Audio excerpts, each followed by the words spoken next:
So the Vikings roll past the Chicago Bears 30-12 for their seventh straight win, forging a tie atop the NFC North at 12-2. Justin Jefferson, 7 catches for 73 yards and a score. I mean, our potential is so high. Every game, we're expecting, the offense to be the best on that field. It's definitely great to get the win. Definitely great to dominate. Of course, we're gonna celebrate this win, but we got a short week. We got to move on quickly to Seattle. Jefferson's touchdown catch on ESPN.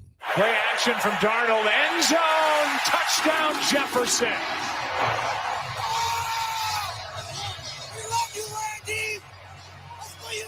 Shout out to Randy Moss after the touchdown from Justin Jefferson, his 8th of the year. Atlanta held off Las Vegas 15-9 when the Raiders' Desmond Ridder was intercepted in the end zone. Kirk Cousins passed for 112 yards and a touchdown. The Stars beat the Capitals 3-1. Dylan Strome scored for Washington, but they had their 10-game road winning streak snapped. Quickly back at it tonight in Chicago at 8:15 on the Fan. NBA, Detroit beat Miami 125-124 in overtime. Denver over Sacramento 130-129. Clippers beat Utah 144-107. Philadelphia down Charlotte 121-108. Cleveland over Brooklyn 130-101. Chicago downs Toronto 122-121. Vermont has won its first ever team national championship in men's soccer 2-1 over Marshall in sudden death overtime. I'm Byron Kerr on the Fan.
What up, everybody? It is 10 a.m. in the District of Columbia. Points north, south, east, and west. You're listening to B. Mitch and Finley. Good morning, Brian. How you doing? I'm good, man.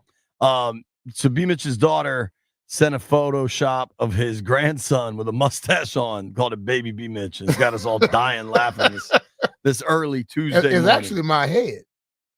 Oh, is kind it? of did a thing where you could put two pictures together. Oh, wow. So it took my head bald and took his hair off and put a mustache on. That's so good.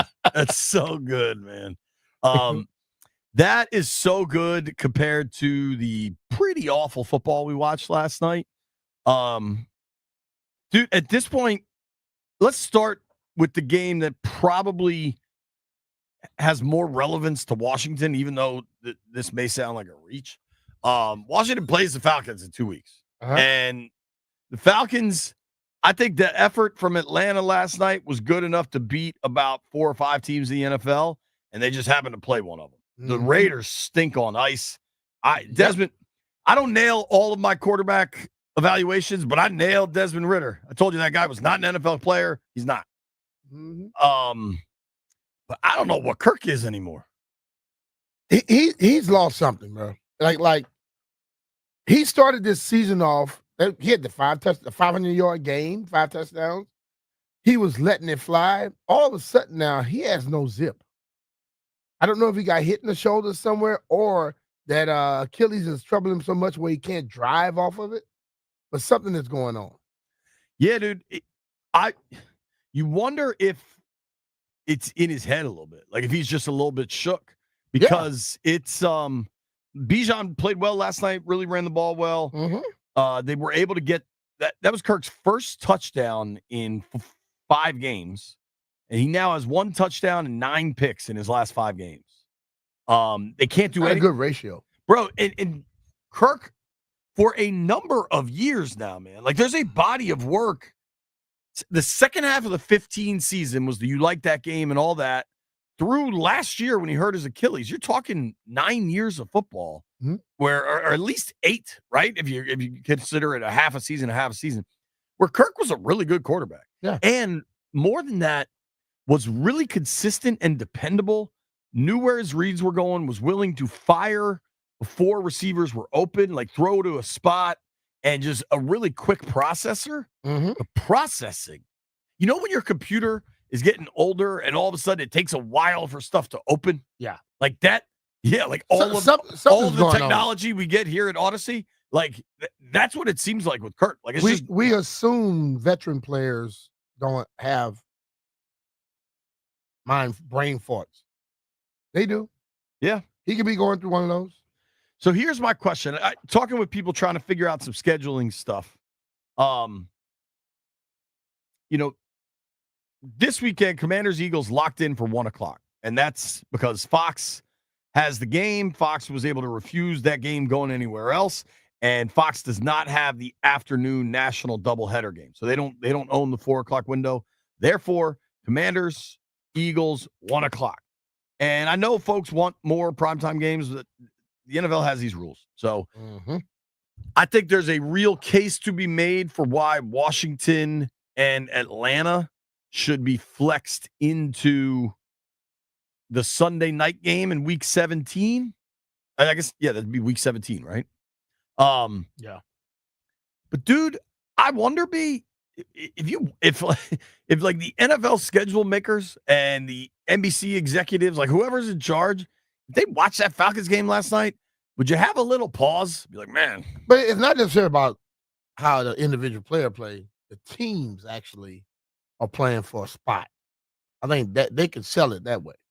Totally. Now, but they like to sell everything based off of the quarterback. Well, and here's the problem. Packers-Vikings is currently scheduled for Sunday at 1:00. Packers-Vikings, they probably going to go to the night game. That's a pretty good game. Hell yeah. I mean, that NFC North is a serious competition right now. What I can promise you, Landfill, Dolphins-Browns is currently slated for the Sunday night game. Dolphins-Browns will not be the national Sunday night telecast that night. I can tell you that much. Dude, what makes this even more interesting, I assume there's a Fox game, but I don't know. Sunday afternoon, the national game is Cowboys-Eagles. Say what you want about the Cowboys. I don't see them flexing out a Cowboys-Eagles. No. Like, that game will rate. Yeah. And Dallas, all of a sudden, they're not actually going to make it, but they're not eliminated yet. They've won 3 in a row. Jerry Jones is out here talking about how much he's enjoyed Mike McCarthy. Jerry Jones also talking about eating raccoon and squirrel this morning on Dallas radio. So clearly, he's as coherent as ever. You ever eat? It's down south, brother. That's eating all the time. That nobody don't not eat it. I'm not saying that. It just seems kind of random for that to come up. You know, this is the time of the year when people are starting to do their little different roasting and stuff like that. Did you eat rabbit and squirrel? I've eaten rabbit and I've eaten raccoon. I've never eaten squirrel. That's interesting. I would think you eat squirrel ahead of raccoon. No. Do they not have raccoons down in Louisiana? Yeah, they got raccoons down in Louisiana. Okay. I have had. I told you I've eaten raccoon. Oh, but you've never had squirrel, you said? Yeah. Okay. Do they not have squirrels? They got squirrels. They got all types of squirrels, man. I've had. Albino, black, flying, all of them. I've had rabbit for sure. Rabbit's good. I don't think I've had the rest of that stuff. You know what I have had? What? Reindeer. It's probably the wrong reindeer. You just had a. It's probably the wrong time of year to be talking about eating reindeer, but hopefully my kids aren't in the car. You said reindeer. You just had a regular deer, dog. No, I was in Iceland. I swear to God, I think Iceland Air intentionally makes you miss your flight, so you have to stay the night in Iceland. It was when Lauren and I were young, before we were married. We went to Paris. We were flying back via Reykjavik, and what do you know? Our flight got delayed. And they had hotel rooms set up for us. They had this like dinner set up for us. And one of the dishes was. You say you gonna eat Rudolph, brother? Yeah, one of the dishes was reindeer. Little gamey, Landfill. Little gamey. Yeah, if you don't marinate it properly, it is gonna be gamey. Well, you listen.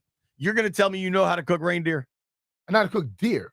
Okay, take it up with the people in Iceland. I'm telling you, they don't. If any wild game, if you don't marinate it properly, it's gonna taste gamey.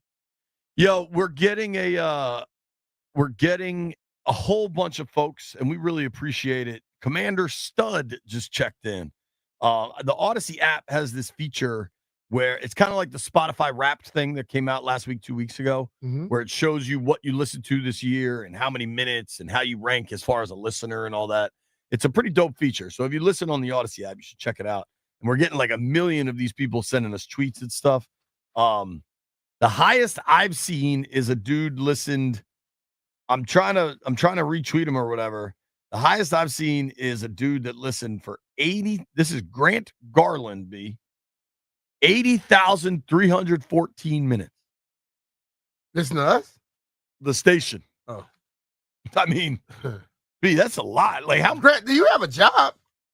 I don't know, man. That's a lot. We appreciate everybody. We appreciate it, though. Definitely. Yeah, I don't know how it breaks down between us and the other shows, but whatever. We appreciate it for sure. A lot of people are listening. And Tay pointed out on the app, Tay got 50,193 minutes. That doesn't take into account all the time he's on the YouTube stream. That might be over 100. I mean, that's wild. So thank you to all those folks. B, I was thinking today we could do an interesting exercise of I kind of just want to go through the league and figure out where we think it's a teardown. Like, after a storm, kind of the insurance adjusters come in and they decide, all right, we got to tear that house all the way down. That house can be rebuilt. That house just needs new plumbing. Like, we're going to figure that out across the NFL. Because I watching last night, Atlanta's not a full teardown. But the Raiders sure as hell might. Atlanta already have somebody in waiting. Right. And they just hired Raheem Morris. Like, it's a new staff. Yeah. But what do you make of Vegas, dude?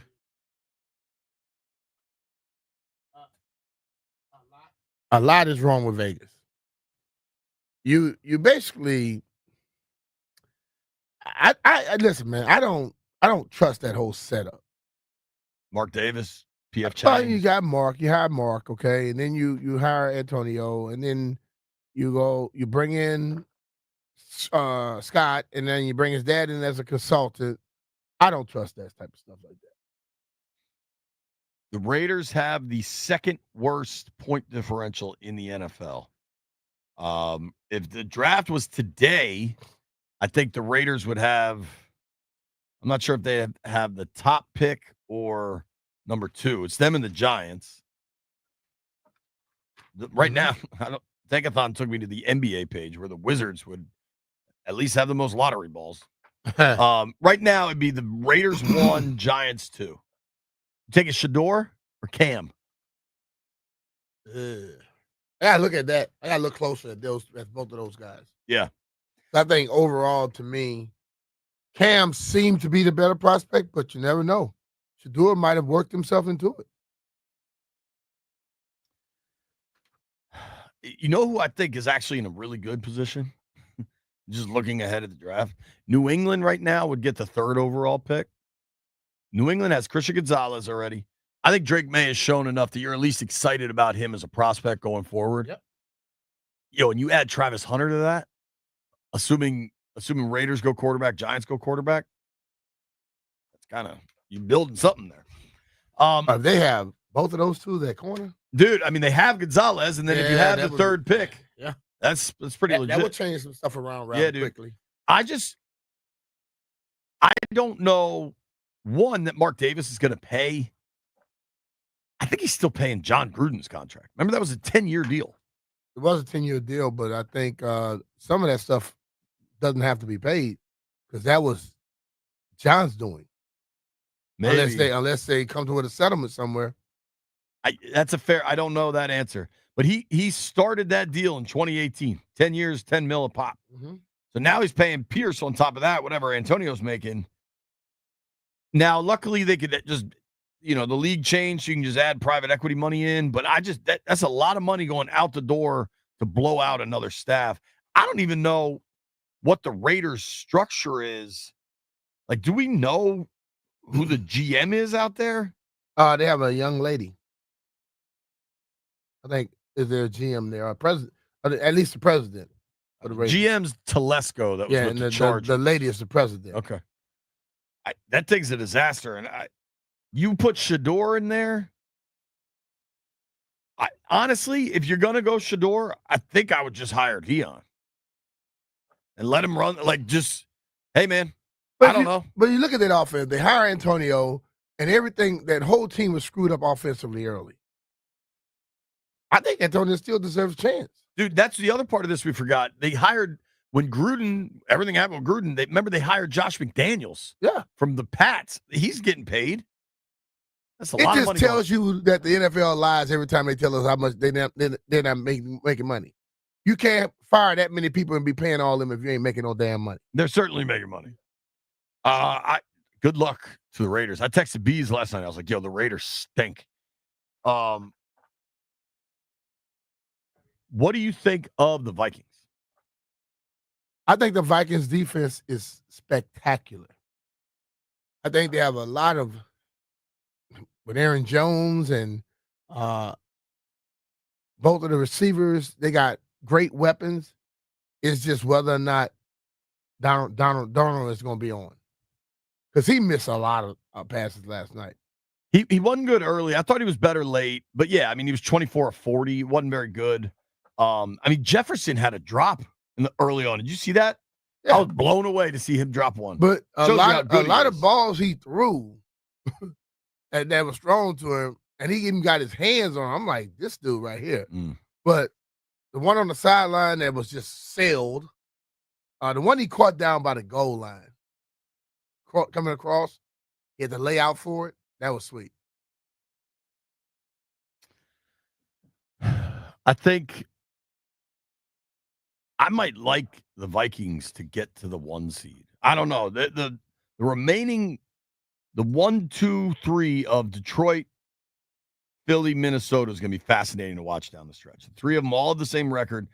Minnesota plays Detroit heads up. Mm-hmm. So the winner of that has a real chance at winning. I think the winner of that game is going to be your number 1. Yeah. Well, I mean, dude, the Packers aren't far behind. The Packers play Detroit and Minnesota still. If they can deliver losses to both of them, I think the Packers could actually sneak in. I agree. Philly has by far the easiest path to the 1 seed because they don't play these other top teams. It's going to be fascinating to watch that unfold.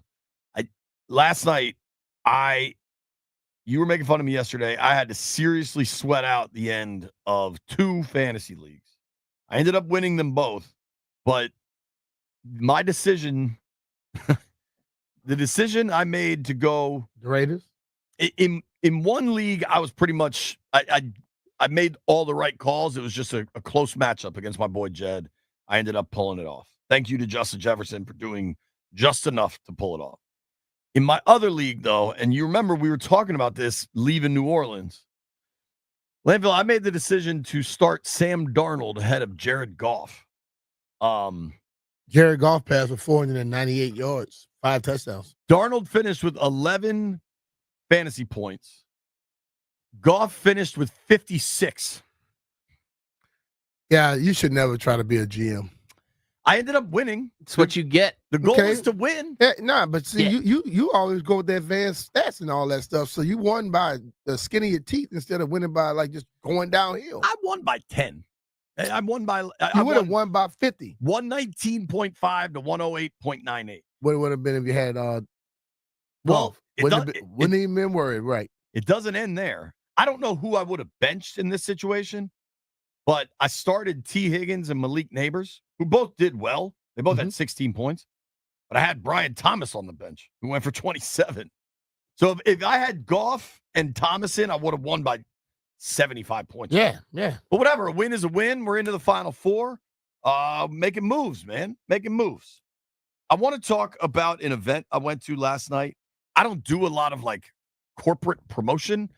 Raising Cane's is a really well-run company. I was very impressed by the Raising Cane's people. And Brian, look, show everybody on the stream. I have a number of media credentials in my life. Super Bowls, World Series. I've never had a Raising Cane's media credential. This one's dope. We're leaving this in the studio for posterity. Maybe I'll put it on this microphone. Let the world know. Here's what we're gonna do.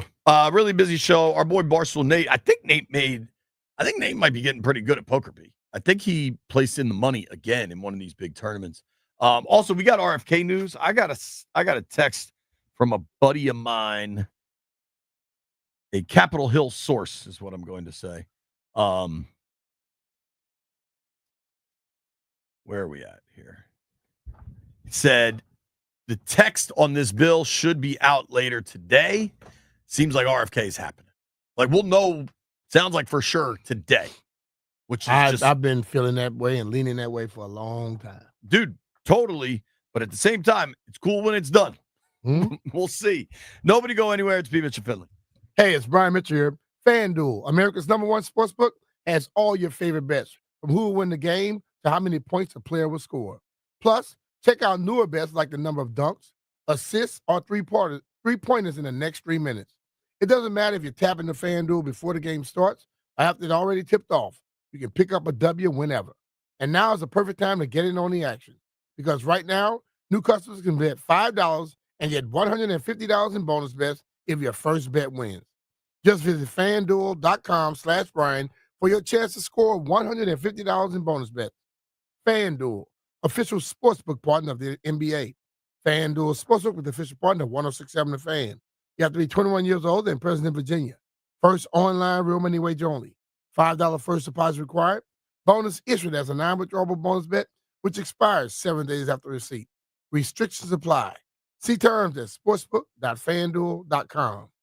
Gambling problem? Call 1-800-GAMBLER.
This update presented by Paul Henry's Window Installation, your clear home improvement choice. Monday Night Football wins for Minnesota and Atlanta. The Vikings beat the Bears easily, 30-12. Aaron Jones and Cam Akers with touchdown runs in the second half. Justin Jefferson, 7 catches, 73 yards in the score. He speaks to the running of Jones. Aaron Jones is going to be Aaron Jones regardless of what defense they play. Seeing the amount of effort that he's doing, like after the first contact, is what's crazy to me.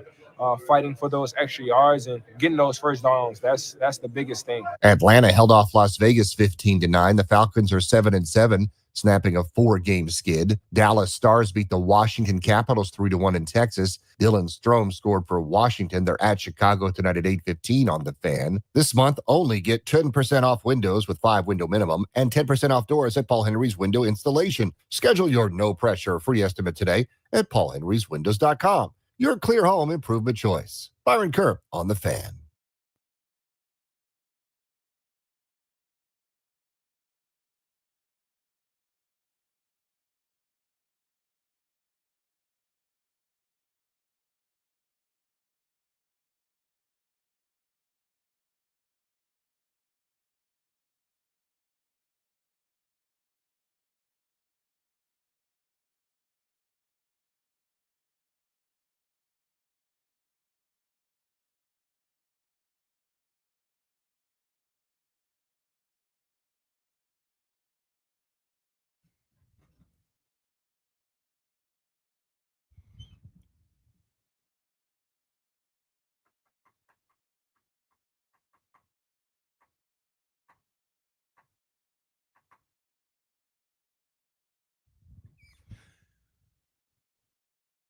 So my little one's not feeling great, so we went to McDonald's to get her breakfast because she likes McDonald's pancakes. Guess what I got, Landfill? Silly McGriddle. No, I thought about that. Just straight up sausage biscuit. Okay, sure. So good. Just so good. Yeah. And I said to my wife, I was like, yeah, it's going to wreck my stomach all day, but it's so good, I'm willing to do it. You know, wreck your stomach? Yeah, I feel just terrible. A sausage biscuit wreck your stomach? It just what is wrong with it's your a stomach? sodium bomb, dude. There's not like Man, it just sits. You just need to get rid of that damn infant ass stomach you have. Good morning, Jeff. How are you, pal? I'm good, JP. Jeff, I was chilling in Bowie last night. Yeah, I saw the banner you posted. That was a great banner. Yo, I was unaware of this, and maybe you are aware. I think I put this in the text thread. I legit thought the most famous people from Bowie were the Junkies, until I learned last night that the dude from NSYNC is from Bowie. You need to just get out of where you live sometime. It's a lot of people. You knew that dude was from Bowie? No, I know he was from there, but there's other people that got famous aspirations. Sure, but that dude is legit famous. NSYNC at one point was one of the biggest bands in the world. It was not really my thing, but people loved it. Jeff, did you know that dude was from Bowie? No, not at all. Yeah, like I feel like Bowie needs to promote that dude. Where more. were you? It was just like a lot of Bowie. He was at Raising Cane's. I was at Raising Cane's in Bowie. Shout out to Raising Cane's. Right down the street, Jeff. Over there by what's seafood spot with the crab bombs? Yeah, Jerry's. So he was right. Just go down right by Jerry's, right by Rips. Yeah, that's all. Across from the Chick-fil-A and the Home Depot, right by Adam Pohl's Chesapeake Bay Sox over there, Stadium. Jeff. This is my area. Yeah, I didn't know they had Raising Cane's over there. Brian has shockingly more Bowie pride than you do, Jeff. He got Bowie State pride. I was I know the State area University of Bowie pride. I think I know the area of Bowie. I've hung out in Bowie a lot lately. I went to the Chick-fil-A a couple of weeks ago. Now I went to Raising Cane's. That's not a lot. Jeff. I was at Raising Cane's for like 3 hours. I put some time in. I had a hot chocolate. You went to Raising Cane's to get hot chocolate? He was just working, so he needed some hot chocolate. I was at that one little kid who basically took over. He said, "I'm call me the best." It was funny. We'll do this now, Landville, and then we'll switch 10:30 and 1:30. So last night, Jayden Daniels had an event working with Raising Cane's and there was a number of boys and girls clubs represented. I don't want to name specifics because I don't want to exclude anyone, but I know Greater Washington and Anne Arundel County were involved. Mm-hmm. And there were all these little kids there getting new bikes, and the bikes were dope, and the event was dope, and they were giving all the kids chicken, and there was hot chocolate, and then Jayden showed up and his mom, and they were really, really great and gracious with the kids. It was just a cool event, and I really enjoyed it. And the kids were just hysterical. Yeah. Put together a really nice story for NBC4. And it was just one of those things. Like Terry McLaurin has an event tonight. Everybody, a lot of times around Christmas time, Trent Scott, like it's not just the superstars, right? Trent Scott did a thing last week where he was giving away. I think he did it in collaboration with a sneaker store. They did like $200 in brand new sneakers for kids. Like that. It's just this time of year, man. If you can make a little something work, it makes me happy to see it. You know. Jayden was cool, and the kids are so funny, dude. And I feel like I was prepared for it because I have little kids. But like this one dude yelled at Jayden, "Hey, no more interceptions!" And he's like, "I'll do my best, man." Like he just took it all in stride. There was a kid in a Ravens shirt that just kept saying Lamar is better, and he's like, and he's not fighting that one. He's like, "Yeah, I know." I was saying, yeah, Lamar not buying you a bike, damn it. Right. But you think about that stuff, and I was watching him last night, and he was talking about when he got his first bike. I did a bike thing like that before, and best feeling in the world, dude. You roll up on a bike, you roll up and give kids roll out on the bike, bro. They leave with a different smile on their faces. Totally. But yo, it was interesting because the Raising Cane's parking lot is fairly big, right?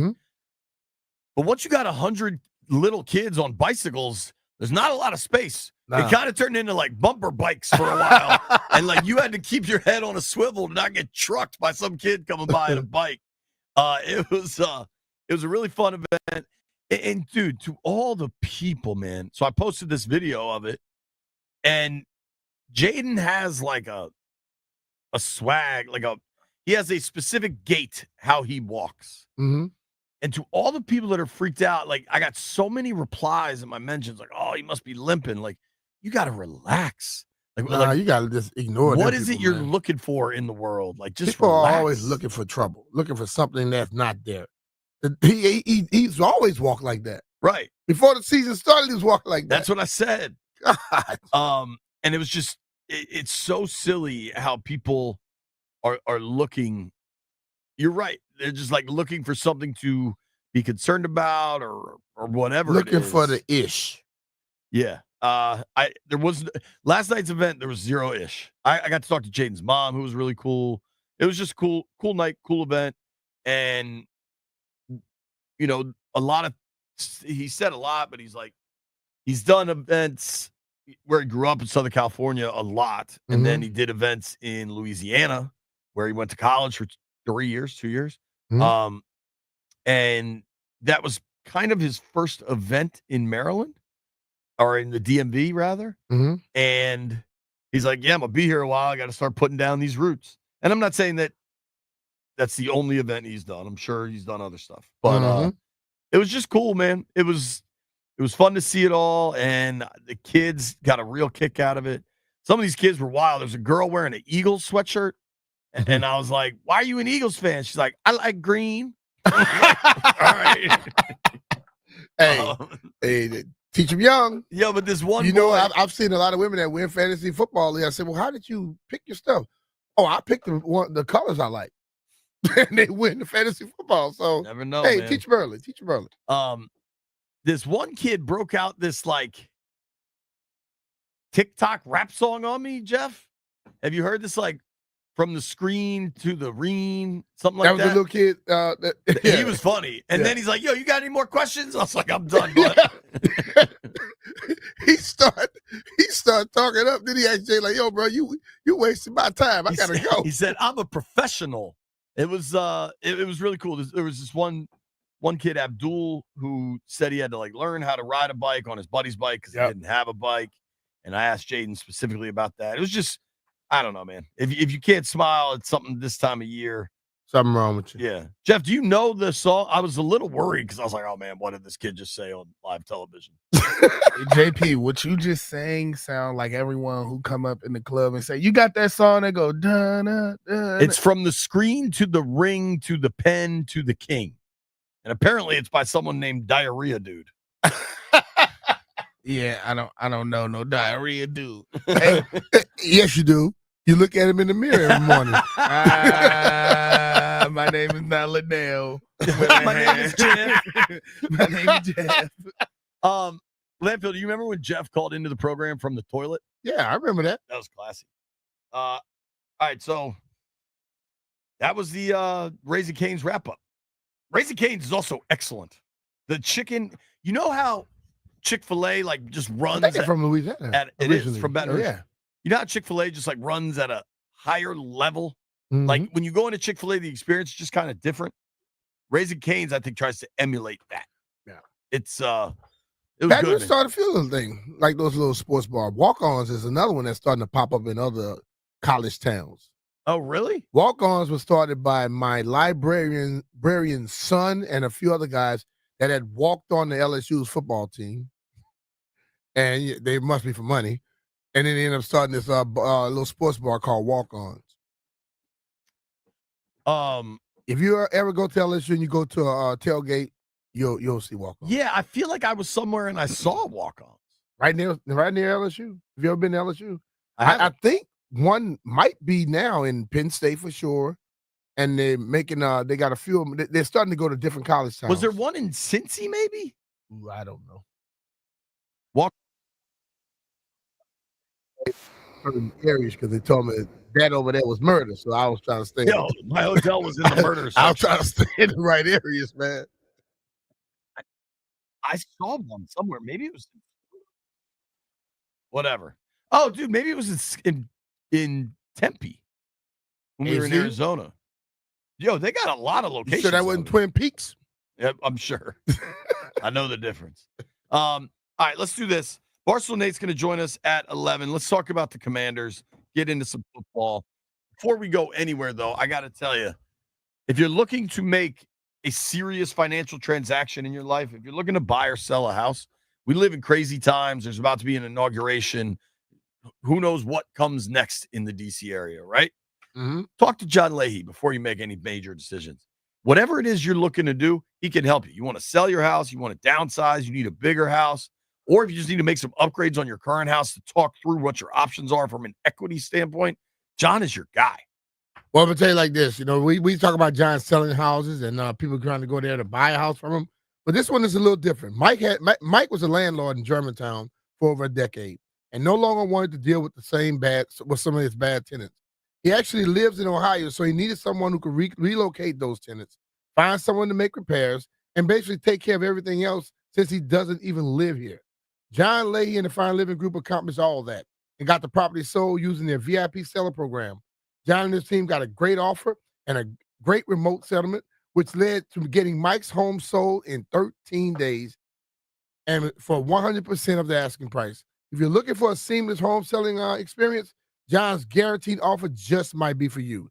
See for yourself at johnsellsdmv.com, and John offers you flexible fees customized to your needs, and he knows that life happens. So if needed, he will let you out of your contract at any time. Yeah, man. John is there to make things easier for you, not to make it more complicated. And one thing he can make easier, if you're thinking about selling your house, but you know you need to paint, you know you need to upgrade your appliances, talk to John. He can front you some cash to get the upgrades done that will sell your house for more money, and then you just catch up with him on the back end at closing. It's a serious, serious advantage if you're considering going to market. Call John today, 301-900-3052. Go online to johnsellsdmv.com, or what's even easier, just Google John Leahy Group and start packing.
What's up, JP, B, Mitch, Jeff, and Lando? It's your boy, Terrence McClarence.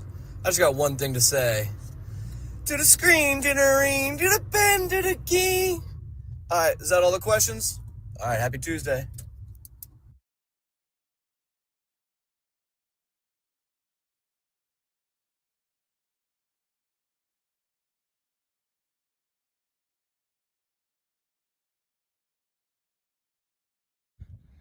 All right, I got to be honest. Shout out to Terrence McClarence. If you want to send us a voicemail, you can. Get on the Odyssey app, and there's a little microphone button. It comes direct to Landfill's phone. Now, Terrence McClarence obviously sang the same song that kid did last night. I still have no idea what that song's about. Apparently, it's a song by KSI, the dude who started Prime with Logan Paul. Let me be clear about something. I just read sentence there. I don't know what that means. Jeff, what is Prime? Amazon Prime? No, the drink Prime. That's the a Logan energy Paul drink? Yeah. That's a dude that fought Tyson? Yeah. That dude's making money, B. Or was that Jake Paul that fought Tyson? Yeah, but Prime, you remember in the red, white, and blue thing? Or I The think I yellow seen one's pretty good. Yeah, The I I lemonade had the one. one, the red, white, and blue. It's like the old, remember the old little Rocket Pop. rocket pop? Yeah. That one is good. Real good. How are you going to say the yellow one's pretty good and then also pretend you don't know what it is? Fair question. I know what the Prime drinks are. I didn't know that those dudes started. Like, Prime is also, if I hear the word Prime, my immediate thought is Amazon. Dion. I think Amazon. I think of Dion. Then I go to Amazon. You go Dion 1. Because Dion was at Prime before Amazon came around. Yeah, but Amazon's so big now. But I always say Amazon Prime every time I hear it. Every time I hear people discuss it, they always have Amazon on it. When you hear Prime, Landfill, what do you think of? Steak. Prime rib. Well, there's a steakhouse chain just called Prime. Like, there's New York Prime. Like, it's just the Prime brand. Have you ever been to the one in Myrtle Beach? Mm-mm. Bang it. Jeff, when you hear Prime, what do you think of? You gonna say something silly? Nah, I get I get all y'all points why you think Amazon, why you think Dion. Prime the drink is at best third. Yeah, no, fifth, something. I don't ever think of Prime the drink. You see how I had to think about it when you said it? No, I when you said it, then I remembered it. I would have never thought of a drink. The only reason why I think about Prime is because it was like my little cousin was watching wrestling one day, and one of the Prime bottles was in the ring was fighting the dude for like Jake Paul or something. The Prime bottle? Yes, they have people that dress up in the bottles at events, and they be jumping in the wrestling matches. Yeah, I don't know anything about that. Yeah, and is that an energy drink, a workout drink? Yeah, the one I like has caffeine in it, but it also has a ton of electrolytes, but it also has a ton of sugar. Yeah, it's a lemonade joint. It's good. It's a yellow bottle. Is this fair? I'm going to tweet this out. Give me the Rocket Pop one. He likes the Rocket Pop. That joint is full of sugar. The kids like that. All right. Tell me if I'm presenting this fair. I think I have it alphabetical order. When you hear the word Prime, what do you think of first? Amazon, Dion, steak, or the drink? Is that right? Mm-hmm. I don't know what Jeff said. He's talking about models in a wrestling ring or something. No, he's talking about the little bottle, the little people that dress up as a bottle and they jump in to help him. Jeff's out here living bottles and models, baby. You want to try to explain it one more time, Jeff, or should we just move forward? It's a mascot, bro. Everybody understands. You never seen this mascot? No. Yeah, JP, you gotta touch grass a little bit, bro. Well, touch internet. Touch internet. That's what it is. It's not touching grass. I stay on this internet. I'm about this internet life, Jeff. I'm fascinated to find out what the results will be. Dude, speaking of Dion, since we're talking about Prime, I did see Colorado just landed the #1 player in the transfer portal. I want to say it's a D tackle out of Bama. If they get more D tackles and offensive linemen, that they're gonna skyrocket, dude. Because they haven't had that. Those big guys on their team haven't been good enough just yet to compete with the rest of the people that they play a lot. And I'm saying consistently with the big boys. Yeah, I totally agree. I'll be really curious. They're going to have 2 of the first 3 picks here. You know what I mean? Mm-hmm. And between Shadur and Travis Hunter, nobody's fallen past 4. Mm-hmm. And with that, they're losing a ton of talent.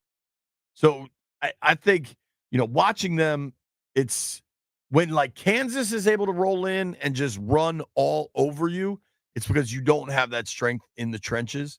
And I think that's where they need to get to. So it'll be very interesting to kind of watch that unfold. Jeff, apparently we missed someone in the prime category. Can you think who it might be? Landfill. I don't think B is going to have this one, but we missed a pop culture relevant. Optimus? Yes. Good call, Jeffrey. That's from Transformers, right? Yeah. Yeah, I know who the hell Optimus Prime The is. Autobots. He's the big truck, or the good guy's the big truck. You don't think B was on Earth when the Autobots crash landed here? Jeff prefers Decepticons. No, I do not. Optimus Prime's the good guy. That's the He's big a big, 18-wheeler he's a truck. big head Decepticon. I think I had an Optimus Prime toy as a child that was like a truck that turned into Optimus. So far, early results in the Prime poll got 200 votes in, 2 minutes. Amazon dominating, 71%, then Dion with 24. Nobody thinks of steak landfill, and nobody thinks of the drink. And a lot of people are replying with Optimus. Here's what we're replying with. Barstool Nate joins us next.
This update presented by Baldino's Lock and Key, your one-stop shop for auto keys and fobs. Monday Night Football had the Minnesota Vikings defeat the Chicago Bears 30-12 for their 7th consecutive win. They're now tied atop their division at 12-2. Justin Jefferson, 7 catches and 73 yards and a touchdown. He had a tribute to Randy Moss after his touchdown catch. Great to have it done in the first quarter and the first one. So definitely got to show that love to him.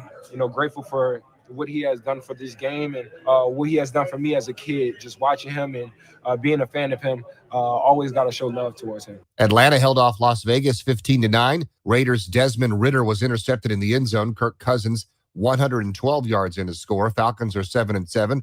They snap a 4-game skid. They still have a chance in their division. The Stars beat the Capitals 3-1. Dylan Strome scored for Washington, had their 10-game road winning streak snapped. They're at Chicago Blackhawks tonight, 8:15, live here on The Fan. Right-hander Tomoyuki Sugano and the Baltimore Orioles have agreed to a contract, 1 year, $13 million. Vermont defeats Marshall 2-1 in sudden death overtime to win the national championship in men's soccer. Terps and St. Francis men's college basketball tonight at 7 on Team 980. This update presented by Baldino's Lock and Key. They make car key problems look obsolete with 9 area locations throughout Virginia and Maryland. Stop by one near you today, or for more info, visit baldinos.com. Byron Kerp on The Fan.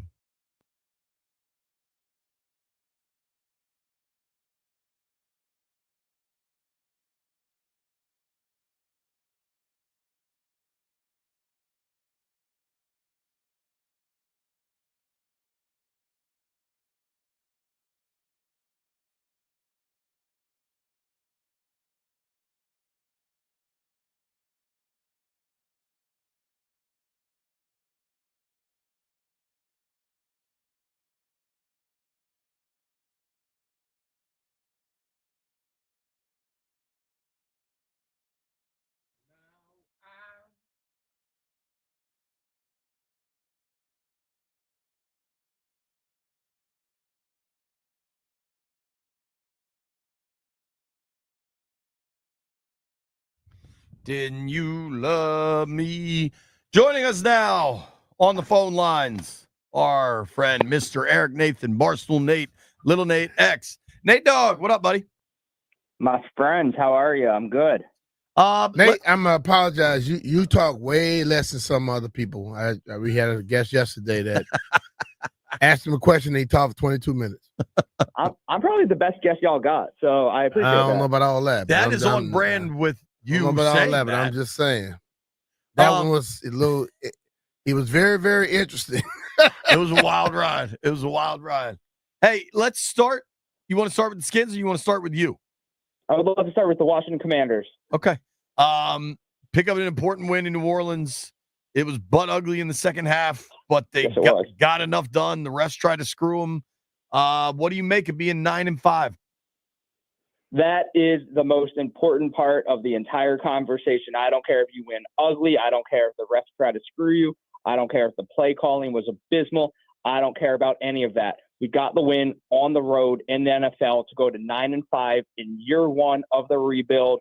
Jayden is spectacular. He is so accurate. He is doing it all without an offensive line. He's doing it all without a tight end. He's doing it all with only one wide receiver. I cannot say enough good things about Jayden Daniels. I know the stat sheet says he took 8 sacks, but most of them were for like half a yard because he was just trying to make something happen, and then he would scamper out of bounds. I'm not worried about him taking sacks. I'm not worried about any of that. He does not turn over the football, and he's just so good, where he can go 25 for 31 on the road in the Dome down in New Orleans, and people say it's a bad game. That is why he is so good at football. And who's saying that? Who said that was a bad game? There are people who think that because we barely beat the Saints, that Jayden did not have a great game. It's just nonsense. Well, you know what? You need to stop talking to those fools. Exactly. Yeah, I blocked them you all. might want to do. I feel like I generally have my ear to the internet streets. I haven't heard that people are saying Jayden had a bad game. I mean, maybe he missed Terry on a couple deep shots, but the way I watched Sunday's game in New Orleans, they won because of Jayden. And that's about the end of the list. Let me read you a tweet from the football analyst and data collector at PFF. Oh, God, not these guys. I know Daniel's stat line looked good today, but I don't think he played all that well. Looked like he ran into a lot of pressure / sacks and missed Terry 3 times for deep TDs. Well, that guy didn't look at the whole thing. He made no. If he looked at it closely, who's that? Who wrote that? Somebody from PFF. That is the football analyst and data collector at PFF, a website I will never return to. Well, tell him I said one it thing. It doesn't have a name, or are you just omitting the name? I'm omitting the name. I think he doesn't need any more shine. Text it to me. I will. Yeah, dude, listen, if you want to criticize that performance, that's fine. I try not to do this. No, I think you don't know ball. Like, yeah, he took 8 sacks. I'd say 2 of them were probably on him. The only reason Washington won that game is because Jayden Daniels was their quarterback. He broke off a 30-yard rush when they had to have it. On a 4th and 1 off a bad snap, he went head over heels over the middle of a tough D-line because they had to have it. He connected repeatedly. The pass to De'Ami Brown that would have been first and goal inside the 10 under 2 minutes was a hell of a throw rolling to his left and was called back on a pretty fluky Allegretti hold. The offense had zero flow because of all the god-awful penalties. He was 25 of 31, and at least 3 of those misses were on deep shot, low conversion stuff. So if you're telling me he played bad, I try not to be overly simplistic. You don't know ball. But I think like this, they rather focus on those things instead of look at the spectacular throws he threw for those 2 damn touchdowns. Yeah, he is only getting better in front of our eyes, which is insane to say because he's had some already in this, his rookie season, some incredible games. And I think we're just watching him get more comfortable. And I'm just sitting there just thinking to myself, imagine if we had another wide receiver who could get open or catch a ball. Just imagine if we had a tight end who could get open and catch a ball on a consistent basis. And we're going to have that next season. And it's going to be Mahomes-esque. It's going to be a cheat code. I cannot. Ertz was able to get it. People knock Ertz too much. He's probably going to miss some time now with concussion protocol. Ertz is able to get open. There's not a lot of yak there. I understand that. But he runs routes really well and gets open. There's a reason he was the second leading receiver on the team. Yeah. That's why I said catch the ball on a consistent basis. A lot of balls just seem to hit him in the hands. And then he always. So what's weird is, Nate Dogg, you are ride or die for all things Jayden and the team. But I do think overly critical of some players that have put together good seasons. Hey, that's fair. Like we all have little things with just random players that just irk us, and Ertz is that for me. I watch him fall down a yard short of the sticks too many times. It's just like I can't. Little things that I just can't get over. He's 34 years old, been in this league his whole life. Like, get to the first down marker, dude. But no, I do appreciate what he was able to do this season. Obviously, he's out now.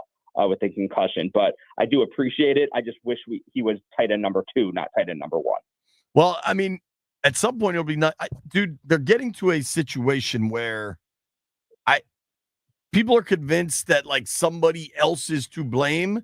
I'm not saying anybody's to blame, but you got a pair of Friday night draft picks that you really need one of them to emerge down the stretch here, whether it's Sennett or McCaffrey. McCaffrey, we all kind of viewed as a longer-term developmental prospect. This is the dude that was playing quarterback until about a year and a half ago and then played wide receiver at Rice. So, like, to do it in the NFL is a lot harder. I've been saying it should be Sennett to emerge here. Now, when they go to 12 personnel, which they're going to have to do, like, he'll be on the field that much more, just from a depth chart standpoint. Maybe that helps. I also wonder what KJ Osborne can help them with. I think he's going to be a big help. My greater concern, though, is the inability to run the ball. They couldn't run the ball in New Orleans. You go back a couple of games to Dallas, they couldn't really run the ball. I think in New Orleans it was more about Big Biotish not being there. Yeah, that's a good point. So I think there's 2 things there. I think the offensive line, obviously, we know is not a top-tier offensive line. I think they've done a pretty good job this season putting it together for the talent that they are. I'm not complaining about the offensive line. I'm pretty happy with what they've been able to do based on who they are. But that being said, that has a lot to do with running the football. But also, I don't think Cliff really committed to running the football. I think with our running back talent, there's always a chance that someone could break off a long run. And I don't think, especially in the second half, he gave them that chance. I was kind of bummed that we didn't see B-Rob just pound the rock. Bro, he finished He ran the ball 21 times. Yeah, I think it's a narrative they got that away from the run in key points where all we had to do was run the ball and pick up 1 yard, and Cliff just went away from it. It was I think pretty the third and goal from the 1, it stands out. And then I didn't like the call on like 2nd and 20 late in the game, the De'Ami Brown bubble. But to your point, B, I think with Cliff, it seems like some people want to pick faults with Jayden. It seems like I didn't think Cliff had his best game in New Orleans, certainly. But I do think any sort of flow offensively was disrupted by 9 penalties that got called. But I'll ask this question, okay? 9 penalties were called, but either one of those deep passes to Terry is caught. Are we having this discussion? I don't think so. So if he called those plays and they were incomplete, and we would think that he had a great game calling, I don't see how we have say he didn't have a good game when he didn't throw the ball. He didn't drop the ball. I think his game call was good.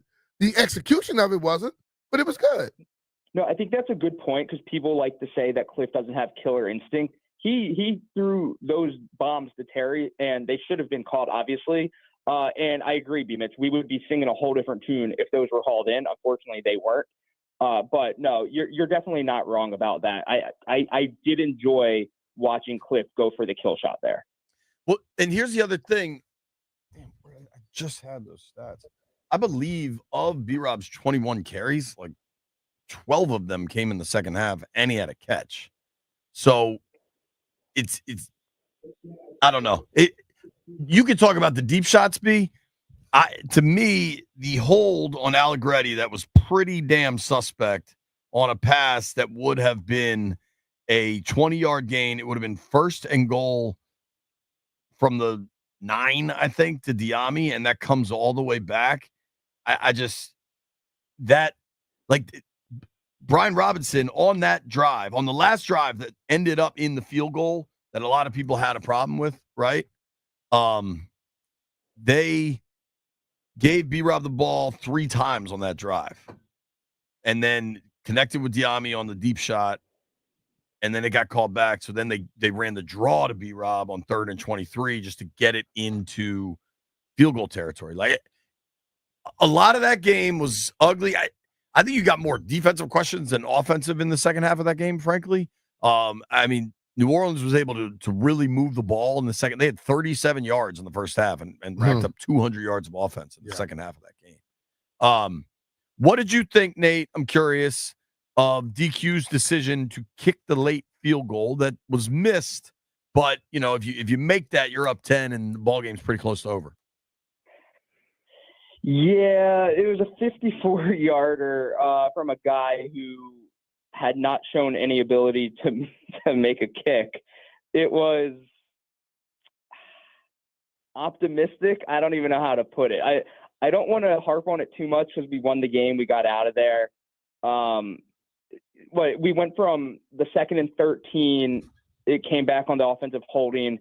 And then, so that was the incomplete pass to make it 3rd and 23 instead of run the ball to pick up yards. That's what I was talking about earlier. So then they run the ball on 3rd and 23 to set up a 54-yard field goal. It probably wasn't the best. JP, you're right. Like this game was so ugly. Everything was just stopped by penalties. There was no flow to it. I don't know. The 54-yarder, I don't think any of us thought was ever going to go in from, the snap was bad. Just everything was bad. We got out of the game with a win. Let me be clear. I like the call. I think it's consistent with everything they've tried to build this year where they're aggressive. And I listen, you can't not like the call because the kick didn't go in. Like, you make the decision on the call based on your decision-making and the mindset you want your team to have. And I think it was consistent. And what I value most in coaches is consistency. Yeah, no, and that's fair. And Greg Joseph has hit long field goals in his career. I think his career long is 61, if I'm seeing it correctly. I think that was inside in a dome. But no, that whole drive was just off and just wonky and just weird. I understand what you're saying because you don't want to punt the ball from the 36 Bro, with 2 minutes left. If they punt from now, let's say they take you probably take a delay a game there, right? So you're punting from the 41. Maybe that Rizzy guy is smart enough to decline it. I don't know, frankly. But if they punt from the 41, your defense has not been stopping them. If Rattler goes 90 on you, what does that look like? That looks like the biggest chicken bleep decision I've seen. You punted from the 41 or the 36. I'd rather go down swinging than go down taking a knee. Right. It was one of those unwinnable situations where you didn't think Greg Joseph was going to hit a 54-yarder, but you're also not going to punt from the 36. Bro, so, he has a big leg. You're indoors. A better snap, you wonder how it looks. I don't know. We're also relitigating something from a win that's now 3 days old, so maybe we don't need to do it. Philly, you nervous? Nervous is not a word that I like there. We know Philly is a very good team. We know that we're already 9-5. And 1 win in the final 3 weeks more or less gets us into the playoffs. So it almost feels like a free roll where it would be a huge home win, a ginormous home win, but we don't have our season's not on the line if we lose to a very good Eagles team, and that makes me not nervous. I'm with you. With you totally. Our friend Barstool Nate joining us right now. You can follow him at Barstool Nate, at Little Nate X, whatever it is you're trying to find. I think I've said this a lot. This team obviously has warts. There's injuries are really piling up now. You don't get to late December without injuries and warts, frankly, unless you're, I don't know, the Bills or the Eagles at this point. They got injuries too. Yeah, but this team has shown a cohesion that we haven't seen here in a while. This team has shown serious courage and resiliency that we haven't seen in a while, and they've got a quarterback, dude. Like, I'm past the point of, oh, man, we should just be happy that they're having this good season. Yes, we should. But I think we should also be focused on how they win a playoff game and, like, what else can happen, right? But to have clarity at the quarterback position and everything that has come along with that, it truly has been a successful year. Yeah, and to have 9 wins right now and, looking ahead, being like, this team has positioned themselves so well that next week at home against Philly is not a must win. This Commanders team is great at beating bad teams besides that Dallas game. And we aren't good enough yet to beat those elite teams. So we've seen, but that's fine with me. You can only play who's on the schedule. We're beating the teams we need to beat, whether it's ugly like the Saints or blowouts like we've seen in all of November. And that's great. All we want to do really on Sunday is see Jayden take another step. He didn't play great in the first Eagles game. He was probably hurt. He's healthy now. It's at home. We can beat this Eagles team. Definitely can beat this team. The Commanders have competed in every single game this entire season, whether it's against bad teams or good teams. And I do think this Commanders team in the playoffs is good enough to beat any team that we will play. It's just a matter of, are we there yet to get it done? We don't know. But I do think this Sunday is a win, and then looking ahead to the playoffs, whoever we play in the first round and beyond that is definitely winnable. I think, and I've said this before, with a healthy Jayden and how good this coaching staff has been, there's not a team in the league that I think we can't beat. Dude, I mean, to that point, and not to sound crazy, but talk about injuries here.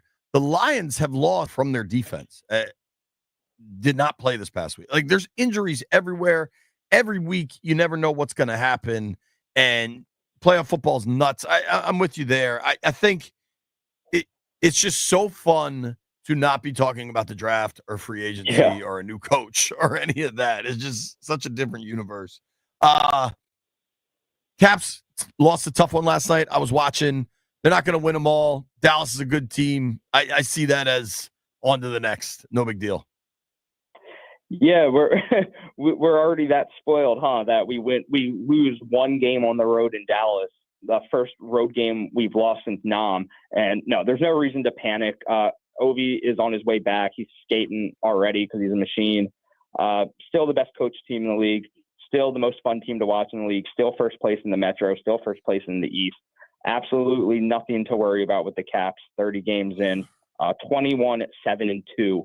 Nobody saw it coming, but it is a thrill to watch. If you're not watching our beloved Washington Capitals, I don't know what you're doing, because they are electric and the team to watch in NHL. Ovi's return Friday night, Cap 1 with the Hurricanes coming to town. Just saying, keep an eye on it.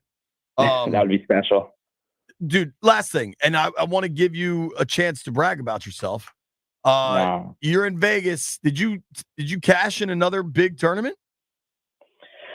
Yeah, I cashed in another tournament. So what tournament was this? This is not World Series of Poker. This is World Poker Tour? Yeah, this was the World Poker Tour, the WPT. I think everybody knows it best from 2 a.m. drunk eating pizza in college. So the WPT ran a ginormous $5 million guaranteed tournament out in Vegas with 1,500 people played it. I finished 180 something. So it was a nice little cash. But I lost it all back in blackjack, so it was a wash. What, like later that night you got hammered and went and played blackjack? Brother, I don't need to get hammered to lose money in blackjack. It flows very easily. So no, it was a good time. I felt good. I'm playing my best poker I've played in a while, so I'm already looking forward to July or June getting back out to Vegas, playing World Series of Poker, hopefully winning you some jewelry. Can I ask a question? Yes, sir. Is going full-time poker ever a thought for you?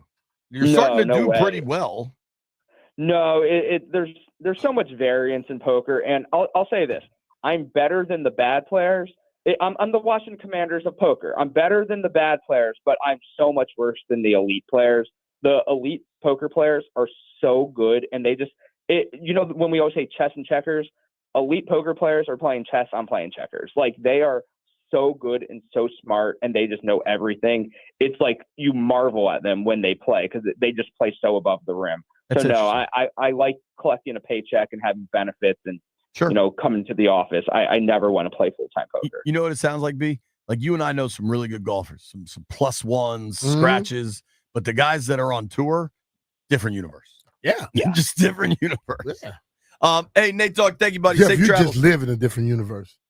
Thank you, guys. All right. See you, All pal. right, Nate. Yeah. It's our boy Barstool Nate. Give him a follow at Barstool Nate. A lot of interesting playoff ramifications for Sunday's game against Philadelphia. Let's run through them next.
In baseball, Max Fried and the New York Yankees deal is official after he passed the physical 8 years, $218 million. Men's college basketball tonight, Maryland Terrapins against St. Francis at 7 on Team 980. George Mason at number 5, Duke. Monday Night Football, Vikings beat the Bears 30-12 for their 7th straight win. They are now 12-2. Justin Jefferson, 7 catches, 73 yards, and a touchdown for the win. Atlanta held off Las Vegas 15-9. Kirk Cousins didn't have a great game, 112 yards and a score, but they won, now 7-7, snapping a 4-game skid. Dylan Strome, the only goal for Washington. They lose the Stars 3-1. Back at it tonight at Chicago. That's at 8:15 on the Fan. Vermont wins its first ever national championship in men's soccer, 2-1 over Marshall in sudden death overtime. And Dave Clawson is stepping down as coach at Wake Forest. Former Virginia Tech quarterback Mike Vick has talked with Sacramento State and Norfolk State for a potential vacancy at the head football coaching position. I'm Byron Kurt on the Fan.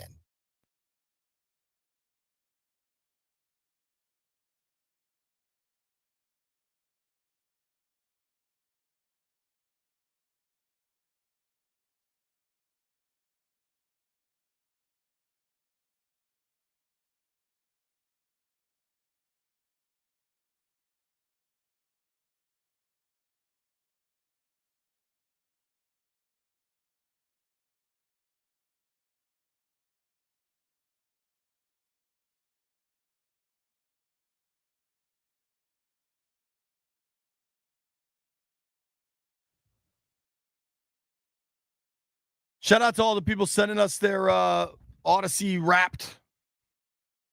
A lot of people listening to the show a lot. Appreciate you. Yes. We got news. Reese Gorman is a political reporter. Said the following. Senate Oversight Chairman James Comer. I don't know if that's Senate. Maybe. Oversight Chairman James Comer tells me he has been assured that the bill allowing the Washington Commanders to move back to Washington, D.C. at RFK Stadium site is in the continuing resolution.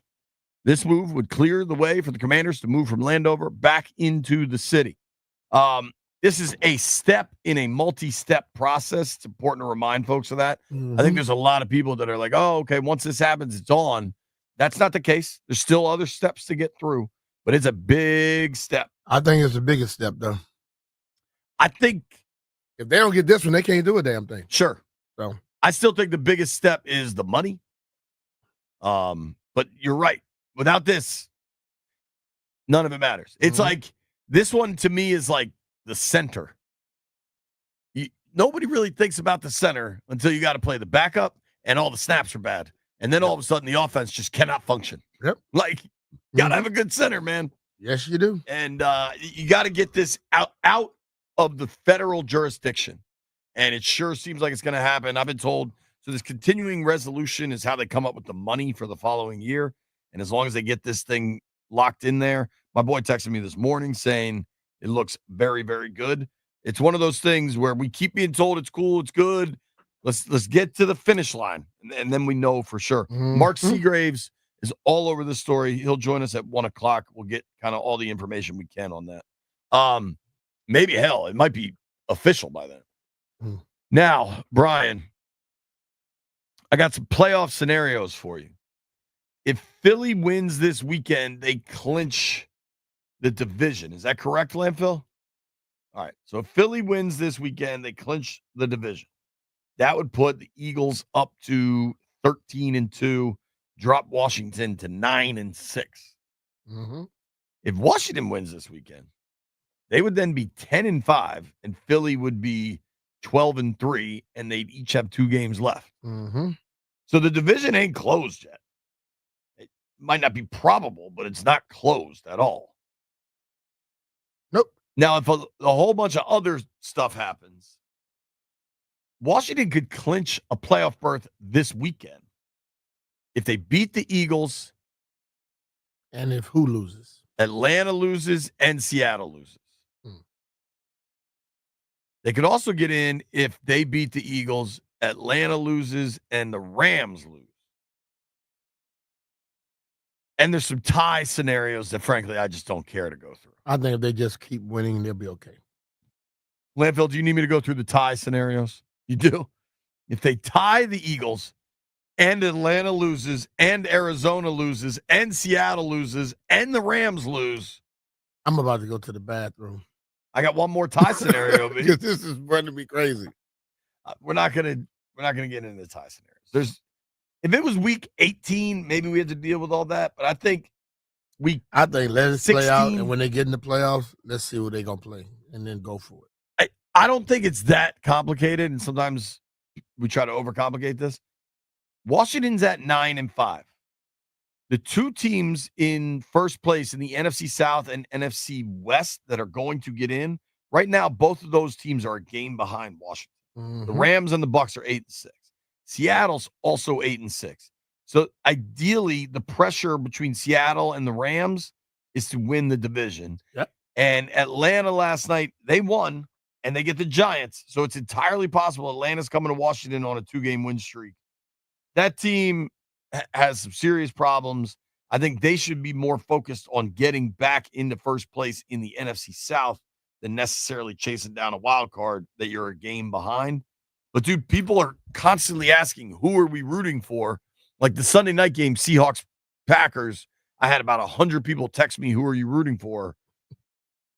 I don't know that. I guess if you really have to root for somebody down the stretch here, you'd like to see, hell, root for the Giants to beat the Falcons. One. Mm-hmm. That would be quite advantageous. And then I think you just want some clarity between the Seahawks and the Rams. So whoever it is, you want one of them to start losing and the other one to keep winning. We want the Giants to win too, because that'll make their draft pick worse, and maybe they won't be able to get like a franchise altering quarterback. That's true, dude. There's so many bad teams. The Giants and the Raiders right now are the only teams with 2 wins. There's a bunch of teams after that with 3. If the Giants dropped back, I don't know this, but there's obviously 2 top quarterback prospects in Shador and Cam Ward. And frankly, I don't think either of them, if you put those 2 into last year's draft class, I think Caleb, Jayden, and Drake all go ahead of them. Like I everything is year to year. Who knows? But I think last year's class was so much better. So it's a really good point, Landfill. Like this can't be real. What?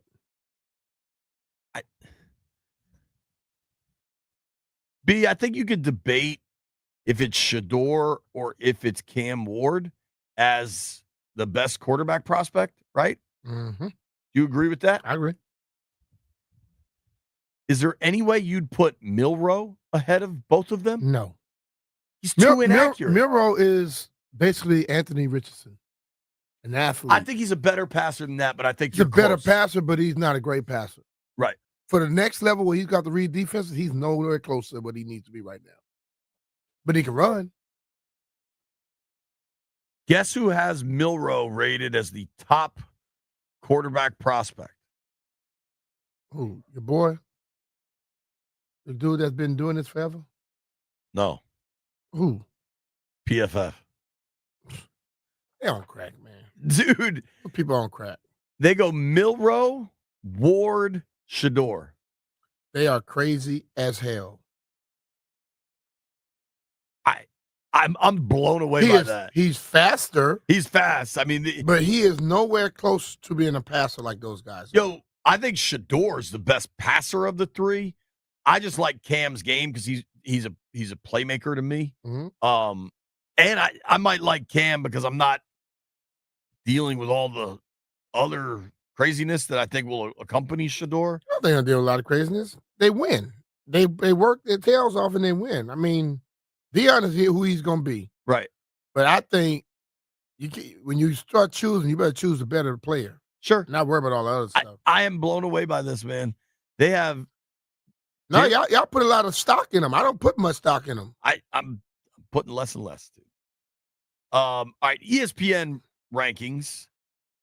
This is our guy, Jordan Reed. He has Cam Ward 1, Shador Sanders 2. I think a lot of people might have Cam 1 because Cam came in to this year with more hype. But if you look at them playing think? this year, yeah, Shador had a lot of hype too. he ain't had more hype than Cam. Cam going down to Miami and all that stuff, he was more of the top dude than what Shador was. But Shador played a lot. I think Shador played some damn good ball down the stretch. For sure. He was great. Drew Aller, the Penn State quarterback, deciding to stay in college is a big part of this. You know why Drew Aller's staying in college? How much you think they're paying him in Penn State next year? $4.5 million? Mm-hmm. Right? Like, I don't know what the numbers are, but it's going to make it a lot easier for some of these dudes to stay in college. But it's a great point, Landfill. People, they keep asking me who to root for. Root for the Giants to beat the Falcons. They got Atlanta in the Meadowlands. Probably going to be a plane flying overhead saying to fire everybody. It'd be a great win for Daboll to pull off. Mm-hmm. Because if you don't get Shador or Cam, all of a sudden, I don't know who you're drafting. Oh, I guess the game's in Atlanta, so no plane. I don't know that they can beat Can them. they open the roof? Maybe. Pay them to open the roof and fly a plane. Have you heard this Mike Vick story? Mm-mm. Bizarre. We'll explain next.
on the crime side.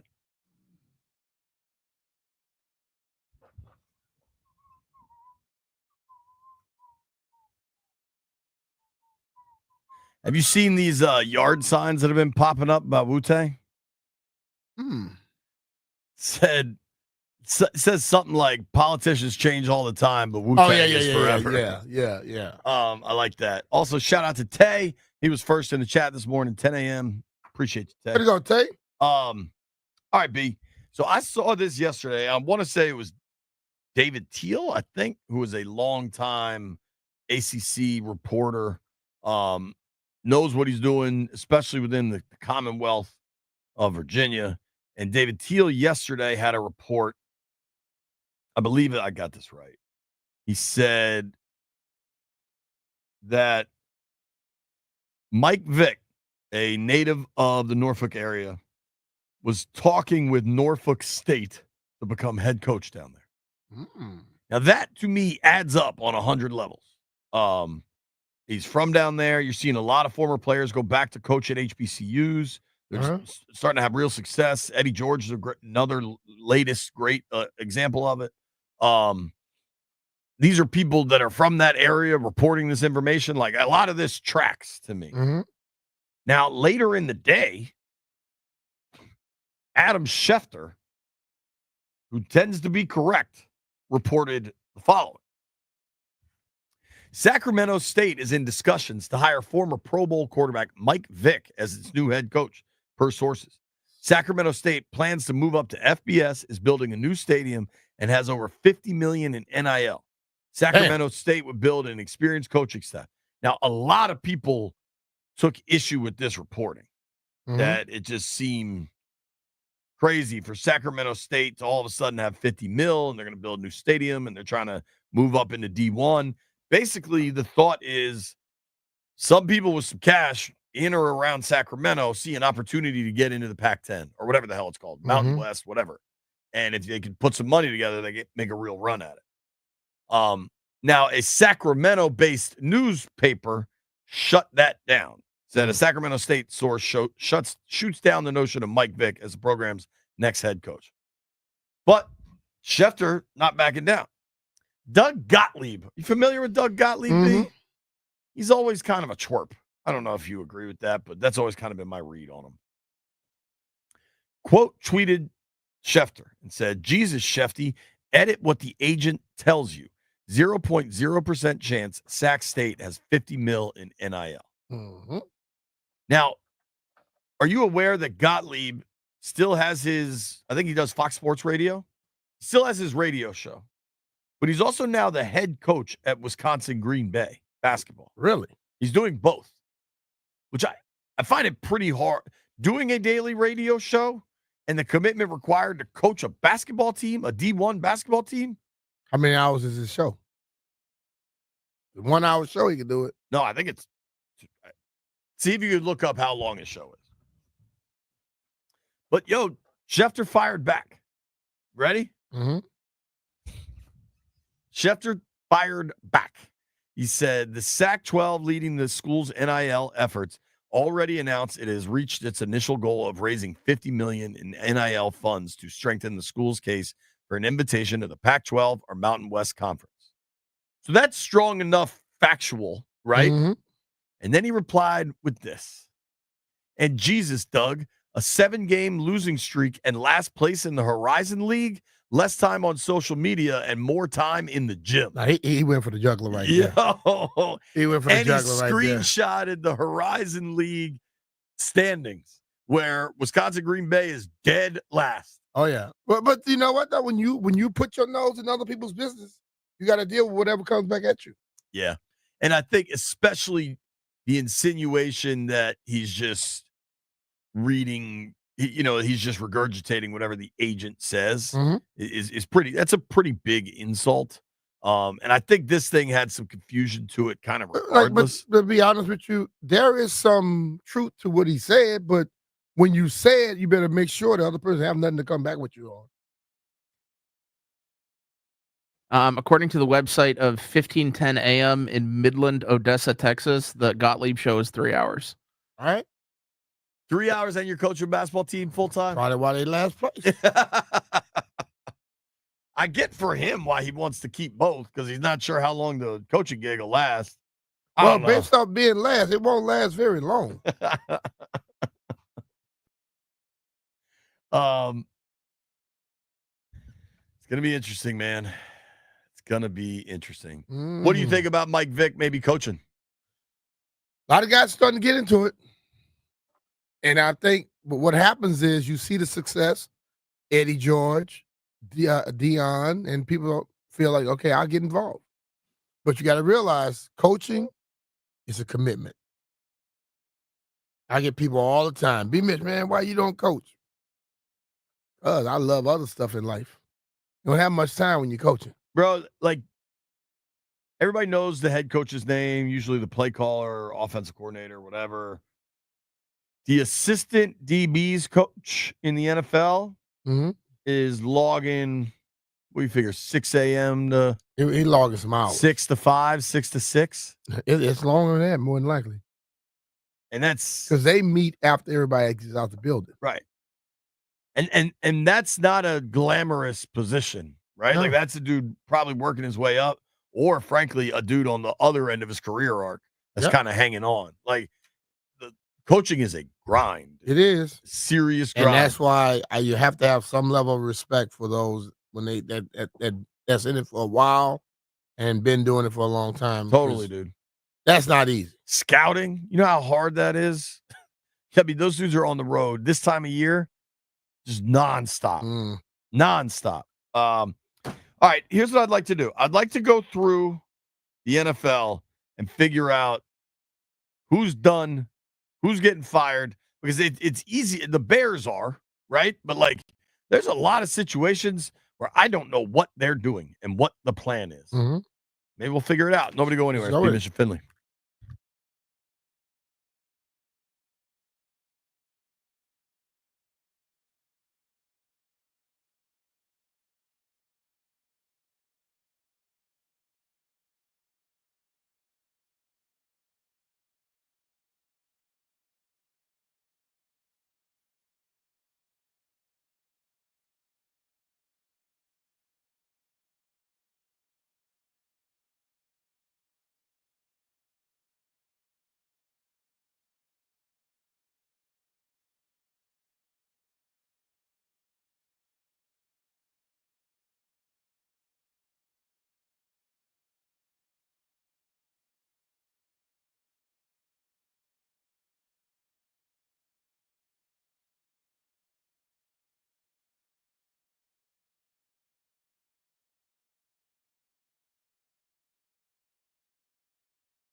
This update driven by Ted Britt Automotive Group, home of Ted Britt for life. Baseball signings, Max Fried is official now with the New York Yankees, 8 years and $218 million after he passed his extensive physical. Right-hander Tomiyuki Sugano and the Orioles agree 1 year and $13 million. Monday Night Football, Minnesota, too much for the Bears, 30-12. Aaron Jones and Cam Akers with touchdown runs in the second half. Wide receiver Justin Jefferson, 7 catches, 73 yards, and an early touchdown. Atlanta held off Las Vegas 15-9. Hail Mary from Desmond Ridder was intercepted. Kirk Cousins, 112 in the air and a touchdown. Falcons are 7-7, 1 game away from first place. Dylan Strome scored for Washington, but that was it. Dallas Stars beat the Caps 3-1, snapping a 10-game road winning streak. Caps at Chicago Blackhawks tonight, 8:15 on The Fan. Men's college basketball at 7, Terps against St. Francis on Team 980. George Mason at number 5, Duke at 7. Drexel versus Howard at Burr at 3:30. Vermont wins its first ever national championship in men's soccer, 2-1 in overtime against Marshall. Former Virginia Tech quarterback Mike Vick has met with Sacramento State and Norfolk State about their vacancy at the head football coaching position.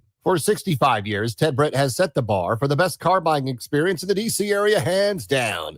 Ted Britt Ford Fairfax, Ted Britt Ford Lincoln Chantilly, Ted Britt Chevrolet Sterling, all home of Ted Britt for life, lifetime vehicle coverage, just a click away at tedbritt.com. Byron Kerb on The Fan.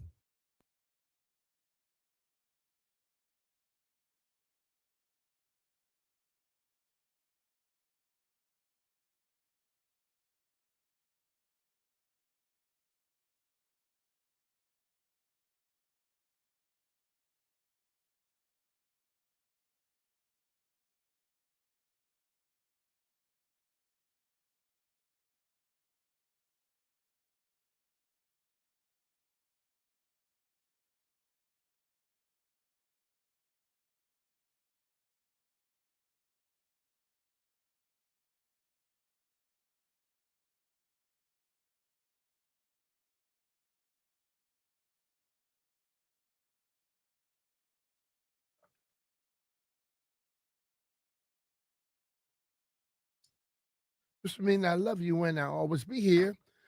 Phoenix and Philly, 106.7 The Fan. When JP get back, we're going to discuss who's done, which coaches in the NFL we feel may be looking for a new job, maybe some GMs as well. As we look at the Giants, I don't know how the people up there will make it. You know, we'll get into this completely and talk about different teams, but I go straight to them. Because I'm watching Hard Knocks and you're looking at the owner telling the GM he's going to be sick if one particular guy goes to a certain team, and the guy goes to it and he's having like a MVP type season. He's also leading the league in rushing. So I'm sure we will be discussing the damn New York Giants. I think some people are going to be moving quickly. John Leahy may have to go up there and help him out in New York. We can start right there then. I mean, they were the first team eliminated from the playoffs in the NFC. John Mara, listen, whenever you notice, I'm going to teach everybody a little secret. Whenever you notice every beat reporter from a certain team putting information out at about the same time, that's about the same information, somebody from the team reached out to them and said, yo, we want you guys to know this. It's off record. But, you could say per source. Yeah. And so earlier this season, every Giants beat reporter came out and said, we're not firing everybody. We're keeping everybody. Per source. Per sources. We're not firing them before the season over. I just, I have a hard time believing you could bring them back, B. It's going to be hard. If you bring in Shane and Daboll back, what are you pointing to give fans a reason to believe that it's going to be different? You can't just point at Malik Neighbors. They don't have a quarterback. You saw Daniel Jones on the sideline of Minnesota last night. They got 5 quarterbacks on that team. You notice that? Yeah. You know why quarterbacks want to go there? Because clearly O'Connell can rescue your career. But the thing about that, I don't see what you can promote to people coming up about what's going to be there. I don't know how they can do that. Dude, if you look at Daboll's record at this point, and Daboll and Shane were hired as a package deal, It may be gone as package. If you go way back in time, I think Adam Peters was kind of interested in that job, and they wanted the Shane Daboll package. Not really relevant now, but all right. So they went 9-7-1 the first year. I think the worst thing that happened for the Giants was winning. They went good the first year. Well, they won that playoff game and in they Minnesota. Had to pay Daniel. Yeah. They went 6-11 last year. They're currently 2-12. So I'm going to do some math here. That's 15, 17, 23, 30, and 1. 17, 30, and 1 with 3 games left this year. And the trend line, 9 wins, 6 wins, currently at 2 wins. The only thing I can think rescues them is they say whatever pick they get, 1 or 2, we're all in on quarterback X, Shador or Cam. We're going to make this work. We're the right combination. Question I would ask. If you're the owner and Shane came to you and told you that, would you have faith in who he chooses? I don't know. You know what I'm saying? So it's like, basically, they have had some good draft picks, but like the decisions at the top, the high dollar decisions have been so suspect. Yeah. And dude, I think Daboll runs really good offense. I really do. I think he's a really smart offensive mind. But he probably shouldn't be the head coach. Or he needs to grow up. His emotional outbursts on the sideline, I don't need robot. How old is he? He's probably your age, a little older, younger, what? I don't know, but I'll tell you in a second. You just told me when I told you about some things you got to learn. If you say you're 41, you get what you get. I believe he's never going to change. He's older than me. He's 49. He'll never change. Yeah, you're He's probably almost a half a damn century. He's not changing. All right, we'll go around the room. Do the Giants have to blow it up? Yep. 1 vote, yes. Yes. Landini? Absolutely. All right, that's 1 blow up. We know the Bears are blowing it up. Does the Bears blow up extension need to go beyond just the head coach? The head coach is already gone. Right. So I think the Bears need to come to a common agreement, everybody around, to move forward. I like Ryan Poles. I think Ryan Poles is pretty sharp. I think the trade he pulled off to move out of 1 for the Panthers to go to 1 to take Bryce Young was playing much better all of a sudden. Seems like he might have a future again. And then you get the 1 the following year. I like Poles. I think they've neglected the trenches, which is a problem. Who hired Eberflus? Those are, I don't know that. Who kept Eberflus? Like, the guy sucked. Why did you keep him? That's important. Now, did Poles have anything to do with keeping him? So here's my concern for Poles. And honestly, just looking at that Bears situation from afar, I was texting with somebody last night about Ron's decision to keep Scott Turner over Kevin O'Connell and how it was a little more complicated than that, whatever, right? Clearly it was a mistake if you look at where O'Connell is and where, how everything else shook out. Kevin thinks it was a great move. He sure does. But like, I know what that dysfunction from the top looks like, and that's what you're seeing in Chicago, right? Yeah. And I think a lot of it stems from ownership. But that dude they got in charge out there now, Kevin Warren, that I thought he really handled when he strikes me as a dude that gets to fail up.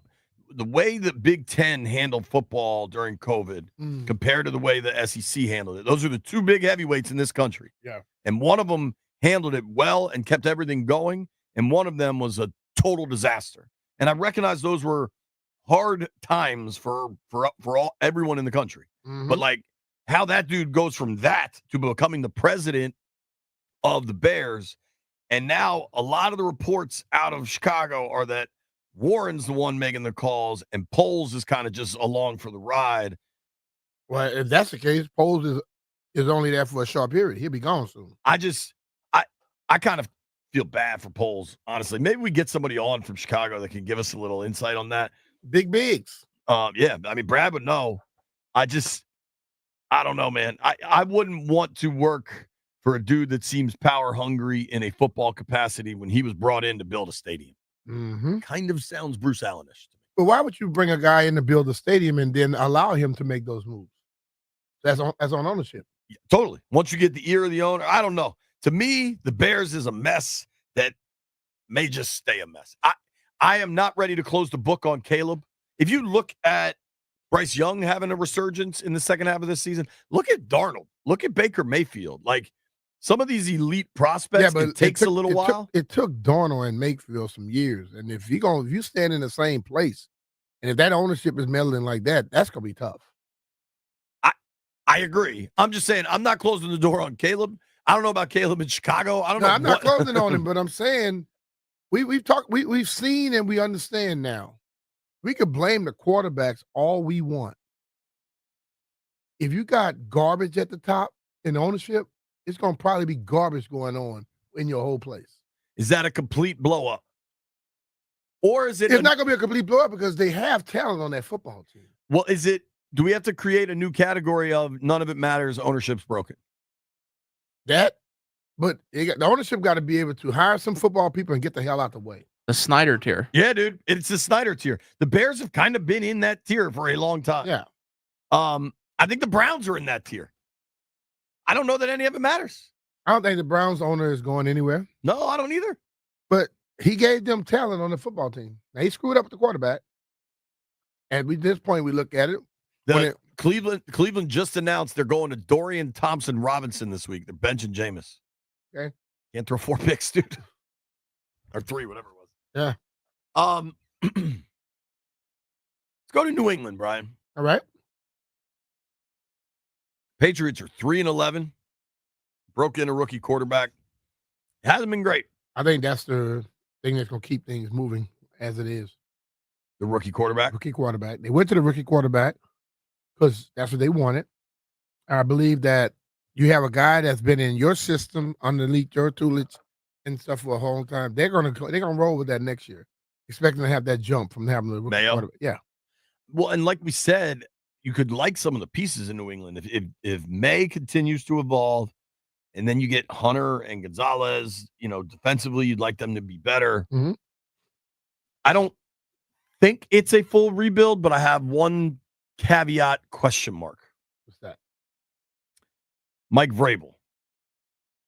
He's a legend up there. He's a legend, but I think Mayo, isn't Mayo? Yeah. He's been there. He's been there a long time too. So I don't know if you're just going to leave that and move on. I think if they go any other way, they go in offensive mind. I think maybe they should. Seems like the Pats will stand pat. I think. Yeah. I don't know, but I think. But dude, I think he's been around long enough to understand he has to show a little patience. Craft. Sure. Raiders, we talked about. Neither of us know what the hell's going to happen there. The owner's got a bowl cut. Like, I don't know what's going to happen. I don't know what's going to go down with them. Tennessee, it's a first-year coach. Your quarterback's terrible. I think they ride that out, right? They're 3-11. They're 3-11, but yeah, but the whole thing about it, first-year coach, and I think this is where we as fans and a lot of people, we lose it. You don't just put somebody in and they automatically come play better. For the most part, most teams take a step back when you bring in a new coach. Yeah. So I would think that they'll stay pat. Jaguars. Doug Peterson's been there I think 3 or 4 years. Doug may be done.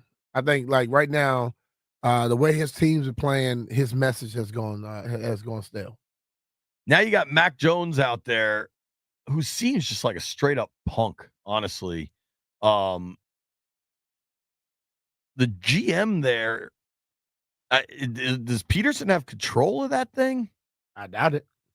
That could be another Snyder situation where the ownership's just so bad that it doesn't necessarily matter. I don't think that owner is nowhere close. The Cons have a good reputation. I don't think he's close to what Dan was. I think they've hired some bad people. The GM that they had, that same GM that Byron wouldn't deal with, is still there. Oh, yeah. The dude that was in San Francisco Yeah. with Harbaugh. So Balky? maybe just they just don't know how to hire. I mean, but that was a Snyder key attribute. Yeah, but he Balky. he tried to be a boss and never played football. Trent Balky. He wanted to be involved with everything, every decision. If we look at the same time frame of Dan, from 2000 to now, the Jags have won 2 playoff games. One more. It's one more than Dan, but it's not a lot. It's they had Jack Del Rio running the show down there for Jack got like a 9-year run down there. I mean this for both organizations, New York and Jacksonville. I think firing Tom Coughlin was a mistake. Coughlin's pretty damn good, man. Pretty good, but one thing you gotta realize when you start trying to tell the people that's paying you what they gonna do, you gone. So Jacksonville's a total tear down? You think they get rid of Balky? I think they should. I think they should too. All right. What other teardown we got? There's a lot of bad teams, dude. When you said there's 2 teams with 2 wins and a lot at 3, it's normally not that bad. Panthers first-year head coach. That all of a sudden they're playing some decent football in the second half. I think the change of the quarterback now may help that what they do going forward. It's Snyder all day. They're never winning. I got another Snyder. Jets. Jets. Oh yeah. Bro, and they look good. He screwed up the whole thing. He allowed a guy to come in and treat him I understand quarterbacks are normally treated differently than everybody else, but you completely put him at a place where he's above the coaches and everybody else. And you went after and then try to act like you didn't do it. Crap. That they should tear it up. I kind of think the Jets will win like 2 of their last 4, and all of a sudden Rodgers is hitting Devontae Adams. I hope they're dumb enough to bring the whole thing back. Just good luck, dude.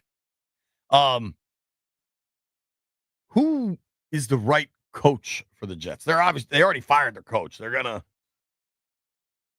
Mike Holmgren. Who's the right coach? Somebody that the owner's gonna have enough faith in that could come up and then tell Aaron, just like what's the man in Denver told Russell Peyton. No, you're not gonna have your own stuff and your people here. This is a team, and we're gonna run it like that. Whoever can do that, then you let that person be the coach. If whoever you bring in, if Aaron is still gonna have control, they're gonna be bad. Aaron's going to still have control because he's getting it from ownership. And That's what I mean. ownership ain't going. So ownership has to change their mindset. All right, those are the teams that have been eliminated. Of the eliminated teams, I think you're talking 7 out of 10 definitively are going to blow it up. Possibly. Mm-hmm. What do you do with the Saints? They've already fired the coach. They fired the coach, and I think they're putting this guy on a little, trial period. I don't think he's going to do enough to be able to give him to stay there. I couldn't believe Aikman brought this up last night. It gave it an idea that has truly just been spoken into existence. But then Aikman brings it up on Monday Night Football, and it gathers this national steam. 2 of the most iconic franchises in the NFL, the Niners and the Cowboys. What do you do with both? We'll examine when we return. It's B. Mitch and Finley.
I'm Earl Forsey. We are brought to you by the Reynolds and Power Home Team, Keller Williams Realty. Let's start by looking ahead a little bit, not for Philly, but Week 17. There's a report, pretty reliable source, NFL Nerd on Twitter. He's a scheduling guy, puts out a lot of stuff leading up to the NFL schedules each and every year.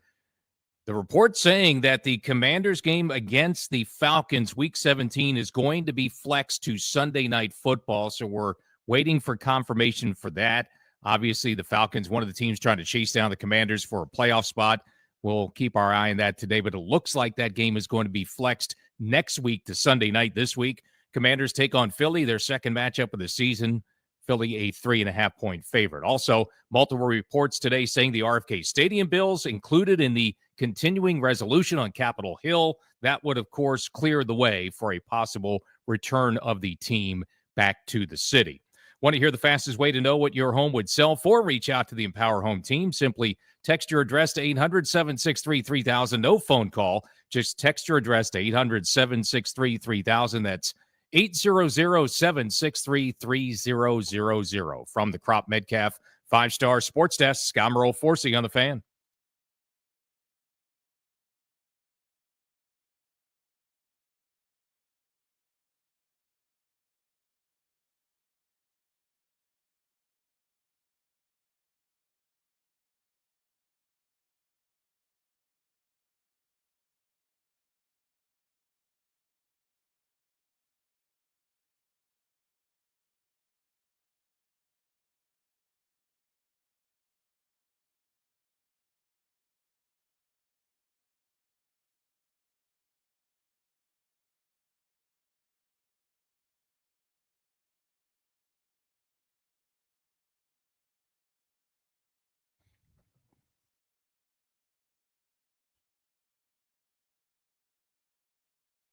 All right, we got a little breaking news here on the Fan. What do we got? I don't know how official this is. Did you get our information? Yeah.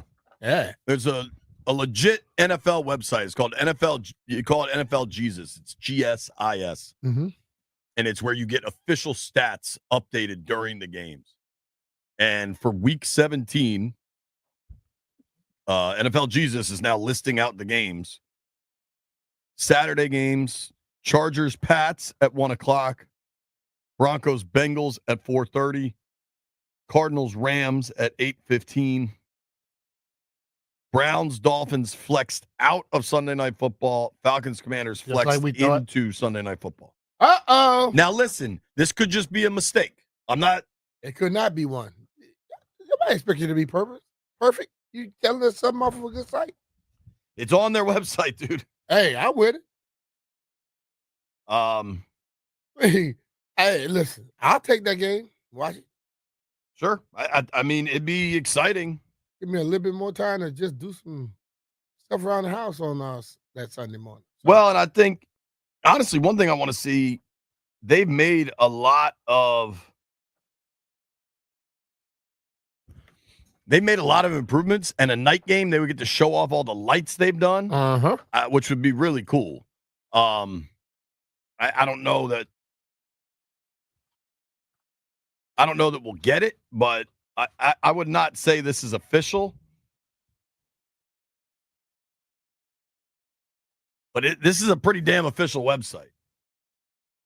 And it sure shows Commanders, Falcons, Sunday night, 7 o'clock. Okay. 8 o'clock. That would be a well, let's go quasi. I mean, quasi. Like, what I can tell you is this is the official website to get statistics from. Mm-hmm. And I can't imagine whoever made those changes, unless the website has been hacked, somebody on Park Avenue ain't happy about it. Why? They like to be able to have their big song and dance and announce the schedule and blah, blah, blah. But it's pretty damn interesting. It would make a lot of sense. The only surprise to me would be that the Packers-Vikings game stays 1 o'clock, but there's all these like rules and stipulations that allow maybe that's a Fox game and they decided to keep it. Who knows? Do you believe this is accurate? I tend to. Do I believe it? Yeah. If it's from that site, yes. But let's be real. If it's not, hell, it could be wrong. you went with a reputable source, a site, and if they happen to put out something that's not right, okay, cool. People get over it. Yeah, this is Landfill. What do you think here? I think it's legit.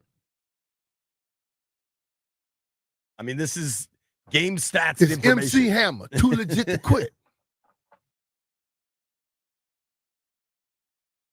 I don't know, man. Jeff, would this help you out, or is your conflict this weekend? That's this weekend. Yeah, my conflict is this weekend. It'll be over. That's tough, buddy. Oh Lord. Do the right thing, Jeff. Do the right thing. I am. I'm going to do the right thing. Can't let down the kid. Jeff, you gotta be like Martin. Like Martin loved the kid. Jeff gotta love the kid. Yeah, Jeff, you got to take care of the kids, pal. I know that's your driving force, buddy. Taking care of them kids. All right. Sure seems like the Commanders Falcons game has been flexed. We'll find out together if it's official. Yep. But I'm gonna reach out to somebody in the NFL on this and see what they say. I'm live texting somebody on the radio. I'm sure that's exciting. I'm gonna have to. I need you to come to my school and not worrying so much. Just say it and keep moving. Nah, dog, that's news that I want to know. Yeah, but you said it off of the thing, and if it's there, it's there. If not, it's not. It's gonna be very interesting to see, man. That game to me deserves to be flexed. I was told that we'd know soon, and that if it happened, if the Falcons won, there was a really good chance of this happening. I think it's pretty cool that Washington is in a situation where they get flexed into a game late in the season because their game matters so much. And it's not just them versus the Cowboys for the division. Like, this is just something else. This is just a good game on the schedule. Mm-hmm. Very good one. It's going to be interesting, man. I think folks will be very, very fired up. And you've got so many storylines for that game. Kirk coming back to DC. Granted, it's with a different team. He's on his second team since leaving here. Raheem Morris. Yeah. Raheem Morris coached here. Dan Quinn coached Atlanta. Yep. Took him to the Super Bowl. Yeah, Dan Quinn took him to a Super Bowl. Raheem Morris was on Dan Quinn's staff in Atlanta. Dude, I mean, who knows? But maybe it's also like, I don't think that will be packed with Falcons fans. I think it will be an opportunity to showcase Washington is all the way back. You know what I mean? Mm-hmm.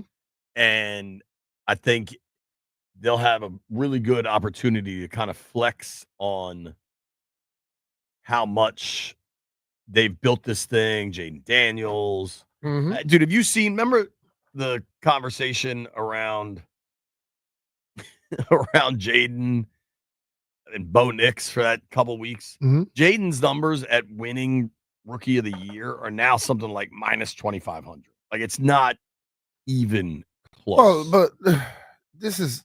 He's minus 2,000. But think about this, Jay.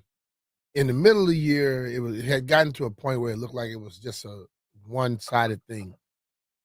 You think Vegas didn't want to get something else involved just as much to get people to bet on the other way too? You know what I mean? Yeah. So listen, when you deal with gambling, I know people always think they figured it out. I would say, if you've never been to Vegas, fly out there and see how many lights are on all the time.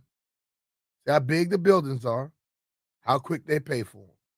And you'll realize they know what the hell they're doing. Because there's always somebody telling me that they're smarter than Vegas. And I'm like, you go to work every day? They're like, yeah. I said, well, you're not smarter than Vegas. If you're smarter than Vegas, you wouldn't be working anymore. Sure. I think Jeff, how excited are you personally if this is correct and it's Commanders Falcons flexed into Sunday Night Football? And JP, to be honest, I don't care if we was playing at 11 a.m., 1 p.m., 4 p.m., 8 p.m. My level of excitement of watching the Commanders play will always be through the roof. It just is what it is. Me personally, I know a lot of people going to hate me for saying this, but I hate playing at night. I hate when we play at 8:20. And it's not because I think of some superstition or anything. I hate the fact that I have to wait all day to watch my team play. That's why you gotta go out and do something else. Don't wait all day. But nah, even when I'm out doing something else, I'm looking at the clock like, man, it's not almost 8 o'clock yet. When I played, I did that. I like people would just lay around the hotel all day. I'm like, nah, what you doing? I go back home. I go do something. I go walk through the mall. But I was not going to sit around all day at home. And even when I try to watch football at the one, now if I watch football at 1 o'clock and it's the Commanders, I can watch football all day. But watching football at 1 o'clock, waiting for the Commanders to come on at 8, it's you know how they say it's a roller coaster ride in the games. It's bad for my heart before that because my heart just be like, let's go, let's go, let's go. Landfill, what about you? How does that impact your sleep schedule? Because you usually sleep till like 10 p.m. p.m. Could care less about the game. He go to sleep, he'll see it when he wake up. Yeah, but that's like prime nap time. Yeah, it's not ideal. My preferred time for a game is actually 4 o'clock. That works perfect. Yeah, the evening game, though, they can also go a little late. I'm kind of a grumpy old man at this point in my life. Primetime NFL games just take way too long to finish. And I just want to go to sleep / be, inebriated towards the end of it. For me, it's a late night, but Sunday home games are a late night for me anyway because I host the show. I'm hoping we just host the show from the stadium after the game. It's on Channel 4. That's a pretty big audience. Let's keep that rolling. That would mean that you have to have some other people come and do the show. Come out and do some other stuff. They may not want to move. Or just you and the cameraman can handle it. We'll figure all that out. I'm just saying, 'cause now you expect the other people to have to work. No, move around. You can still do stuff from studio and from. Okay, I'm just saying. One location. Put that little thing on there. They don't like to do extra work. They like to tell you to do extra work. I'm gonna be there anyway. Mr. Walker, how you doing, sir? DOC. I've been talking with the marketing people. When are you going to be able to break down your mock draft? I'll get back to you. Landfill, when did we have Doc's mock draft scheduled? Was that for Wednesday? Yeah, it's actually for tomorrow. Doc, tomorrow at noon, mock draft? We need it. We got to go rounds 1 through 7, Doc. You think Doc cares more about the mock draft or this game getting flexed? Neither. I think the flex he might care about because that's the actual game. That's what he cares about. He understands. Doc. One thing Doc understands is money, and he knows it got flexed because the NFL gonna make more money having a good game at that time rather than having some garbage. B. Mitch and Finley, 1067 The Fan. Phone lines, 800-636-1067. Looks like the Commanders Falcons game got flexed week 17, Sunday Night Football. You fired up? Let us know.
B. Mitch and Finley, 1067 The Fan.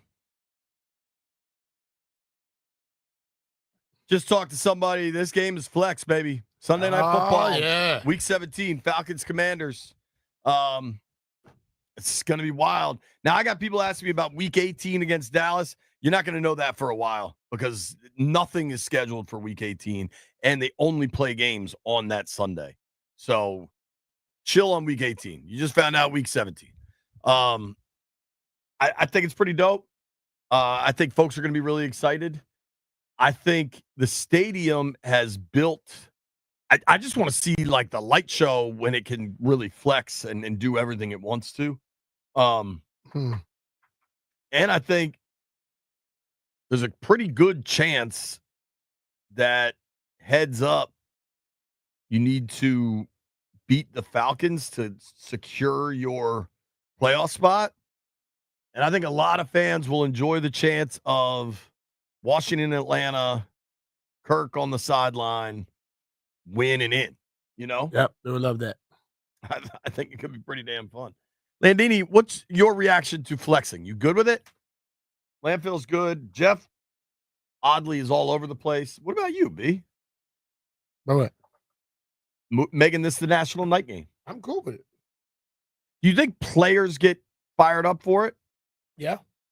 But players understand the importance of those night games and those big games like that. And hell, when you play it like that, guess what? Nobody else is playing. It's that time for you to put on the show. That's how I would think about it. Never was afraid of a night game. I tend to agree with you, man. I think most players will be pretty fired up about it, and I think it's a big opportunity for this team to show what they can do on a bigger scale. And you know, they haven't been playing their best football. The best football they played was the first 6 weeks of the season. Maybe you can get back to that. You got to deal with Philly this week. You're not looking past any opponent and all that, but that Atlanta defense is quite beatable. And you like to think you are able to take advantage, man. And everybody's going to have injuries. It's late in the season, but it's a big chance. It should be pretty cool, I think, just it becomes like an opportunity for Washington to show how different everything is. This will be their first primetime game at home since since the new ownership, right? Did they have one last year at home? Try not to think about last year too much. Right, but I'm just curious. Of new ownership, they had the Bears game at home last year, and they were down 27-3 at halftime. And then their other that game against that was you just said the Bears game? Yeah. That was at night, wasn't it? Yeah, it was Thursday night. Wasn't very good. Yeah, that's all. First home game this year at night. Big opportunity for Washington, obviously. And I think the stadium will flex kind of above all else. Just how they've significantly changed it. Jeff walking in with cookies. Oh, B, actually, I have something for you in my truck. I might do it tomorrow, though, because we'll park side by side. A listener made these. Shout her out. Landfill's already eaten them, it looks like. Yeah, her name is Heather T. So shout out to Heather T. She made us some cookies. Shout out to Heather T. Now, Landfill has tried them. Landfill, what'd you get? Did we get different kinds? Landfill, you can't even identify the type of cookie? Chocolate chip. Chocolate chip. I'm into that. This is good, too. How were we made aware that these cookies existed? You just run downstairs and get them? Danny Rue. Danny brought them in. Mm-hmm. Shout out to Danny. And they are delicious. All right. Try one. I will. Don't you worry about me, Jeff. I don't turn down cookies. All right, we're going to talk to Mark Seagraves next. We got a lot of news happening right now. Week 17 getting flexed. The Atlanta game. Some of us have been saying that for a while. This RFK stuff is moving like crazy. I don't know that we definitely know if the continuing resolution language is out yet. I imagine it'll be all over social media once it does come out, but it's supposed to come out this afternoon. Those dudes are running out of time to get work done in the Senate. Like, I mean, running out of time in the real world versus that world, I would say. I think they wrap on Friday for the year. And then they all go back to their mansions and chill out for a while before the new class of senators or whatever gets waved in on January 6th, obviously. So I do think there's some level of time crunch on this to get this done, because you never know. Right now, however it landed, they have the right cocktail of people to get this passed. You never know if you're going to have it again, so get it passed. Don't mess around. You want to get this thing done. Yep. And we'll see if it does. It sure seems like it's going to. Everyone I've talked to repeatedly says, yep. And I'm about to give away some tickets. Whose tickets am I giving away? Merle and Terrapins, serving them in the home of the Terrapins. Let's do this. Caller number 10, 800-636-1067. 800-636-1067. Caller number 10, you will win a pair of tickets to go see the Maryland men's basketball team, Maryland Terps basketball, courtesy of 1067 The Fan. Call in right now. You'll win the tickets. When we come back, Mark Seagraves joins the program.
I'm Roll Forsey. We're presented by PVI Office Furniture. Fast, excellent, affordable. Business grows with PVI. So the big news here, now on Tuesday, Commanders' Week 17 game against Atlanta is being flexed into prime time for Sunday Night Football. That would be an 8:20 p.m. kickoff in Landover a week from Sunday on November 29th. Potential that could be a playoff clincher for the Commanders, potentially against Kirk and the Atlanta Falcons. Washington could officially, possibly clinch a playoff spot this week if they beat Philadelphia. Plus, they would need losses by the Falcons and then either the LA Rams or Seattle Seahawks. Philadelphia comes to town this week, a 3.5-point favorite. Capitals are right back at it tonight against the Blackhawks in Chicago. Caps trying to rebound from a 3-1 loss last night in Dallas. That snapped the Caps' 10-game road winning streak. It'll be 8:30 p.m. for the face-off for the Caps tonight here on 106.7 The Fan. College hoops, Maryland Terrapins home hosting St. Francis, 7:30 in College Park on the Team 980, and the Wizards off for a couple more nights back in action Thursday, home against the Hornets. Looking to upgrade your office game? Swing by PVI Office Furniture, where we've got everything you need to take your workspace from the bench to the big leagues. Mention The Fan to score 15% off your in-store purchase. PVI Office Furniture, where productivity gets a hat trick. Visit PVI.com because business grows with PVI. From the Crop Metcalf 5-Star Sports Desk, I'm Earl Forsey on The Fan.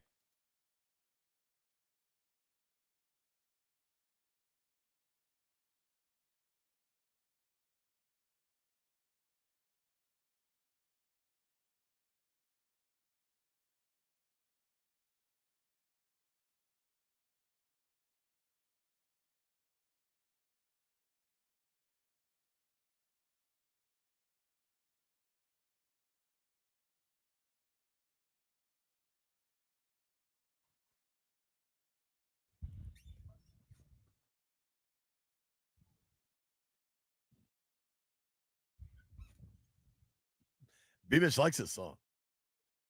I'm listening to the song. I'm like, what the hell she saying? It's indie, baby. B-Mitch and Finley, 106.7 The Fan. Excited now to get to the phone lines, bring in Mark Seagraves, NBC4 reporter. Mark, what's up, dude? How are you? JP, hey, thanks for having me. I really appreciate being back. Oh, dude, we appreciate you making time. And obviously there's big news of brewing on Capitol Hill. What's the latest with this continuing resolution to get RFK back into city control? So I am literally sitting by my phone waiting for the call that is expected to come at any minute, saying that the legislation has made its way on to that continuing resolution. The continuing resolution is a mechanism to keep government open through the end of the year that has to be passed before this Congress ends. And that is on Friday, the 20th. So the clock is literally ticking. We expected this to come out last week. We expected it again Sunday night. And now we're sitting by the phone expecting it one more time. But from talking to people on the DC government side of this, they are very hopeful and encouraged that it after all of the back and forth between Maryland roadblocks that they threw up, they really believe this is going to happen, and they think it's going to happen today. That's crazy. So we heard all these crazy reports. What at the end of the day were the Maryland demands, and have they all been met? So Maryland had, really three big demands. One was, and I spoke to Senator Chris Van Hollen about this a few days ago. They do not want the current stadium in Prince George's County to end if the team were to leave and to go anywhere else other than there. They don't want that stadium to look like RFK does now, right? An abandoned rust bucket, just an eyesore of unproductive land, right? And Sure. so they wanted that assurance with some specificity, within 90 days of leaving, that you will tear it down and begin the project in coordination with Prince George's County officials to some type of a development there that would be beneficial to the community. So that was one of their big concerns. They also wanted something, I think a lot of people are like, what in the world does this have to do with sports? They wanted the DC's Air National Guard fighter jets. So every state has a National Guard. Maryland has an Air National Guard. DC has an Air National Guard. The Air Force is reconfiguring their uses for those, and in doing so, they are going to eliminate the Maryland Air National Guard's fighter jet unit, which is located up near Baltimore. DC has its own Air National Guard, which there are no landing strips in Washington D.C. So DC's Air National Guard is actually based in Maryland at Andrews Air Force Base, and DC has two units. One is a transport unit, and one is a fighter jet unit. Maryland wanted that fighter jet unit for themselves to continue to have their own Air National Guard. And of course, Maryland has a lot more coastline and just, area terrain to have to cover. And so DC was fine with that. I spoke to the mayor, didn't have any objections to that. DC Delegate Norton had some initial objections, but at the end of the day, she was like, fine, if they want it, they can have it, if it'll make this deal happen. And then the last, and so those two things got signed off on pretty early. Then the last hurdle that got thrown up was the Key Bridge in Baltimore, wanting federal funding for the Key Bridge in Baltimore to be paid for by the federal government in total. So those were really the three things that they wanted included in any legislation that would include RFK land going to DC for another 99 years.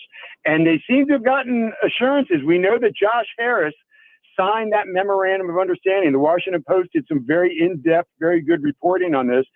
And, from their reporting, we know that Josh Harris met with the governor of Maryland and agreed to all his terms. And yet, when it came to what he had control over, and that was the disposition of the current stadium. And yet, Wes Moore held back on signing that MOU. It appears, and I'm not even sure if the governor signed that MOU yet, but it appears now that that the Chuck Schumer, the Senate Majority Leader, has been satisfied that Maryland will get what they need, DC will get what they need if this is included. And so the anticipation and expectation from DC leaders is that now it is going to happen. It will make its way onto the CR at some point, and that will get passed, and DC will get long-term control of the RFK campus. So I got something popped up on my phone this morning was saying that the Commanders are going to invest in the Landover area, and I guess that's what that means. That's correct. Yeah. And look, the difference between the RFK site and the Landover site, it's just enormous. One, the federal government owns the land where RFK is, and it's not privately owned or could not be developed. And so, by virtue of it just sitting there, there wasn't a property owner who was losing money, right? Whereas the Commanders own that land out there. If they were to vacate, that would be an asset for them, right? There, any businessman is not just going to sit on an asset and let it, fall apart. Right. And so they have every, fiscal interest in wanting to see something productive come of that, because if they are going to move, they're going to need funding for a new stadium. Talking with NBC4's Mark Seagraves here. Mark's been all over this reporting with RFK working its way through Congress. You can give him a follow at Seagraves, NBC4, Segraves, NBC4. Also, some official news on this game is flex. The Commanders just announced it. Week 17 will be Sunday Night Football, Commanders Falcons. So, Mark, back to the RFK thing. So, by all accounts, this is going to get out of Capitol Hill. It's going to get out of federal control and turned over to the city. But one thing that I think is important is that doesn't mean this is a done deal. How far down the line do you think this is, and what do you think happens next? Right. So, if you think that this was a political battle to get this far, You ain't seen nothing yet. Wait until it comes down to the 13 members of the D.C. Council and the mayor to try to agree on something, particularly a massive funding bill for a stadium for a billionaire team owner, right? So if they get control, if Congress does finally pass this and D.C. gets long-term control of the property there for 99 years, which is what the legislation would give D.C. control of the land for 99 years, basically a lease at no cost, which is what they have had for many years, but that current lease is set to expire. It would allow the district to develop that land in any way that they want to. So on that note, all 13 members of the council and the mayor are in agreement, right? They want control of that land because it's 174 acres of riverfront property with a metro stop, right? So they want to develop that like they've developed the rest of the waterfront along the Anacostia and Potomac River throughout DC. And so on that, they will agree. Whether or not there should be a football stadium, that will be the huge battle. Chairman Mendelson has not committed to that. Charles Allen, who lives in that neighborhood, has said that he's against, public funding for another stadium in D.C., especially at a time where D.C. is facing a massive budget deficit going into the next few years, canceling programs. So it's going to be very difficult for politicians to say, hey, we want to spend X millions of dollars building this stadium, but oh, by the way, we're cutting the circulator bus, we're cutting daycare funding, we don't have enough police officers on the streets, all these other quality of life and really serious issues that aren't getting funded. And so that's going to be the battle. And it is definitely not a done deal once they get this thing through Congress. It's not a done That's deal, when the but battle will just begin. when they were doing all the stuff with the basketball team, they didn't have money either. All of a sudden they showed up with some money. And I believe this group right here might have more money than the basketball team group does. I think they would be willing to put some of their own money into it. I think a lot of this stuff is grandstanding to me. Well, I will say the grandstanding is a big part of politics and a big part of real estate. And so, yes, a lot of that is going on. The team will definitely have to put up some money. I mean, it's just a question of how much the team wants to put up. Josh Harris has basically said he wants the team to play in D.C., right? That's where he grew up. Yep. That's where he went to the games. He wants it back at that location. He has, very fond memories of that, as do so many of us. And so, but he's still a businessman, right? So he's going to want to get the best deal for his company and for his team. And so, it is actually, I think, almost 1 year to the week that Ted Leonsis and Governor Youngkin made the announcement that the Wizards and Caps were going to move to Virginia. And you saw how that played out over the past year, and some people overplaying their hands, politically wise, in that. And then here we are, I believe later this week, the mayor and Ted Leonsis will have another event signing the legislation, giving them that money to rebuild Capital One Arena, which now the city will own. The city will end up owning that building. They already own the land. That's still crazy. So, there's a lot of, they figure out different ways to do this, but, one of the funding mechanisms, there could be a couple of funding mechanisms that would help district politicians say, look, we're going to do this in a way that it's not going to cost taxpayers any money, which is how they tried to position when they built the baseball stadium.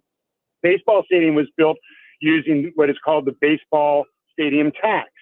And that tax is still being charged. I believe it's on the top 500 corporations like Pepco in DC. And they've been paying that tax, and that tax is set to sunset shortly after the bonds are all paid off that built the stadium. Well, they could just keep that tax in place and then be able to legitimately say, we're not going to raise anybody's taxes to do this, because they'll use this revenue from a tax on businesses that already exist that was set to go out and sunset, but now they'll just keep it in place for another few decades to pay off the new stadium. The other possibility is that they partner with a private developer in some type of public-private partnership where the developer says, hey, you let me build all this residential and retail and, a little mixed use community, low income housing here along the river, and I'll build you a stadium at the same time. And so there are different things at play, different ways that they could try to fund this.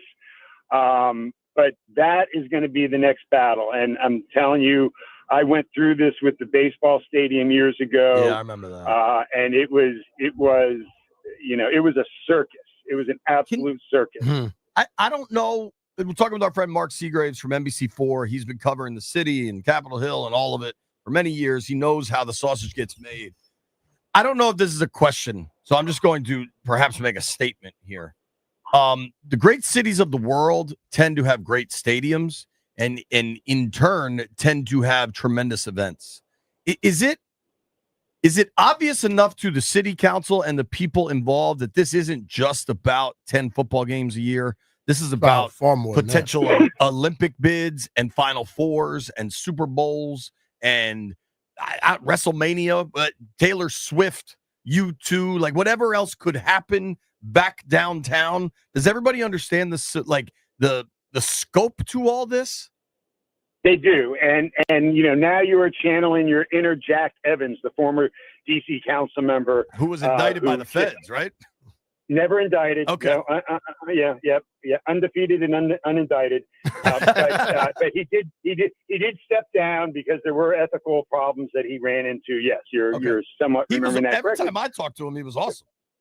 He's very, very pro sports teams, and that's his mantra: is that big cities, international cities have sports teams. And the only franchise we don't have right now is the NFL. And that's, the NFL wants it for the same reason, right? That's the other part of this equation. The NFL wants a team in Washington, D.C., in the nation's capital, right? And so there is that cachet. And yes, the, Olympics, Super Bowl, bigger concerts, all of that stuff. You're correct. And the city realizes it's about more than just 10 games a year, as you correctly put it. And so they're keenly aware of that. But at the same time, and you can get an expert to read the economics of this any way that you want, but the area would thrive without a stadium. If the city gets control of it and develops it, it will become a hub unto itself, with or without a stadium there. And so I think economic benefit wise, is not necessarily the best argument. That cachet argument that you make about us being an international stage and being able to host things, like international events and the Super Bowl and all these, top shelf events that we would like to be known for, it is certainly not lost on the DC Council. But I would also say, a lot of people are leery of the Olympics, right? There aren't a lot of jurisdictions that'll tell you, the Olympics were the best thing that ever happened to this city, right? I mean, because it creates a lot of strife and division and gentrification, and a lot of baggage comes with trying to build up an Olympic village. Yeah. And so I get the Olympic stuff, especially as they go to more developing nations that spend all this money to build stuff that then goes unused. I think it'll get used here. I think for DC with the Olympics specifically, you probably have 75% of the infrastructure built, right? Like you've got all these different venues. What you lack is the big famous stadium. Like to my point, Mark, the World Cup's coming to the US in 2026. And they're not playing a single game in the nation's capital. That's just embarrassing. Which is the problem. Yeah. Right. Yeah. And, we have a big soccer community here too. And totally. So, again, with a stadium that was also built in this public-private, economy. And so, these are all things that are going to be hashed out if we get over this hurdle on Capitol Hill this week.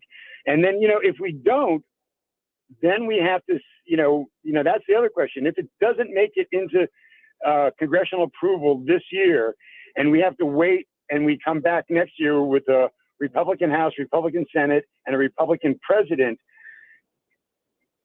some people in the city.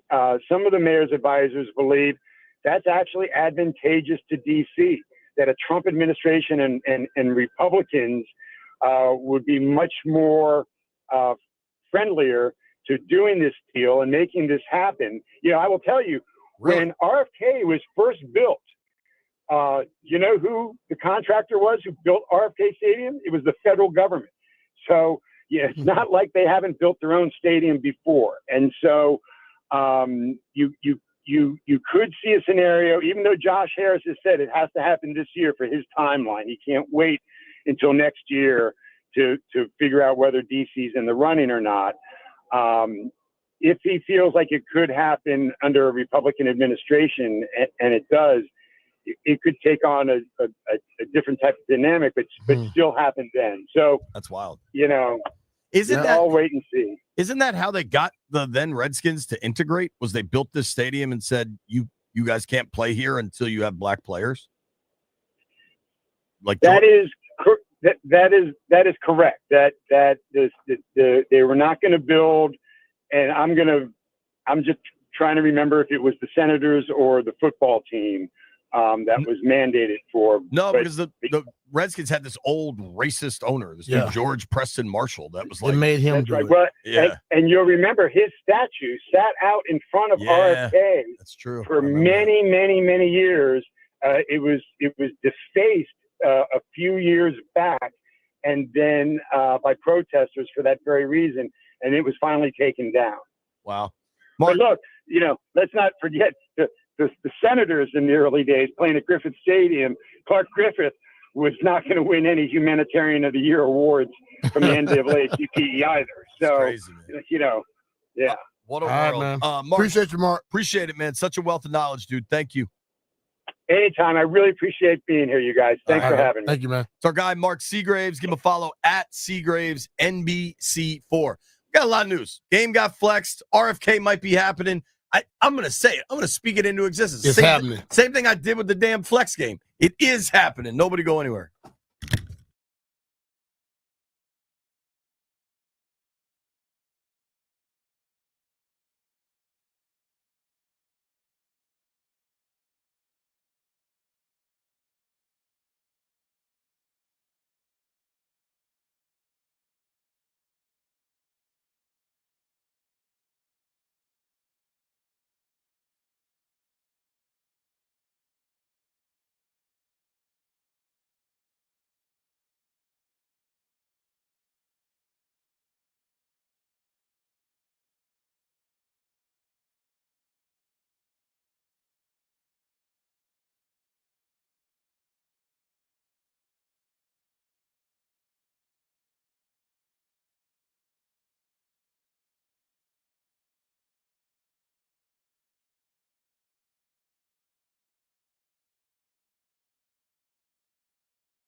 I'm Earl Forsey. We are presented by IT Cadre, trusted insight from trusted insiders, itcadre.com. So the big Commanders news today, not about the game coming up this week and against Philly. It's the following week, Christmas week, week 17, Commanders game against Kirk Cousins and the Atlanta Falcons being flexed into primetime. That'll be Sunday Night Football, week 17, 8:20 kickoff in Landover, Sunday, November 29th. This weekend, against the Eagles, Philly right now comes in a 3.5-point favorite. Capitals lost last night and had a 10-game road winning streak snapped 3-1 in Dallas. They'll try to get back on track tonight against the Blackhawks in Chicago. 8:30 face-off tonight here on the Fan. College hoops, Maryland home hosting St. Francis, 7:30 tip on the Team 980. IT Cadre's trusted insight, helping leaders of the nation's most important organizations understand complexity, align efforts, and make the best data-driven decisions to achieve success.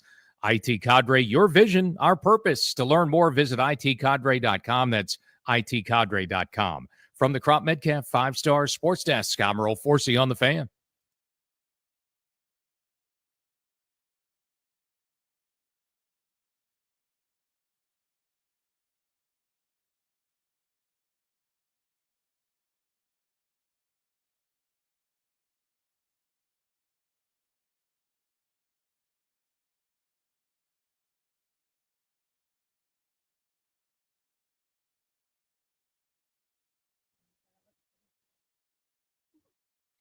All right, let's defend PFF for a second.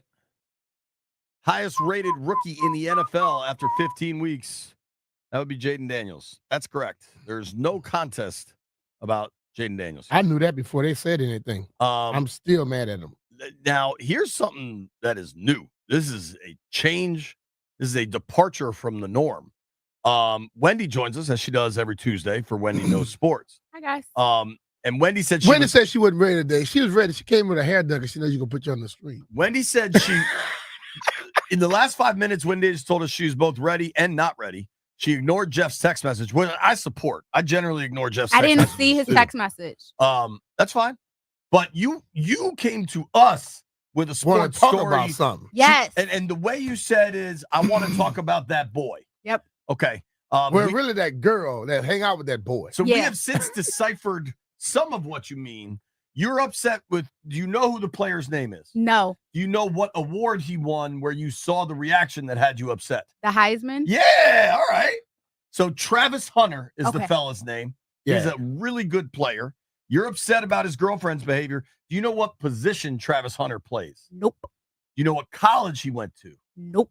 Do you know who his college coach was? Nope. Have you heard of Deion Sanders? Yes. That's his Oh, okay. Got it. All right, so now you know it's Deion, and you know it's Travis Hunter. Can you Okay. think of the college? No. They have Mountains. They have mountains. Snow. That's a lot of places. Snow though. You go Colorado? Yeah. All right. I'll turn it over to you now because we want to hear watched this this video the other day. Yeah, you tell us what happened and what upset you. So I watched the video, and I believe she was upset about just sitting there. And her comment was, "Do I just have to sit here?"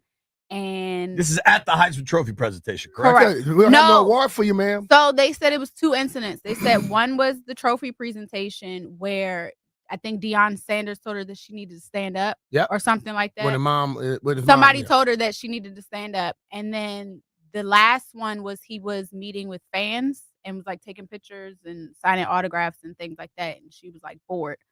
You have to But understand, she is not the damn focal point. correct. And now she sort of kind of is because she made herself the focal point. But if I was his mom, she would have to go. Well, I heard a lot of people say that one. She would have to go. His because- mom said she has to No, go. No, If- I was saying if she if I were- was his mom, she would have to go because you're a problem already. Can I say, I don't know what that I should say what I'm about to say, but You what the probably hell? shouldn't. You only live once. She's not hot enough for all this.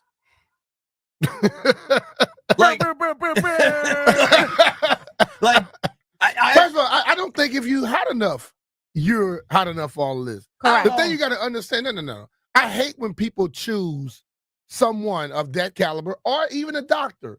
Well, you got to work tonight. Mhm. He's a damn doctor, yes. And if it's vice versa, if it's a woman that's a doctor or a woman that's a celebrity and the guy got a problem all the damn time, get to stepping. Yep. You know what I'm saying? The whole problem is people want somebody, but then when they get with them, they want to change them. Yep. Who do you want? You just want the aura, or you want the actual person? I got to be honest. I don't really care about this, but I found it made me care more that you were bothered by it. Wendy's clearly bothered by it. Listen, it's the first Jay, sports story the thing Wendy's you gotta ever realize, brought to us. there are some things when you see, I've been in this arena here for a long time. And when I see people walk into it, I know that they're going to be a problem off the bat. But I'm cool. I let guys handle your own business. That's what you chose, just you choose. But when it's all when it's all said and done, it's going to be rather quickly. I say, bruh, could have told you that before. Man, why you didn't say nothing then? I ain't want to have that choice.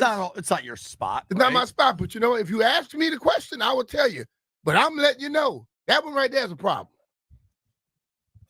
He got to go through his return of the Mac phase. I believe all men go through that in their life. Please expand on this theory. Right. You don't him? Yes. You don't listen to the lyrics of Return of the Mac. Return of the Mac. You Play lied to me.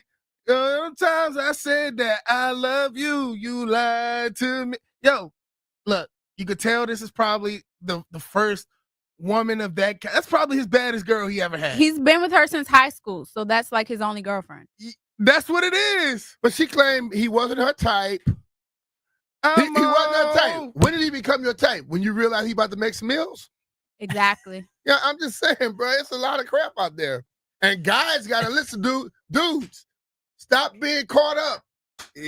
Multiple people out there. You're gonna be somebody that's gonna be not as good looking that will not give you baby any when you broke my She's heart. a problem. She has And to I go. had to go. Damn, Wendy going hard. She's a problem. She has to go. Wow.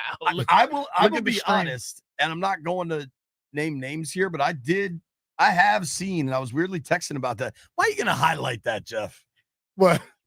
Commandante Tequila making comments, and it's one thing for the comments. He's shooting his shot. I didn't see it. Do you He's want to shooting his see shot. Thank you. he said you look good. Yeah. He did. Hey, tell us that. Yeah. And look at her cheesing though. I will say, She's cheesing. it does seem like Wendy did her hair for Wendy Knows No, Sports my today. hair was done at the Christmas. My hair's been done since I got my hair done the night before our Christmas party, which was last Thursday. Was Jeff drunk at the Christmas party? Yes. I would have told you that. We were downstairs singing karaoke after the Christmas party. My invite was lost. Yeah, purposely. No, I had to work, dude. I had to work. We all had to work. Wendy, I'm glad we got to the bottom of this Travis Hunter stuff. Who do you think should be the number one overall pick in the NFL draft? I don't know. I didn't know the man. I didn't know his name. Yeah, right. But you know he was dealing with a problem. Correct. Can you name another player on his team? No, I didn't even know what team he played for. But he until plays for 10 Dion. 5 minutes and ago. Dion's son played for the team, so what's one of them name? Dion. Dion's son. Well, Dion didn't play. Dion is the one that does all Wait, of isn't the his son named after him? Dion Jr. does the stuff. Yeah, he does. Shador and the cameras.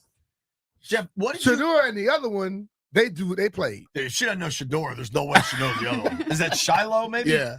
Jeff, what was the question you wanted me to ask her about cooking? I said, do she know who Cooking with Kaya is? Do you know who Cooking with Kaya On is? TikTok, I heard that. Yes. Yeah, I love Cooking with Kaya. I heard that. I have no idea what that is. You need to go look it up. Go Cooking look it with up. Kaya. Cooking with Kaya. I got I love an her. NBC phone, man. I'm worried. I don't know what you're sending me to do here. There's been some big news just officially in the last half hour. Yeah. Do you know what flex scheduling is? Yes. What is it?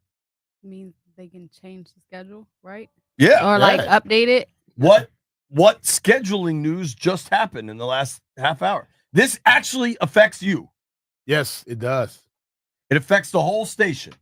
It affects the whole station. Our station that we both work at, that all of us here work at. Jeff, Landfill, B, Heavy Metal Chris, everybody. And it was a scheduling change. I bet this is on even your Instagram. I haven't been on Instagram. Maybe even TikTok. The Commanders game? Yes. Which game? Oh Lord. So they have 3 games left. Okay. The Eagles this weekend, the Falcons the following weekend, and then the Cowboys. They're supposed to play the Cowboys Christmas Eve, right? No. Nope. No. Just no. No.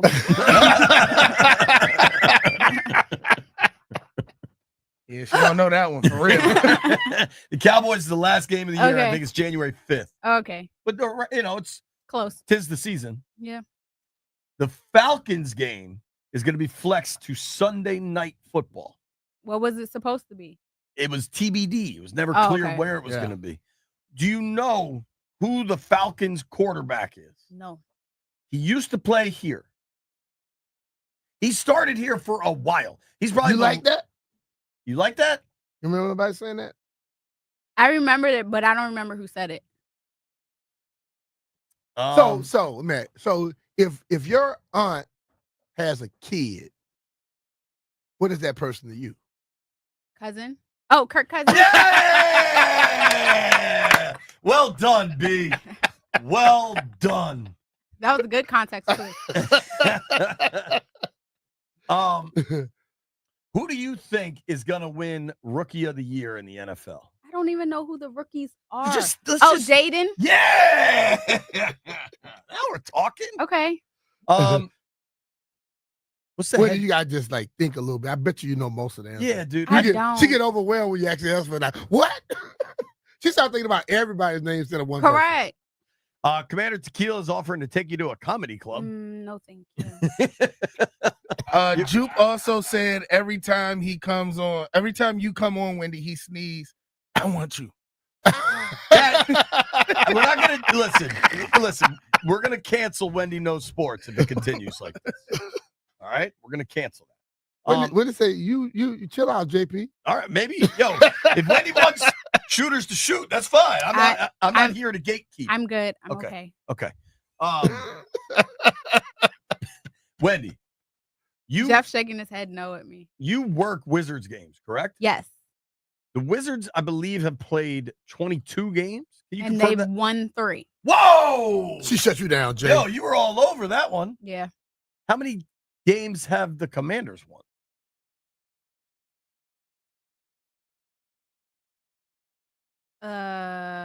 It's their most wins. 9. Whoa! Where'd that? You pulled that. How? I guess. Do you think the Wizards will win more games this year No. than the Commanders? No. They play 82. No. Wow. No. Wow. She pays attention to sports enough to know that. I worked Wizards games. Yeah. I mean, I work some Wiz games too. No. Wendy, as always, just a tremendous stuff, asset Win. to the program. Thanks. Help yourself to a cookie. Thanks. I don't. Now, Don't eat sweets. is your mom listening? Because apparently your mom likes to make sweets. No, my mom is not listening, but I learned at Thanksgiving that one of my cousins actually listens, but he didn't know that it was me. Oh, so now What's his name? His name is Steve. Shout what out kind to of cookies Steve. your mom makes? She make macadamia. So my mom usually makes chocolate chip, White chocolate oatmeal. What's up with this coconut cake you were White talking She chocolate makes macadamia. coconut cake. Let's get some of that. White Yeah, she chocolate got to bring some in macadamia. for sure. I can I'm ask trying to her. throw a suggestion out there. Okay, That's I'll- my favorite cookie of all. I will throw that suggestion to her. Well, I'm suggesting coconut cake. You Jeff want the will- coconut cake? I'll bring in whole milk. You got to have whole milk to eat coconut cake. Okay. All right. Wendy, thank you. Anything you want to point people to? Your Instagram, your No, Twitter, your I TikTok? said my Instagram is private for a reason. Thank you, Wendy. I'm When gonna we find come it back, out. I'm gonna put that Thank thing. you. I'm gonna put it on my story. I'll let y'all know. we got to make some bets. Hey, it's Brian Mitchell here. Big changes are happening in the DMV. And just like our upgraded football team, now is the time to upgrade the comfort in your home with a Rude HVAC system. I did, and the difference is night and day. My family and I felt the change instantly. And if you don't have a Rude system yet, you're missing out. Plus, there are tax-eligible options for you in the DMV. And if you're in Maryland, you might score some utility rebates. So head over to Rude.com, find a local pro partner, and get ready for winter. Always remember, if it ain't Rude, it ain't right.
train roll on.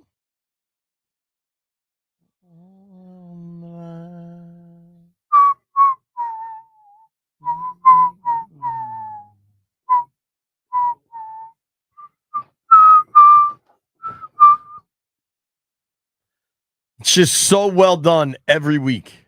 Every week, Landfill. To go from Wendy Knows Sports right into Skinner singing Tuesday's Gone as our Tuesday show is gone. Hard to beat. Hard to beat that. Production of the highest quality. Speaking of production of the highest quality, nobody stays on top of the bets like our guy, Jeff Walker. Let's hit it. Heard it here first. Heard it here first. Gather around, gather around. Jeffrey. All right, so JP, you sitting at 0-1. Landini, you're sitting at 0-1. How was it not 6? It was 5.5, and you said it on radio. Yeah. Every damn time you meant. This dude is amazing. It was He 6. always speaks on what something is, then the next day try and change it. It was 6. It was 5.5, brother. It was 5.5. Landfill, you had it at 6. No, y'all didn't. It was 5.5. Do you need me to pull up the audio? A whole giant portions of the country had it at 6. They bet on something that on guarantee it wasn't on the one that we used. Yo, I honestly I think it was 6.5. I don't think it was ever 5.5. It was 5.5. It was 5.5, bro. Dude, I'm looking at it right here. Dude, I'm playing the audio right now. Play it. Well, it's not going to come across y'all's. I know Score had. I'm not even trying to do a bit. Like I'm showing you. Score had that 5.5, just like they normally have it at what you call it with what's the name, FanDuel. We never spoke 6.5 at all. All right, I lost. It was 5.5 because I took them 5.5, and I took the Vikings -7. The Raiders are so bad that they missed an extra point for a cover. Yep, that's a bad team. When they have last night.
Jackson to their practice squad.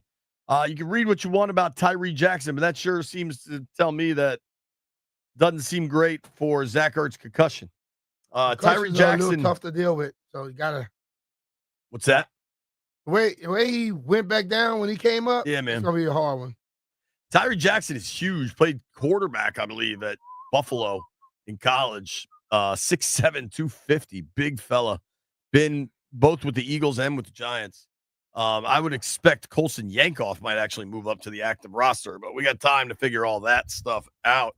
Thank you to everybody that listened to the program today. Thank you to our guy, Barstool Nate.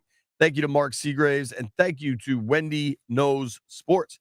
Grant and Danny and that crew are back in studio after what sounded like a hellish, rough night. a rough travel night. Let them tell you the story, but they're all here. They're ready to rock.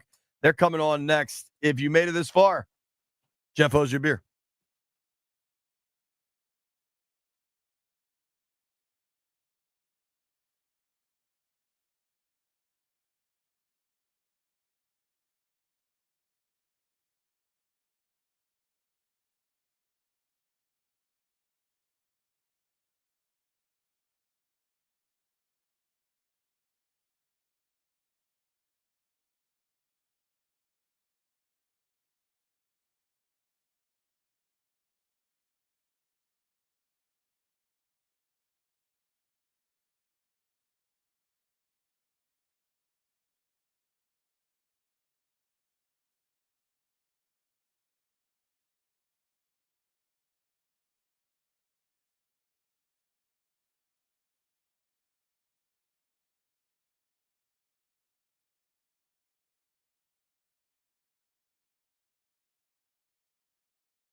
I'm Earl Forsey. We're brought to you by Ace Trim, the home builders trade partners. So before we get to the Eagles this weekend, let's look ahead a little bit. Why not? Because the Commanders' Week 17 game against Atlanta is now being flexed into the primetime slot for Sunday Night Football. So that's going to be an 8:20 kickoff in Landover a week from Sunday, November 29th.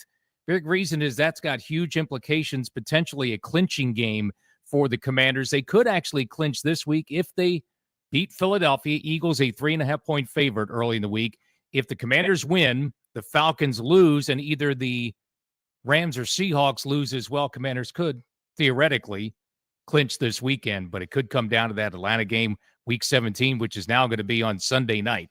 Mentioned the Eagles coming to town. The Commanders were, remember, in mid-November in front in that game early in the fourth quarter. Philly a 3.5-point favorite for the rematch this week. Dan Quinn said Monday that tight end Zach Ertz and safety Jeremy Chin are both in concussion protocol. Capitals lost on the road, snapped their 10-game road winning streak last night in Dallas. They'll try to get back on track tonight against the Blackhawks in Chicago. The Windy City 8:30 face-off for the Caps tonight on the Fan. For over 25 years, Ace Trim has been a trusted trade partner for new home builders in Virginia, Maryland, and West Virginia, specializing in full-service interior trim carpentry. We handle everything from supply to installation, turnkey, and hassle-free. Contact us at acetrim.com today. Ace Trim, the home builders trade partner. From the Crop Metcalf 5-Star Sports Desk, I'm Earl Forsey on the Fan.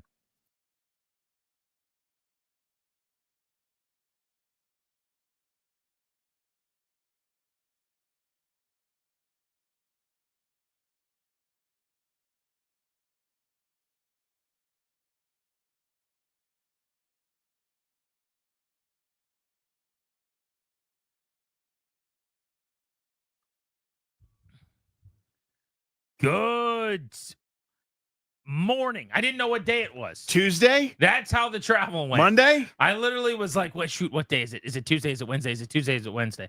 Good Tuesday morning. Grant and Danny on the Fan, December 17th, 2024. I knew that much because it's my son's birthday and it's my dad's birthday. You definitely said good morning, too, by the way. It's 2 p.m.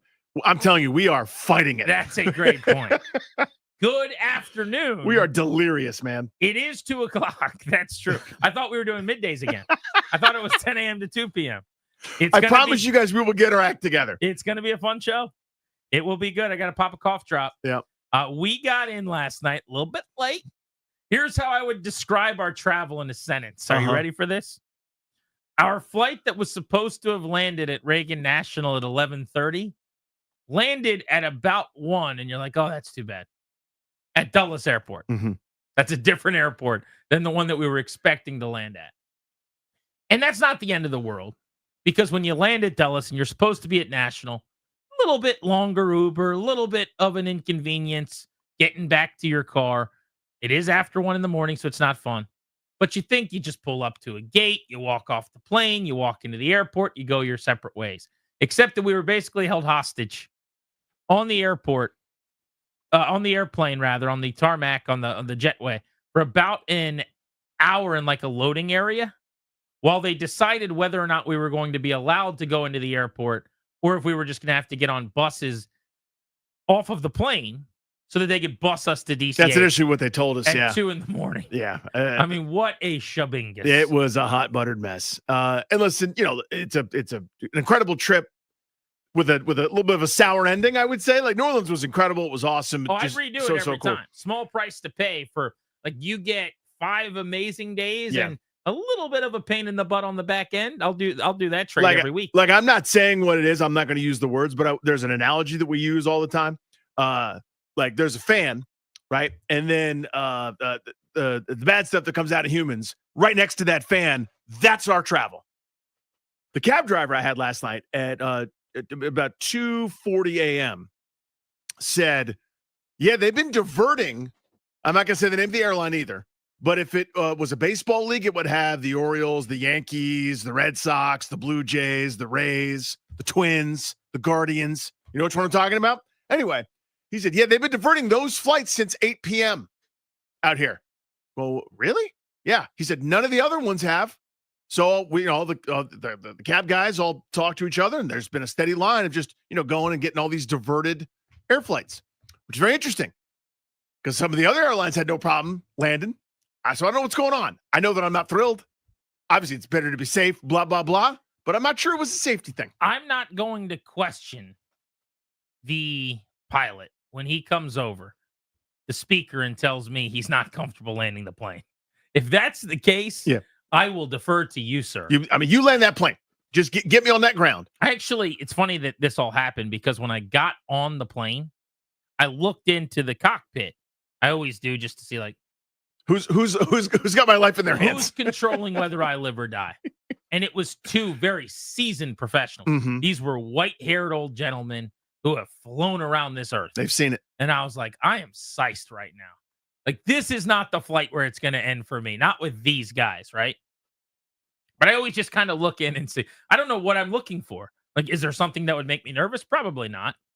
I guess if Clary and Darius turned around in the gear, like a dude whose eyes are crossed, suddenly they're my pilots, and I know they're not trained to be pilots. Maybe I get nervous. Or it's a guy with his arm in a sling. It's like, I still got one hand to do it. Like, I'd be nervous. Right. But so I get on the plane, and I'm like, we are in good hands. What happened was he came over the speaker. This is only a 50-minute flight. That's what's amazing. The second flight was the easy flight. That was when you get in the air, about 45 minutes later, you're going to land. Before we took off, there was a medical emergency where they called for a doctor. And we sleep on that, by the way. That took more than an hour. Our departure was delayed by an hour. And I hope obviously, she's okay. Hope she's fine. By the way, I think she had the best night of anybody. She got off that plane and went and just had a nice, comfortable nap in an ER somewhere. And so that really boned us because we were like first in the queue, ready to leave. And then it's like, well, now we can't move. We have to go back to the gate super slowly, rearrange that.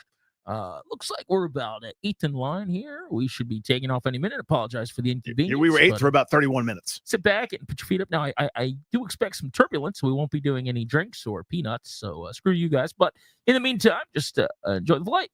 So we get ready to take off. About an hour later, we do. So that part, don't forget. But we get in the air. Everything is seamless. Everything is fine. He's making time. I got someone sitting next to me who's a frequent flyer. They're like, we're actually going pretty fast. Like, this flight's going to go quicker than you think. He's making up time.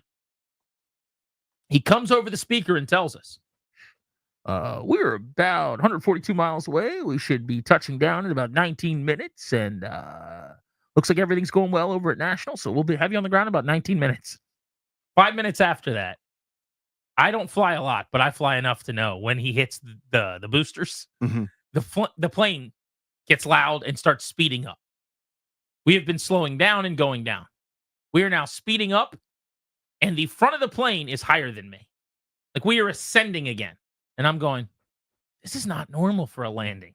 Like, why are we speeding up? And why am I now tilted backwards a little bit like we're climbing? That's not how you land. The ground is down. So I look to the lady next to me who flies all the time. I'm like, am I crazy? Or she goes, yep, we're speeding up and going up.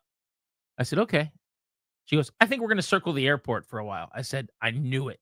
I've had this happen to me. We're going to circle Reagan National. I had it there at National a bunch, because it is a tiny airport and a tiny runway. Yeah. It's one of the shortest and most difficult to land at in the country. So about 10 minutes goes by after that. So now we're about 15 minutes since he told us we'll be on the ground in 20 minutes. We feel that we're climbing and going faster again, but we're just waiting to land, essentially. He goes, yeah, we got some problematic crosswinds at Reagan National. I'm just not, and he says these words, I'm just not comfortable landing this plane. And or maybe, and he's like, we're going to make the decision that we're not going to land here. So he goes, we might have to go to Dulles. Might. He said, might. We might have to go land at Dulles. That was the last we heard. Now, when he said the things like, we have crosswinds and we probably shouldn't land and we're being advised not to land and I'm not sure that we should land, you knew we were going to Dulles. But he did use the word might, and then he never said another word until we landed. And I'm looking out the window as we're coming down, and I'm going, this is not National. There's a lot of space out here. There's a lot of buildings and grass. This is Dulles. And that was about, 90 minutes after we were supposed to have landed? Mm-hmm. And then we land, and they say, what, Danny? Your baggage will be at claim number 12. You can get your baggage at 12. Number 12 is where it is. Everyone's like, great. How do we get the hell out of here? So initially, the plan is stay on board as if we're going anywhere. We're going to bring some buses out here in the middle of nowhere. This is not one of the regular terminals. This is, some sort of the guy kept using a term like we were all in the airline industry. He's like, it's a hard landing port. I'm like, oh, right, one of those. I thought it was a soft one. I have no earthly idea what you're talking about. You know what I kept thinking of when he said that? Because he kept saying, like, we landed on the hard landing port or whatever. I kept thinking of the scene in Armageddon where he's like, you landed us on a GD iron plate. I don't know why, but it was like 1:30 in the morning. Well, I think 14% of your thoughts circle around Armageddon. But he kept talking about how hard the landing port was. It's a very hard landing port. But basically, we were in a loading dock. Yeah, they have auxiliary stuff just for this purpose, right? So the plan was to have us sit there like horses' asses until a couple of shuttle buses navigated through the Dulles Toll Road, got us unloaded straight from there to take us back to Reagan National. I couldn't believe this because that was the plan. Like initially, and I said to the people next to me, I'm like, we've been parked now for 20 minutes. I had properly, like an adult, gauged how much time it would take for us to land and do I need to go to the bathroom? And we're now 90. We've blown past that by 90 minutes. So I said to the lady next to me, I'm like, hey, would you mind if you let me go? Would you mind if I went to the bathroom? I'm in the window seat. And she's like, oh, we can't get up. No, lady. This is not your job to tell me if I can get up or not. That's someone else's job. Your job is to stand up and let me go to the bathroom now. And I'm like, oh, yeah, I got to go to the bathroom. So, and she's like, yeah, the seatbelt sign's on. Like, no, rule lady. No, rule lady. You don't get to tell me I can't go to the bathroom. A flight attendant gets to do that. Your job is to stand up. So we had a little negotiation. And then I went to the bathroom and I just kind of hung out in the back and talked to the flight attendants for a little while and stretched out. And about 30 minutes went by and eventually we found out we wouldn't have to get on the buses because they kept saying, everyone was asking, like, why can't I just get off the plane? Not in like out there, but when we eventually get to the airport, why can't I just go do my own thing? I live closer to this airport than the other one potentially. Yeah. You have to drive by exits to get to my house in order to get to Reagan. And they kept saying that we have to ask the gate agent if you're allowed. The gate agent will make that decision. Why? I'd like to make that decision. I know. Which Ryan, you thought they were saying air marshal? So Ryan came up to me. He's like, why is an air marshal going to have to be telling us? He's like, so Liam Neeson's going to tell us if we're going home or not? No, I could have sworn they said air marshal first off, like I was delirious. I was exhausted. I just wanted to go home. I get it, buddy. I thought they said air marshal. I guess they didn't. It was gate agent. Which you're thinking agent marshal. Yeah, agent marshal. Same badge, thing. Liam Neeson. But they did make the executive and wonderful decision. Thank you. To let us go our separate ways. Now, it was an $80 cab ride for me that they didn't give me a voucher for because it was an act of weather. I said to the lady, I'm like, are we going to get anything for this, you think? She just started laughing. No, silly. No, not you, Grant. You get nothing. I actually saw when they had a bunch of the leaders of the airlines on Capitol Hill like a week ago, and all the lawmakers were like grandstanding and screaming at them. Did you see any of this I coverage? didn't know. I mean, it was way over the top. And I remember watching it, and I've had terrible travel experiences like everybody else. And even I was like cringing, like, God, this is tough. Where they're just like, you're holding people hostage. What you do is wrong. Do you know that you're a criminal? Like they're just killing them. So but like last night is I'm like not allowed to get off the plane, not allowed to like I'm like, what is different? Like, why did I give up all my rights when I got on this airplane? Well, but that's kind of my thing is like normally I'm like, man, that is over the top. If you said, okay, there's a panel in 20 minutes while you're waiting for your bag, you can say whatever you want to an airline executive. Right. I'd have unloaded. I'd had so many thoughts, right? Where it's like at a certain point, I'm going to use the "oh come on" clause, right? Where instead of saying like legally the FAA, oh come on, I've been sitting here for however long. Let me just waddle my fat butt down, and I'll get to the terminal. I'll figure it out. Leave me alone. Stop this. Right. Stop it. Like I'm literally telling them, you guys have created this issue. Yeah. I'm going to solve it. Yeah. Just allow me to. Let me go off. I'm not asking you for money. I'm not asking you for a hotel. I don't want to take this plane anywhere else. I don't want anyone else to have to do what I want to do. I just want to be left alone and allowed to go. If we're in Philly, I'll walk home. I need to get away from you. Right? Let me go. Looks like everyone's going to be able to get off the plane except you, Danny Rouillet. Screw you. Let me go. I did a bit last night at baggage claim that I should not have, where I just said to Danny, like, Danny, I think they're going to send you to Philly. And Danny just looked at me like he was going to kill me. Not the time for bits. Time to go home. I agree. It was time to go home. That's fair. But it was 2 a.m. Well, everyone was reacting differently. Some people like found like you guys were doing the delirious, like kind of, oh my God, this is so ridiculous laugh. I didn't have it in me. In fairness. Yeah, I don't get angry. Don't bother me. Because it's not anyone's fault, really. Sure. At the end of the day, it comes from a place of safety. Yes. Allegedly. Right. So I have my own conspiracy theories, by the way. I want to hear those in a second. But you get angry and quiet. Yep. Is that fair? Yeah. When I'm that tired and that over it, I have no jokes But I in think me. even if you're rested, Time to like go home. inconvenienced by travel, your default is like annoyed and quiet. Quiet and angry, yes. I get like laughy. That's not a word. Yeah, but everyone knows what it is. Like I just want to do shtick about it. Yeah. You're doing the thing where you hit people's arm and you like laugh and then until you cough. So I tried to tone it down as best I could for you, but I did have to get one off right Yeah. there. Oh, dude, you guys are firing. Standing there at 2 a.m, and we left, and Darius is like, I can't believe y'all were doing bits with him right now. Yeah, I mean, He's Darius like, has a gallon of snot in his Oh my nose. God. She's struggling. I mean, if we kept all the snot that came out of Darius's nose from takeoff last night, The Atlantic to Ocean. right now, we could go for a swim in it. Bigger than Christian's pool. But we made it. We did it. Josh is in Arlington on Grant and Danny. What's up, Josh? Hey guys, thanks for the call. Love buddy. the show. Thank you, man. So I think when you guys were traveling out, I was working that morning. But anyway, just to kind of recap, when you guys like are on approach and you notice the plane will be climbing, accelerating, a couple things probably going on. There could be a plane on the runway that maybe was really slow to take off. And so I work in the sorry, I should have said this. I'm a controller at DCA in the tower cab. And basically what we do is make sure, like, you guys don't run into each other. By the way, thank you so much. Yeah, that's a good job. Hold on. I know you have more to say. Yeah. Thank you. I mean this. I'm going to say it one more time. Thank you. It's like it freaks me out. I don't know how you guys do it, but you're amazing. And thank you. Were there winds last night that made it difficult to land? Yeah, so it's a combination of things. There's a lot of variables in there. So, for example, on the when we're landing to the north, because sometimes they'll be taking off to the north, sometimes to the south. When you're going to the north, it's a lot easier to land. So the minimums, like the lowest you can get, and in the clouds, and then pop out last minute, see the runway.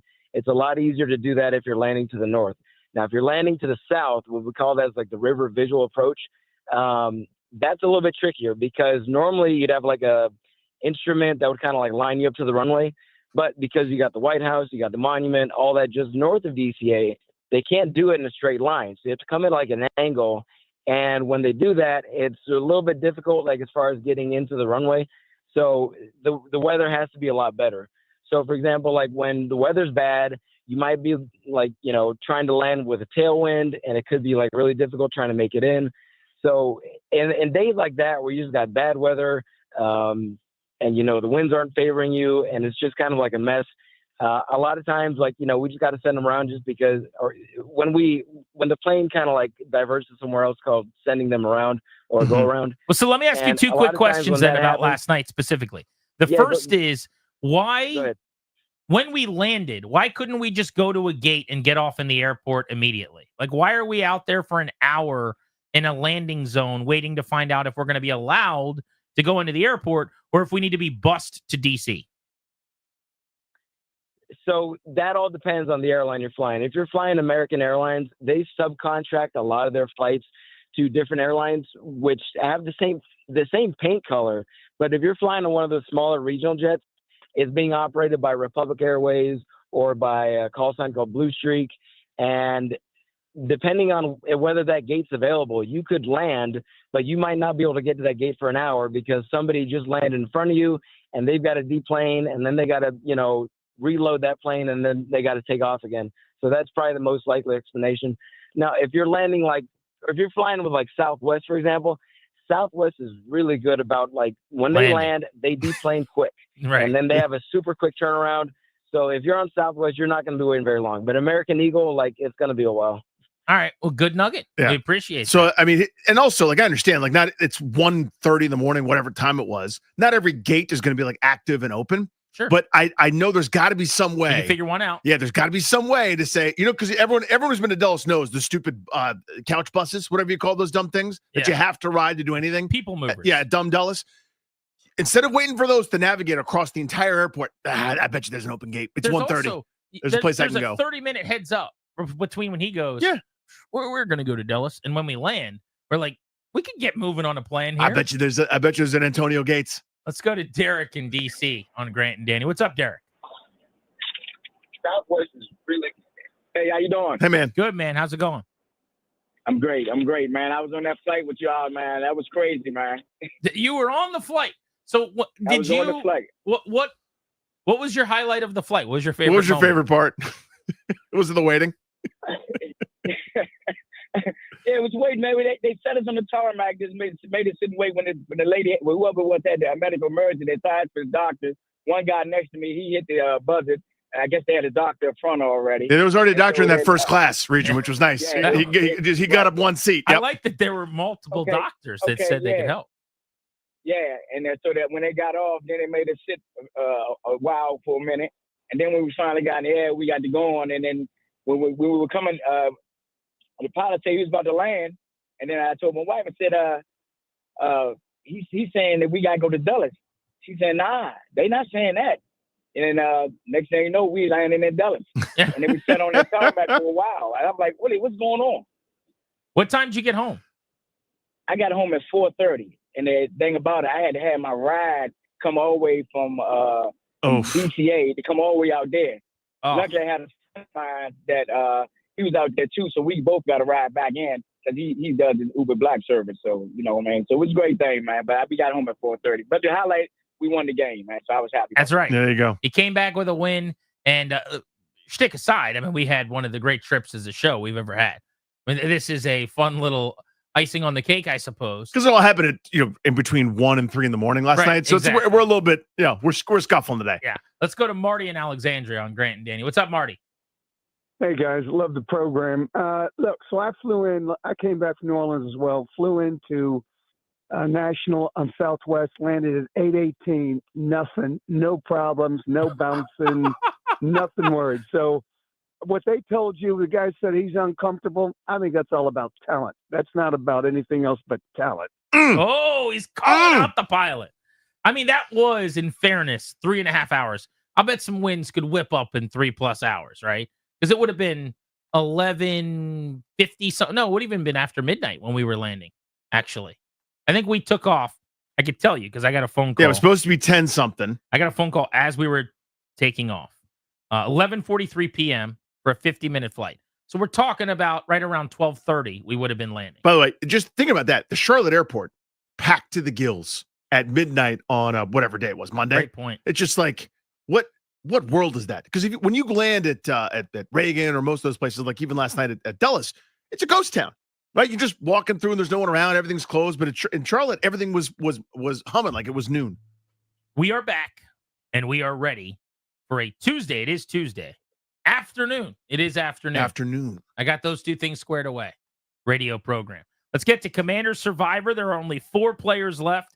You're kicking one of 3 off the island and giving one of 3 immunity. We'll give you the details on that next. Plus, huge Commanders news as it pertains to their game next week.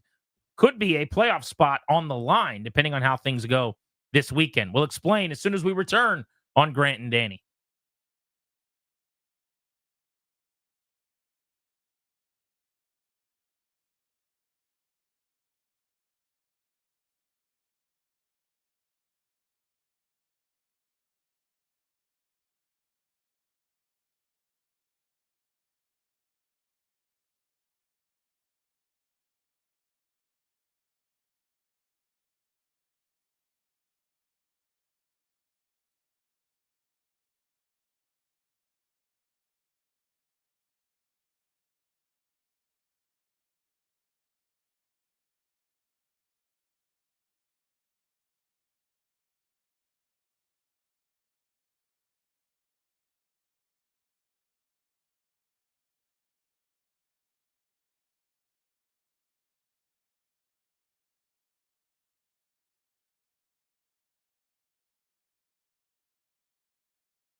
A lot going on the show today. Big second hour. We got Austin Eckler, our normal 5 o'clock appointment on Tuesdays. Earlier than normal. He'll be on at 3. He's got an event he's doing in the community today. So we'll have a 3 p.m. Austin Eckler interview for you in a half hour. Looking forward to talking to him. And at 3:45, today's double play. A little over an hour from right now, we will play the very popular and extremely anticipated game. How much weight did Danny gain in New Orleans? A lot of factors we're going to go into to this one. Normally, it's Danny goes somewhere. He doesn't obey the rules of what he has to eat normally, and he gains a lot of weight. It's pretty simple. The all-time per diem record is 16.8 pounds in about 4 days, set in New Orleans. If you're doing the math, that's 4.2 pounds per day. Similar food, but just not a volume here this time, both because of my age. I'm on performance depressing drugs, so to speak, to try to not eat as much. I worked out every single morning, but I will tell you guys, spoiler alert, weight was gained. CK is already in with his guess. We'll answer all the questions that you guys have during that segment. I know the answer, and it is a number. So okay. I will say, I think it's going to be a smaller number than is normally the case, but we will get there. 3:45 today, so make sure you're listening at that time. Today is Tuesday, which means Commanders Survivor. We're going to boot somebody off the island and give somebody immunity.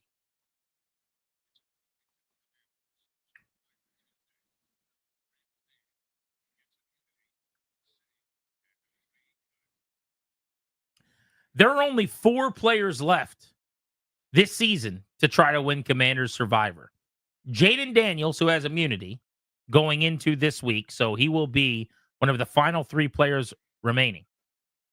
And then you're voting on these 3 players, 1 for immunity, 1 to get voted off the island. Wide receiver Terry McLaurin, 2 touchdown catches, 73 yards. Linebacker Bobby Wagner, semi-quiet game for him.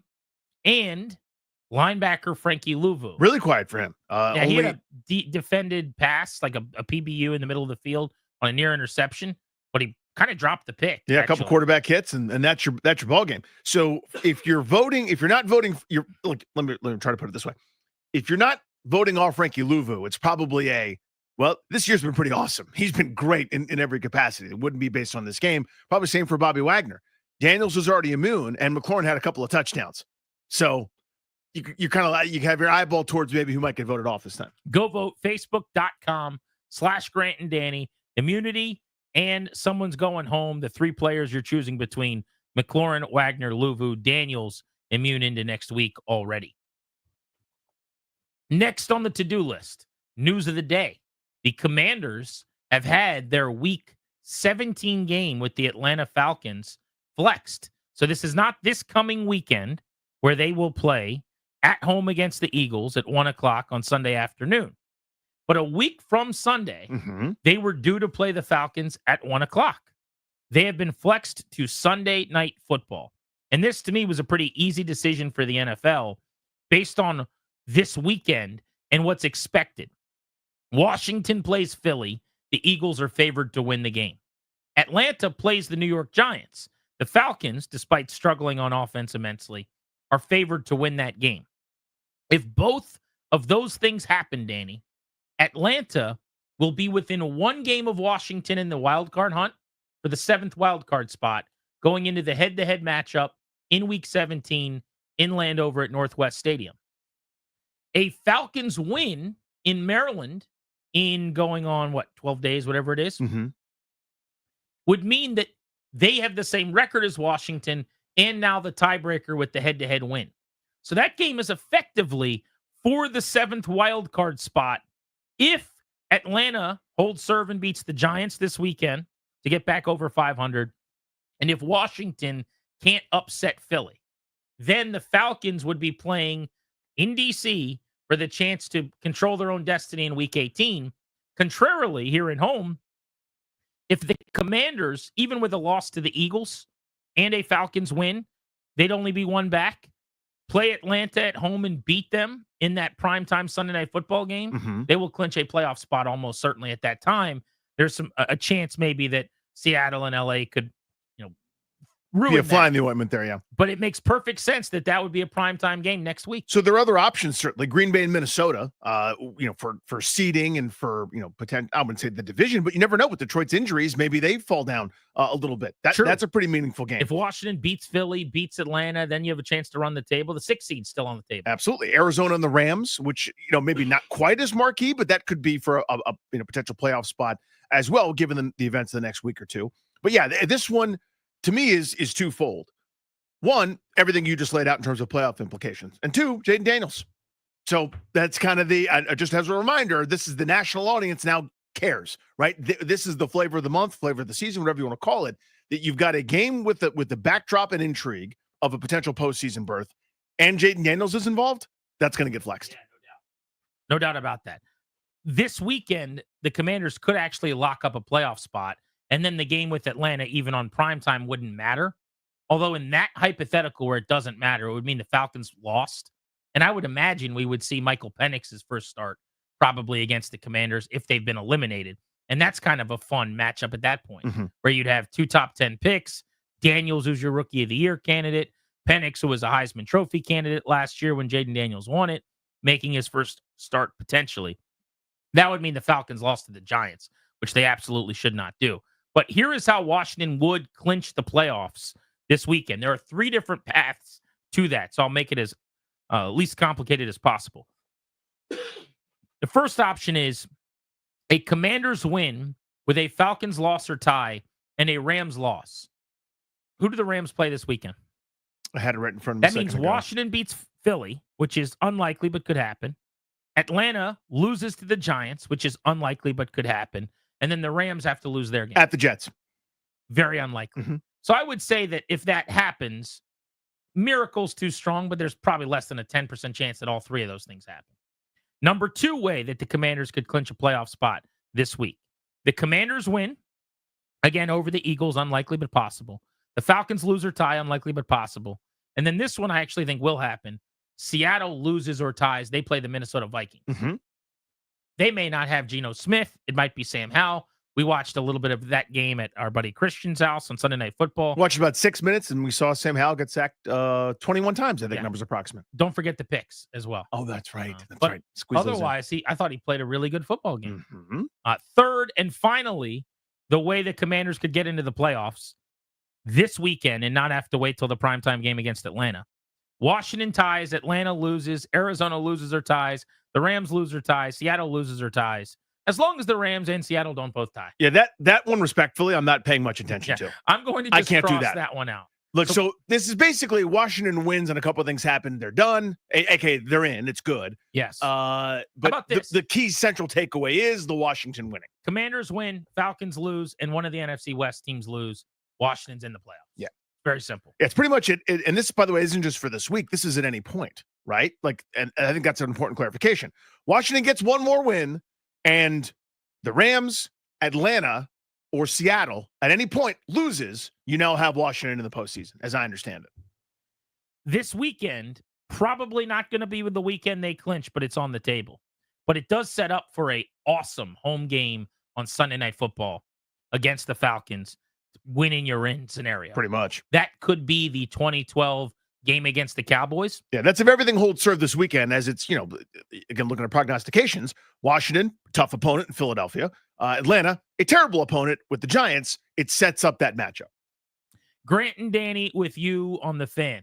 The other big news in DC sports today, from a gridiron standpoint, is that the RFK legislation is going to be a part of a budget bill via reporting, which means a massive breakthrough at trying to get a stadium downtown in DC. Let's get to that next. Austin Eckler's on the show in 20 minutes. You're listening to Grant and Danny on the Fan.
Danny, I'm Grant. This is The Fan. By the way, it has been very cool to see everybody sending us their Odyssey year in review minutes listened. Yeah, it's neat, man. I had a listener send me a receipt that he'd listened to 120,000 minutes of 106.7 The Fan. I don't know that there are that many minutes.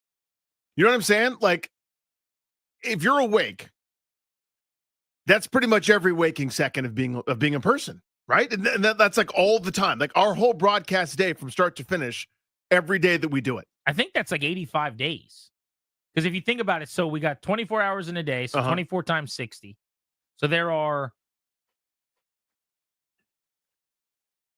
24 times 60, 1,440 minutes in a day. If you're listening for 120,000 minutes, you're listening for 83 days of the year. Mm-hmm. That is astounding and incredible, and we thank you very much. That's amazing, yeah. We also accept the people that listen for 3,000 minutes. Everyone's allowed. Everyone's in the club. But if you're one of those top 5%ers like Danny Rouillet is, you earned it. You did your thing. I saw that you posted your I got mine year in review. Yeah, I got I was amazed because as I said, I literally work here, and there are people that have like twice as many as I do. Right. I'm in the 40,000s because I stream our show every day, and I check out everybody else's shows as well, around the house futzing around. But yeah, it's really cool, man. Honestly, just stick aside. It's such a neat thing to be able to have that kind of like tangible trophy and proof. It's a cool thing that Odyssey does. So people are like, hey, this is actually a huge part of my life. Look at this number of minutes I've spent listening to you clowns wax poetic. It's awesome. Yeah, if you got an impressive number of minutes you want to show us, send it our way at Grant H. Paulson, at Funny Danny, and we'll take a peek. But very, very cool, and big thank you goes to all of you guys who check out the show all year long.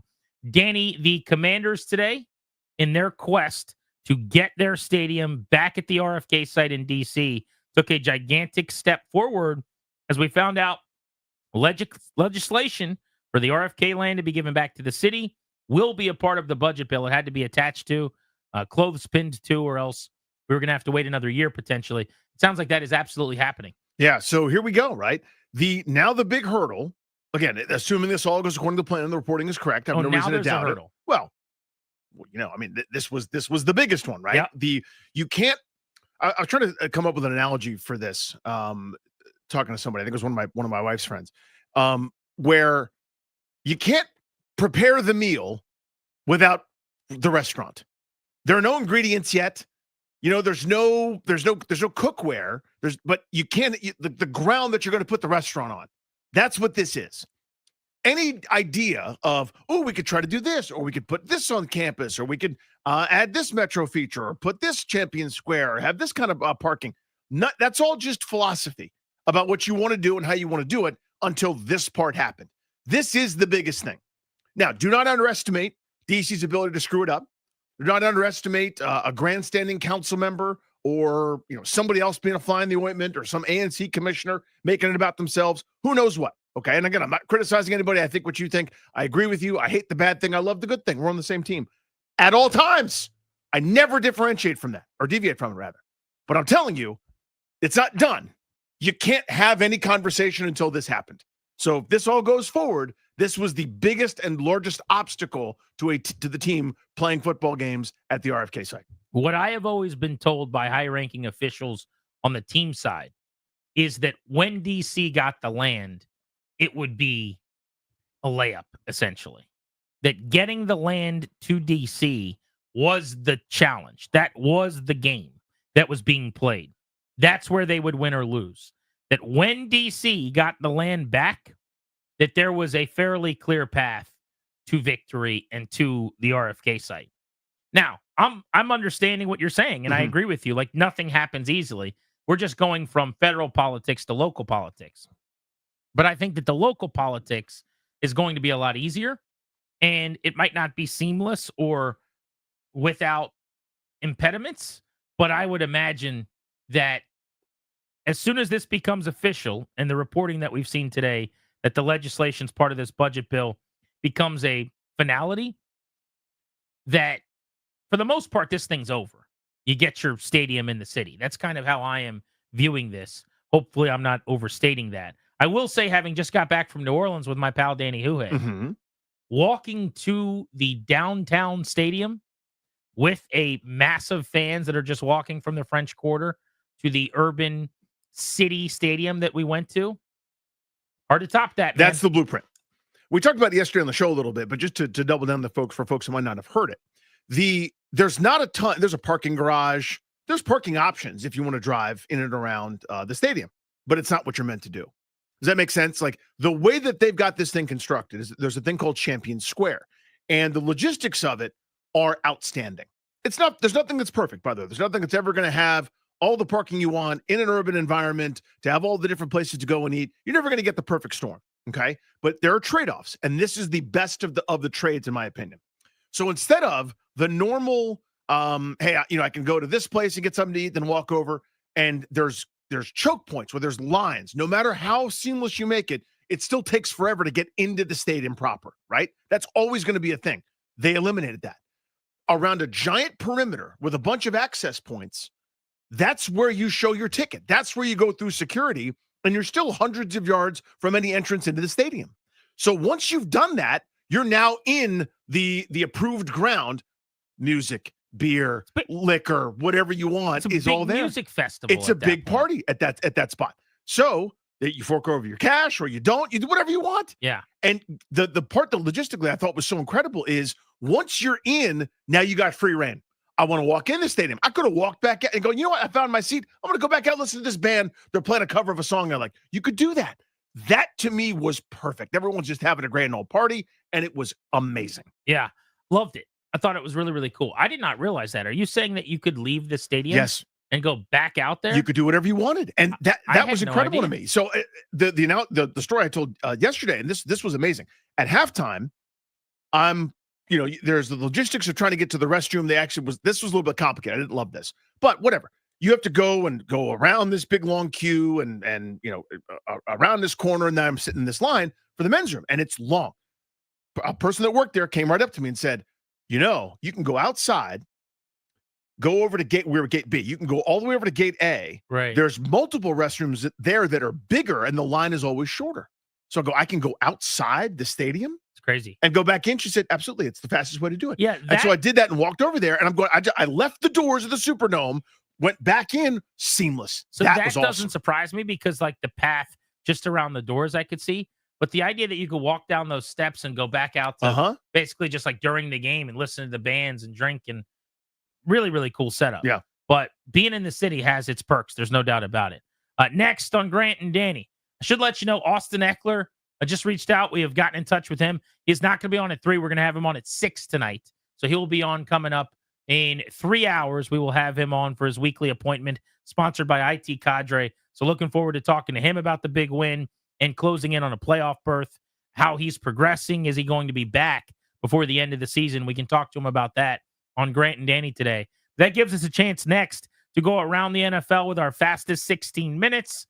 Every game from the weekend, take inventory on who's got a shot to make the playoffs and who's been eliminated. We'll do that next on The Fan.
Grant and Danny on the Fan, back in our DC studios on Half Street.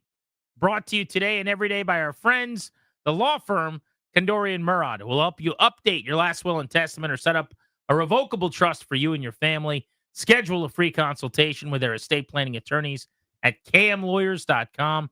Mention us, get a discount, kmlawyers.com. At 3:45 today, our double play. How much weight did Danny gain in 5 days living the New Orleans life? We've also got Caps tickets to give away. We'll give those away at 4 o'clock in 1 hour ahead of the Beltway Blitz. But let's hit rewind. Yesterday on Monday, we spent the entire show breaking down a very important, unimpressive, and disappointing, but critical an escape win over the Saints. So now we get to go back to the weekend that was and go through some of the other games from around the NFL. And we will give you our fastest 16 minutes in football.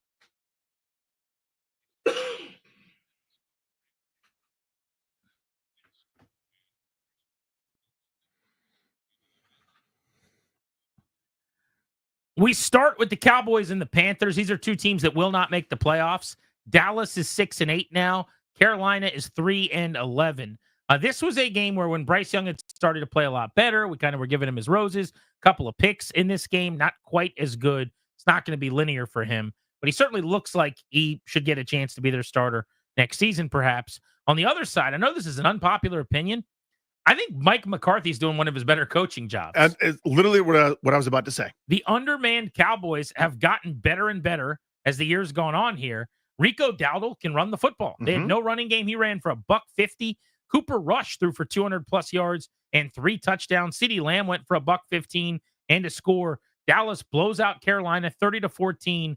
For the Cowboys, Danny, they looked like they were cooked, dead in the water, gonna be an easy team to play. They've won 3 of their last 4. Yeah, they're playing good football. This was what it was supposed to look like in Dallas, obviously with Dak Prescott doing it, but a team that was going to turn you over, had a couple options on offense, maybe not as deep as they were a couple of years ago where they were leading the league in points scored or close to it, but it's, Lamb and Dowdle and Dak Prescott in a defense that'll turn you over. You could do a lot worse than that, and this is what it was supposed to look like as you beat up some bad teams, and that was the recipe. This was missing for a huge chunk of the season where they were not competitive, but I think you said it.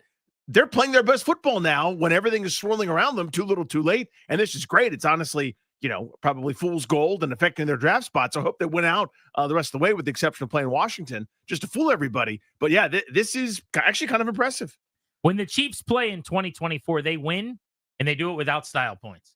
And that was certainly the case in a 21-7 rock fight with the Cleveland Browns. Patrick Mahomes, 2 touchdowns without a pick. He got hurt, left, got rolled up. High ankle sprain, it sounds like. He's going to be okay as the year goes on, but whether or not he plays this week, we're not sure. Carson Wentz came in, completed 2 passes for 20 yards. They split time between Kareem Hunt and Isaiah Pacheco in the game. Both ran 13 times for about 40 yards. Leading receiver for the Chiefs was Xavier Worthy. 11 targets. Yeah, 6 grabs for 46 yards. A lot of stuff around the line of scrimmage, a lot of bubbles and smokes to him. But the story in this game was the Chiefs defense got right. I mean, they have not been at the level they were the last few years as a Super Bowl caliber defense. They looked like it in this game. Held the Browns to 266 yards, barely over 4 yards per play. They needed to, by the way, because the Chiefs offense was so bad. They picked off Jameis Winston 3 times, who got benched in the game. Yeah, the Browns are a mess. Nick Chubb broke his foot, I believe, in the game. Pretty much their offense was a long run from Jerome Ford, and that's it, and that's all. Other than that, it was as you said, a slugfest, rock fight, pushing contest. Not a lot of offensive aptitude in there. The Chiefs are really impressive, man. They're not ringing the bell. They're not, the Chiefs of your older brother, but they are at the top of the NFL at 13-1, despite, again, not really blowing teams out or not really dominating at any point. Really impressive. Yeah, they still have a 2-game cushion on Buffalo, 11-3 after their win over Detroit that we'll get into for the number 1 seed in the AFC. Let's go to the AFC South, where the Texans were a home winner. They got to 9-5. They beat the Dolphins 20-12 in this game. Tua Tagovailoa picked off 3 times. CJ Stroud threw for $130 and 2 touchdowns. Offensively, the Texans just have not been nearly as good as they were last year, and that was certainly the case in this game. 180 net yards on 50 plays, 3.6 a pop, but their defense was magnificent, led by Danielle Hunter, who had a sack and a half. This is such a strange thing. So Miami basically fighting for their playoff lives, all but eliminated now. I don't know what's going on. So Mike McDaniel, you pretty much had an offense that I was begging for to a certain degree, right? Where they have two really good playmakers, or three if you count Achane. But Achane, Tyreek Hill, and Jalen Waddle. Something has gone on down there where Jonnu Smith has way more targets than Tyreek Hill. And my offense is struggling. I just couldn't go down that way. I couldn't live with that. I don't understand exactly what Miami's doing. But for Houston, they're just kind of chugging along. They're not as impressive as we thought they were going to be. I don't want to call it a disappointment because they're 9-5. They're going to win the division. They're going to the postseason. But everybody kind of thought, I think myself included, that they'd be up at the top in those conversations with the Bills, with the Ravens when they're on top, with the Chiefs. And they're not. They're in the middle of the pack. They're good, but haven't taken the leap like maybe we thought they would. Let's go to Jacksonville, where the Jags lost a tight game to the Jets.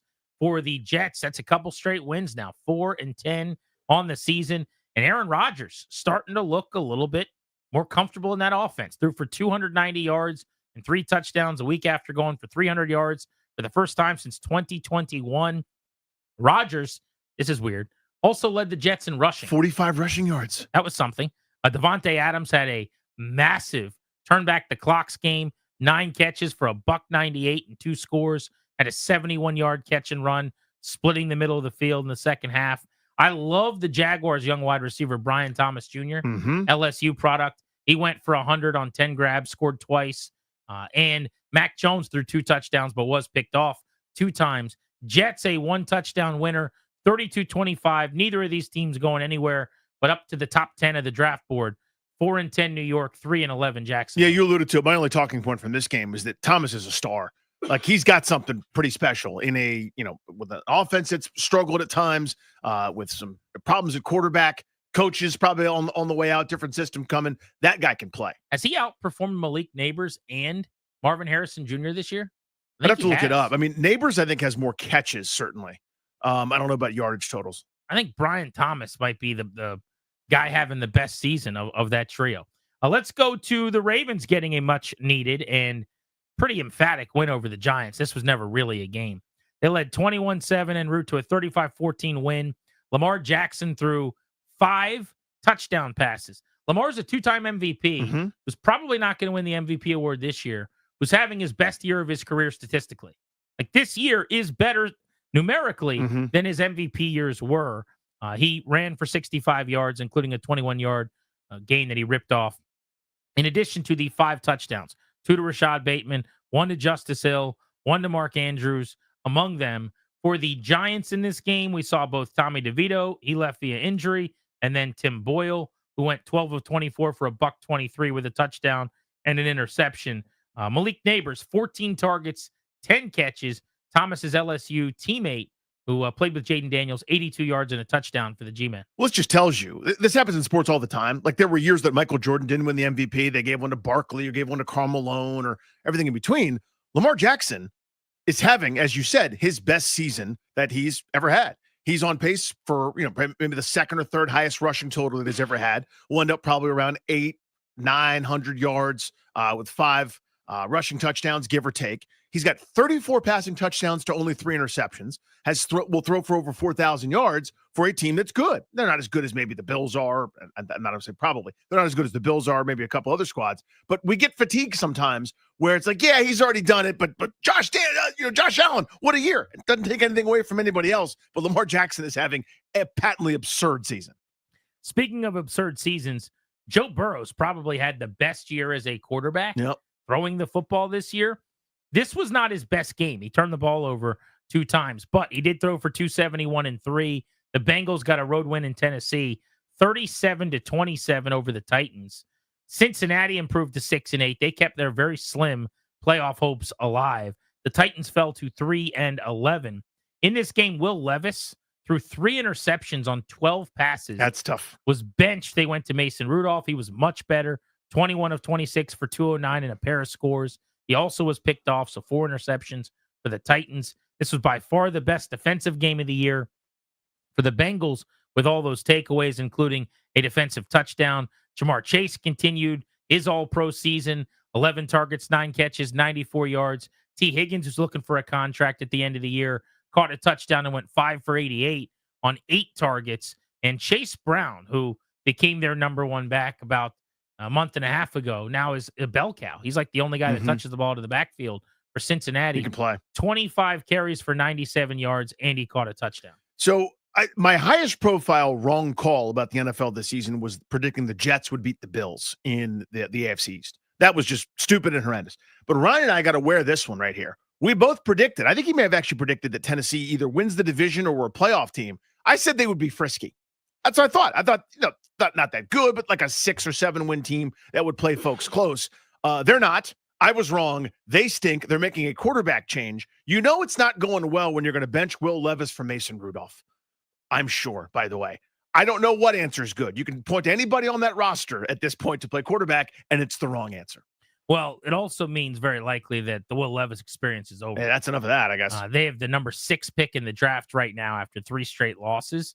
If they pick 6th, that's QB range, and they will take a quarterback, effectively ending Levis's opportunity as their starter.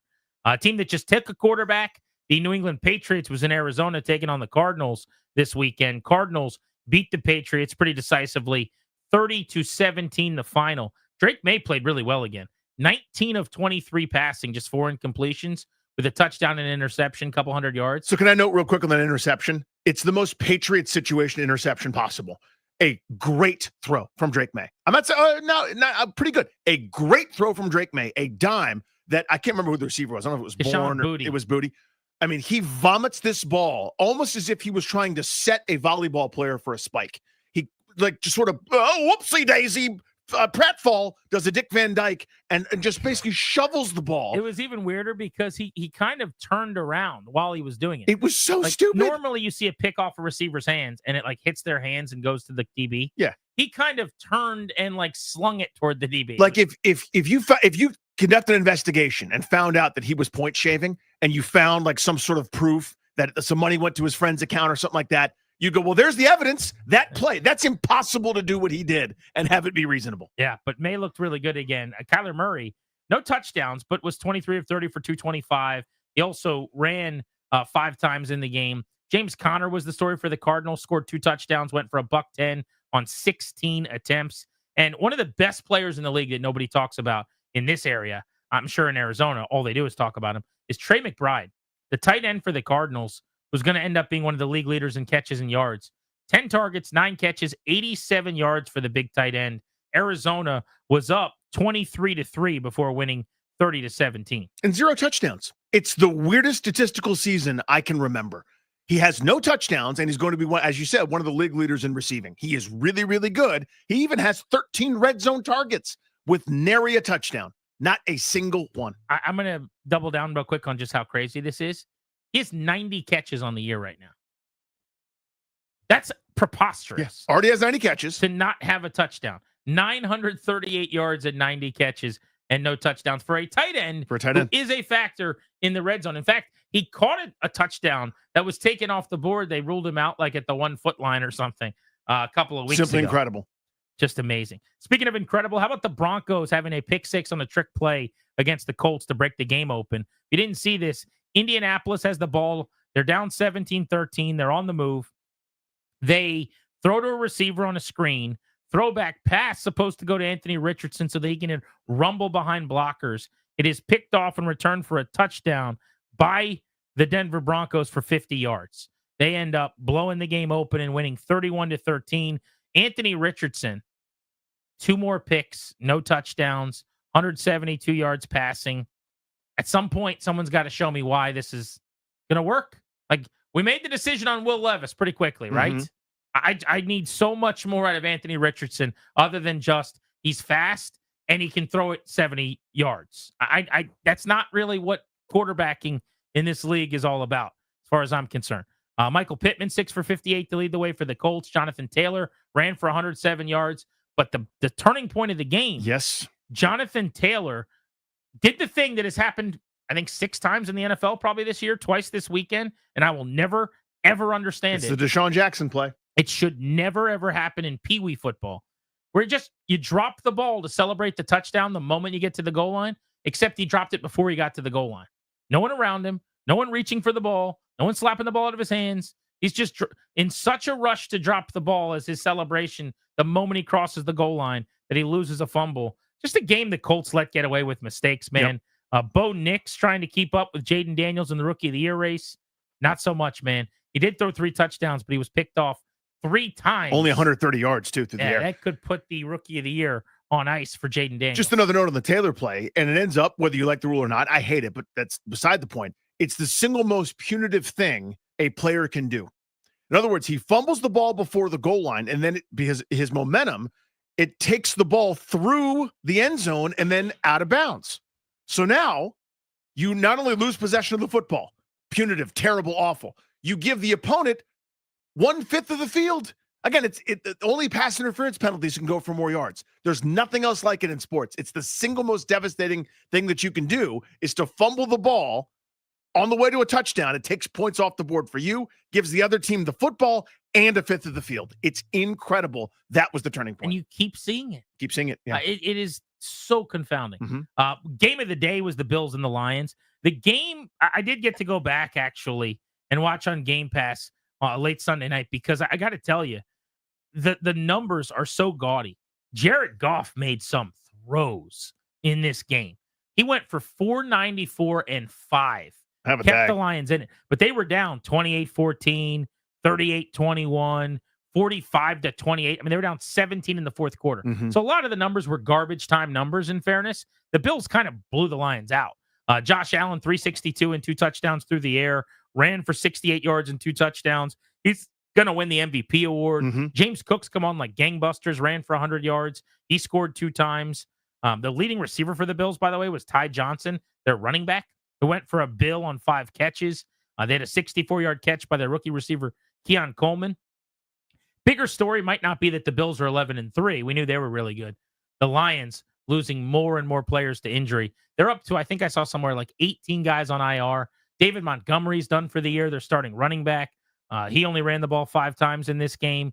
Huge loss. They lost 2 more defensive starters as well. That's to me what was going to bite them. They can get by. I mean, they've got Jahmyr Gibbs. They'll have to give him a larger target share. Montgomery's their kind of their tough guy. They really get going behind him on short yardage stuff. Goal line, they like to establish him early. Then go to Gibbs later. Montgomery. Yeah, but they'll be able to fill in the gaps there slightly. To me, it's defense where I go, you can't just keep getting away with having all these injuries on defense and still be able to stop people. What's happened is they've played teams that they're better than most teams. They score points. The other team becomes one-dimensional. They've been able to do something about it. Well, you leveled up in weight class. You played probably the best team in the NFL right now in the Bills, and you saw what happened. I mean, they couldn't stop Buffalo at all at any point in time. The Bucs stayed 1 game ahead of the Atlanta Falcons in the NFC South with a huge win over the Chargers on the road, 40-17. Tampa was actually down 17-10 in the second quarter and 17-13 at the half. And then they scored 27 unanswered points. Mike Evans went for $160 on 9 catches and caught 2 touchdowns. Baker Mayfield overcame a bad early interception. He threw 4 tutties, 288 yards for him. Bucky Irving, I don't know why they didn't give him the ball earlier in the year. That was one of my favorite players in this draft. 15 attempts for 117. Rashad White had 15 attempts for 64 as well. The Chargers turned the ball over a couple of times. Justin Herbert was picked off, and they just can't run it right now. Now, without J.K. Dobbins, who's been out via injury, 8 carries for Gus Edwards for less than 25 yards. They can't get anything going on the ground. That's been their identity, and they have been grounded to a halt. Mike Evans, underappreciated, if anything, because there's always somebody sexier. There's always somebody that's more fun. All that guy does is put up well over 1,000-yard seasons, double-digit touchdowns. He's 9th all-time in receiving touchdowns. He has a chance, probably not this year, obviously, because I think he's a little bit too far behind. But within the next couple of seasons, if he is at a reasonable pace, will probably be top 5 in touchdown catches. Everybody else that has done this, that's on that level of yardage, touchdown catches, et cetera, has done it for 14, 15 years or more. He's done it in 11 seasons. Just so prolific. What a player. The Steelers lost for just the second time since week 5 in the Battle of Pennsylvania and Philly. The Eagles are 12-2. The Steelers are 10-4. In the game, Saquon Barkley was held in check. 65 yards, 19 attempts. Going to make it a lot harder for him to break the all-time single-season yardage rushing record. But for the Eagles, they finally got going through the air. Jalen Hurts threw for 290 and 2. A lot of talk during the week about his struggles. Him and A.J. Brown not getting along. Brown targeted 11 times, 8 grabs, 110 yards, and a touchdown. Did leave with an injury, came back in. So his status for this weekend against Washington, some question. The bigger game was actually Devontae Smith. 12 targets, 11 catches, 110 yards, and a touchdown for him. Nakobe Dean made 10 tackles for the Eagles. They got sacks from Nolan Smith, Josh Sweat off the edge of Russell Wilson, who was harassed all day long. And the leading rusher for the Steelers, Najee Harris, had 14 yards on the ground. Yeah, this was watch this game for Philadelphia. This is why they're terrifying to me. The idea that they weren't connecting in the pass game with Brown and Smith and company, that's what was happening. They showed you that they can. You want to load up and stop Saquon Barkley? Fine, watch this. 19 catches, 220 yards, 2 touchdowns to their 1 and 1A receivers on the outside. They are scary. That defense might be the best in the NFL at this point. They were on they were sort of flexing this past week against a quality opponent in Pittsburgh. They dominated that game. They maintained a 3-game lead over Washington now, 3 to go in the NFC East. And then the Packers and the Seahawks on Sunday Night Football. Green Bay all over Seattle. Geno Smith got hurt. Sam Howell came in and went 5 of 14 with an interception, got sacked several times. Jordan Love finally protected the football, 2 touchdowns, no picks. Josh Jacobs ran for 94 and a score. Christian Watson led the way as a receiver, 3 catches for 56 yards. The Packers are 10-4. They will make the playoffs. The question for Green Bay is, will they lock down the 6th spot? Can they get to the 5 spot?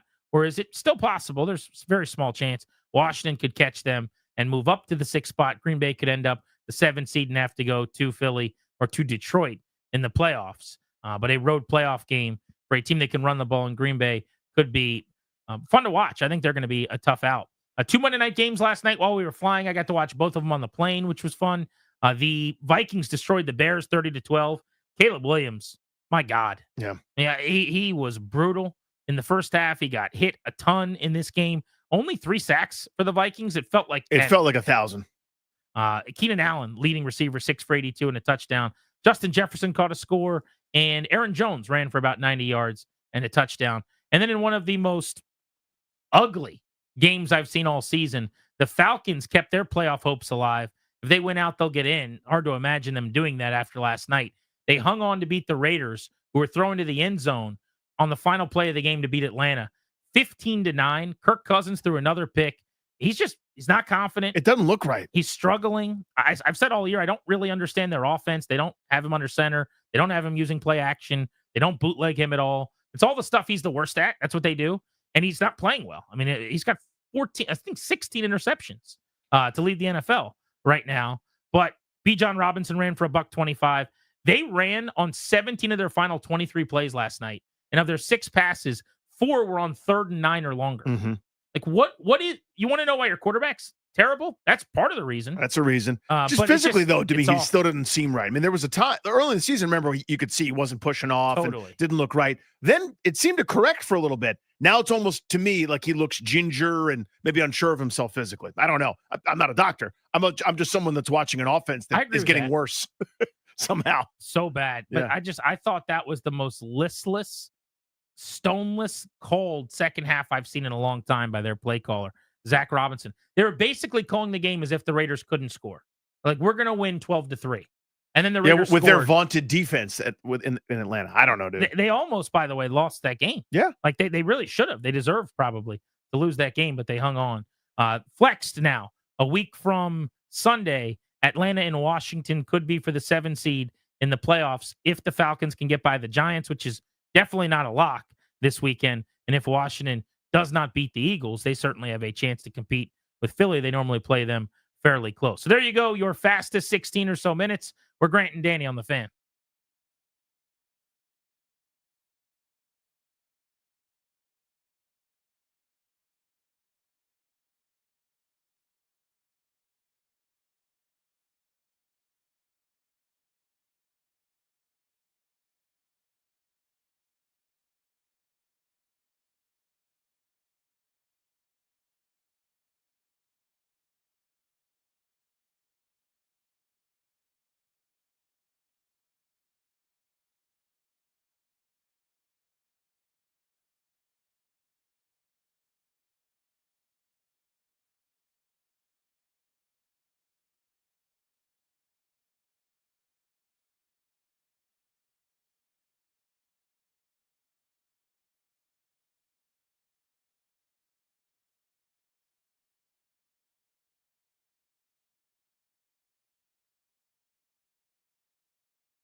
At 3:45, our double play. What's going on in our lives? Nothing to do with sports. Today, it'll be dedicated to finding out how much weight Danny gained on our vacation to New Orleans. It is time, though, to give you a Commanders stock report presented by Northwest Federal Credit Union. Commanders fans, boost your financial play with the Now Plus credit card from Northwest Federal Credit Union. Join now. Visit nwfcu.org today. Northwest Federal Credit Union, official credit union of the Washington Commanders. Let's go stock report up if I can. Do we have a little center thing for that? Mikey Sanders still. Kick and play, man. That's their second round pick that's hitting to me. And I know Johnny Newton on the interior has been fine, has had moments, but this kid was supposed to be a slot cornerback. Sorry, you're too good on the outside. You're too valuable at this point. Had an interception, a couple passes defended. You know he's physical. He's not scared of contact at all. Had 5 tackles, including a couple solo. This is a good player. I don't know if he's a star. I don't think they make that many stars, so it's not fair to be mad that someone's not a star specifically, but that dude can play. He can play in, can play out, do a little bit of everything, and he is a gamer. They got that one right. De'Ami Brown is the clear beneficiary of Noah Brown not being available. De'Ami Brown played the second most snaps, and it wasn't particularly close, at the wide receiver position. Out of 78 offensive plays, McLaurin was on the field for 70 of them. De'Ami for 61 of them. No other wide receiver had more than 38 snaps in the game. And if you look at target share, McLaurin had 10. Zaccheaus had 4. So did De'Ami Brown. But De'Ami actually had more balls thrown to him because he had a huge catch down the field. Would have been a 4-catch, 50-yard game on 5 targets. Had a play not have come back that would have put the game on the ice and really allowed Washington to win if Nick Allegretti didn't get called for a hold. So I thought De'Ami Brown played well. Thought there were some really good moments. He did have a costly penalty that hurt Washington at one point in the second half. But the catch at the end, to me, was kind of the difference maker. And I say stock up because it's clear he is going to be a guy that is heavily featured now down the stretch. You mentioned him, but deserves his flowers. Terry McLaurin is second in the NFL in touchdown catches. That's right. The guy that usually ends up with 4 at most, sometimes 5 if things break right, is going to have, well into the teens. He's at 11 right now, this moment. He's outstanding. Now, here's the thing I'm going to add to that. He's going to make an all-pro team. I don't think he's got first-team all-pro. That's going to be Jamar Chase, Justin Jefferson. If I had to guess, might be Amon-Ra St. Brown, could be CeeDee Lamb. It just depends on how things finish. But he is 7th in the NFL in yards and 2nd, as I mentioned, in touchdown catches. There's room on that second-team all-pro team for Terry McLaurin with the season he's going to put together. He'll end up probably around 1,200, 1,250, maybe 1,300 yards. And as I said, team touchdowns. That's a great chance to make an all-pro team. Well-deserved for a really good dude. Jayden Daniels did not throw an interception. He snapped a 3-game skid where he had thrown a pick or more in 3 straight games. Had the interception against the Eagles, 2 against the Cowboys, 1 against the Titans. So 4 total in those 3 games. But he got back to doing what he's done for the vast majority of this year, which was protecting the football, no interceptions. And I would also go stock up on Jayden Daniels because he, over the last 2 weeks, has run the ball 20 times. He is obviously feeling way healthier, looking way better running the football. He's had 2 65-yard rushing games in the last 3 weeks. Those are 2 of his top 4 rushing games of the season against the Cowboys and against the Saints. We also saw him break off the 24-yard run, which was his 3rd longest run of the entire season this week on a 3rd and long. So there's a lot I like about how he's been running the football of late. My feelings haven't changed, but it seems like the team hasn't really embraced it. Luke McCaffrey, only 12 snaps on offense in this game, 15%, 1 target over the course of the game. Even without Noah Brown, even when Jamison Crowder is fresh off the injured list, just back, out-snapped, out-targeted, out-everything by Zaccheaus, who's been readily available for anybody to sign for some time. De'Ami Brown, who's underachieved here for so many years. Brown had a nice game. I'm not taking anything away. But Luke McCaffrey, a 3rd-round pick that everybody seemed very bullish on, very excited. Nothing but opportunity. Coaches don't feel that way, clearly. So you would say his stock is down. Well, if we're going that route, falling out of favor category, Benjamin St-Juste. Yeah. He played 3 snaps on Sunday against the Saints. And in one of those 3 snaps, Benjamin St-Juste committed a penalty that was an automatic first down that was crippling to the defense. It's not going to help him play more snaps this coming week. But you had Marshawn Lattimore making his debut. By the way, stock up for him. He played 53 reps out of 55 plays, didn't have a single target, made an immediate impact. You already mentioned Mikey Sanders still, who you gave a stock up to. Igbenogany is the nickel, not St. Just, who's been playing on the boundary. They basically used 3 corners, and St. Just was not one of them.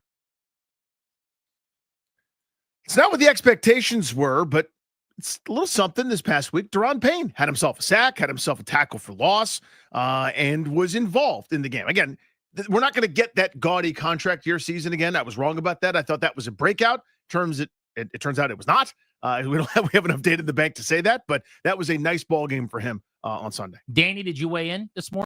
I did. You're ready for how much weight did Danny gain? I am. We will play the game next on Grant and Danny here on The Fan.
Welcome back, Grant and Danny on the Fan. Time for our double play, driven to you by your local Washington area Honda dealer, stopping for a great deal on the rugged and capable Honda Pilot.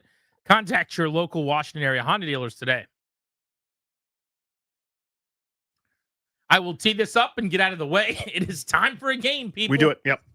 How much weight did Danny gain on vacation, which was a 5-day stay in New Orleans? Mm-hmm. So we left Thursday after the radio program, got down to New Orleans around midnight or so. Nothing really consumed there. Got up Friday and began the eating journey. So really, it's all day Friday, Saturday, Sunday, and then most of the day Monday, and we flew back. So it's 4 days and a little, right, overall time in New Orleans. You didn't eat anything Thursday? Thursday, I had Chick-fil-A for dinner. Okay, at that's the kind airport. of a start. Yeah, I so would say. that's kind of that's your kickoff, right? I wasn't going to eat anything, wasn't really feeling hungry, and then I saw somebody with a Chick-fil-A sandwich, and I said, "Well, I gotta have that." We traveled Thursday night. Yeah.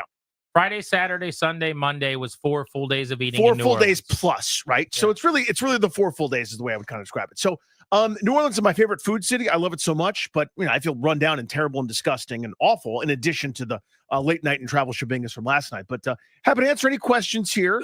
As folks know, if I'm in the same room as a carb, I gain weight. If I'm not absolutely 100% perfect, I gain weight. So even still, there are things to tamp it down. I exercised in the morning all 4 days we were there. Every full day we were there, I exercised.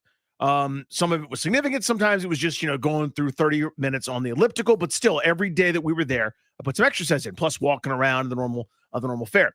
I cannot eat as much as I used to, both in just terms of that's how I normally am, and also because I'm quite literally on medication to stop myself from doing that.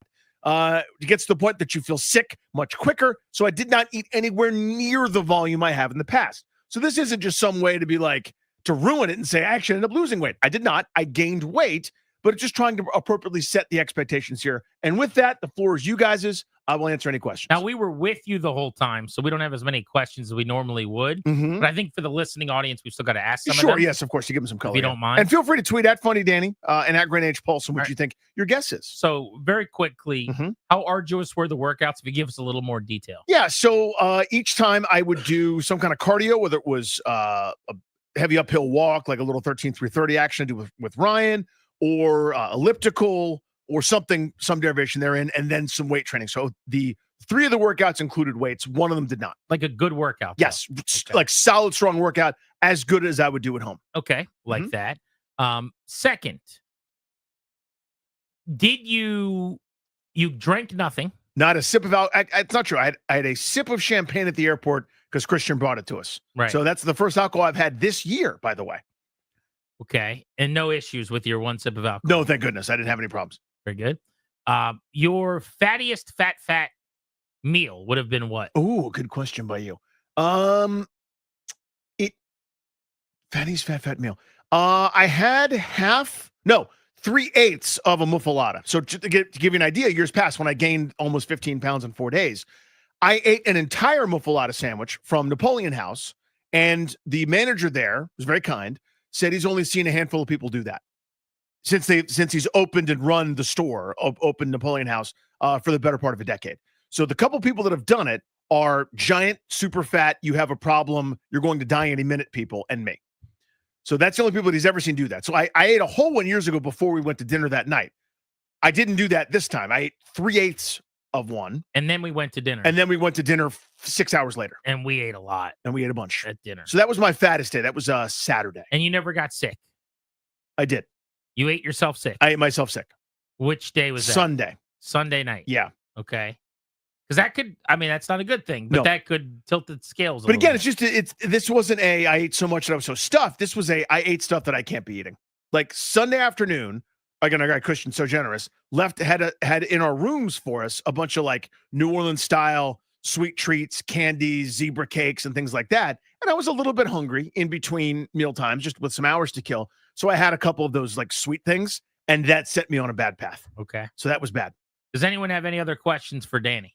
I have one comment. I was actually at the Napoleon House with Danny. He actually forgot. He also had a bowl of gumbo. We did have gumbo there, yes. And he also had bread. So and also some tea as well. I mean, it was That's funny. It was quite a display. He forgot that. He forgot. That's the true. I did gumbo forget and the that. bread. That's true. I wasn't trying to hide it, but I did. We had gumbo, which was very tasty, and 3/8 of them with falafel. Yeah, I mean, he pummeled that thing. When did you guys go there? That was You Saturday guys went to afternoon. you guys went to the high school state. Yeah, well, you guys were championship watching high school week football. After that, okay. Yeah, we got back from the behind the scenes New Orleans Mardi Gras Right. tour, and we went to a Napoleon House. Dad and I were watching Ed Carr run up the score in a state title game, baby. Let's go. That was so much fun. That Such a was blast. great. Yeah, what a great opportunity it was. The only question I got for you, Danny, at the stadium, I sat next to you at the Superdome. Yep. And you were nervously eating your bucket of popcorn. I ate as Large much bucket of popcorn as I could before I got sick of it, and I gave it to other people. Right. Did you have anything else to eat at the Superdome? No. Just the popcorn. Just the popcorn. And did you have a beverage? Water. So you had the giant breakfast at Brennan's with us Sunday. Yes. And then you didn't eat again until Christian's house? Or that was the day you ate all your That was the Tasty day I had when we got back home Okay. from the game. We had about 3 hours. Yeah. And I nibbled on some sweets and I shouldn't have. Okay. And shout out to Christian. I think he made them. Maybe his wife did, but I think it was Christian. Baked brownies for me because he knows I love brownies, which are amazing. And he had the edges of the brownies, which is what I like the most. The Edgertronic. Prepared just perfectly for me at his house. And he baked Danny his favorite cake. Yellow cake with chocolate icing. He knows what we like. That and old Duncan Hines recipe, man. He had it prepared for us. And that meal was unbelievable. What a meal that It was so good. So good. Mac and cheese, which we talk a lot about. Sure, yeah. The shrimp stuffing, which is going to be my new, first round pick in the Thanksgiving draft, I think. It was just amazing. I'm trying to think, what was the meat that I was pummeling as well? Oh, Flank you mean the steak? Oh, the flank Yeah, steak. it was just steak. That's all. Just So great good. steak. God, flank steak cooked to perfection. What a meal. All right. So with that in mind, I think I have a guess. Okay. Well, I have one. I have a question. Oh, please, here. please, absolutely. We'll So, allow you.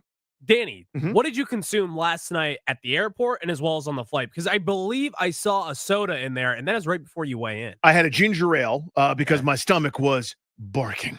So a little bit of ginger to calm that SOB down. I associate that. I can only have ginger ale when my stomach ain't right, and that's what I had because my stomach wasn't right. And I had an airline bag of pretzels. I was going brat diet there. But we went hard in the paint at Brennan's yesterday during the show. Absolutely. And I wasn't, I did it, but man, was that a gut throw right there. All right. So I'll let you guys go first. I've got a number I want to lock in Okay. on. Closer to the pin here, not Price is Right. Yeah, I've got a guess here. I'm going to guess 10.2 pounds. No chance. Danny Wow. gained 10.2 pounds. Wow, 10 dude. is too many. All right. I'm going to lock in at 8.5. Let's go 8.5 pounds. 8.5 would be great. generous. Yeah. I mean, what you're sleeping on, I think a little bit, Rhino. And look, you could be right. Nobody knows. But the drug.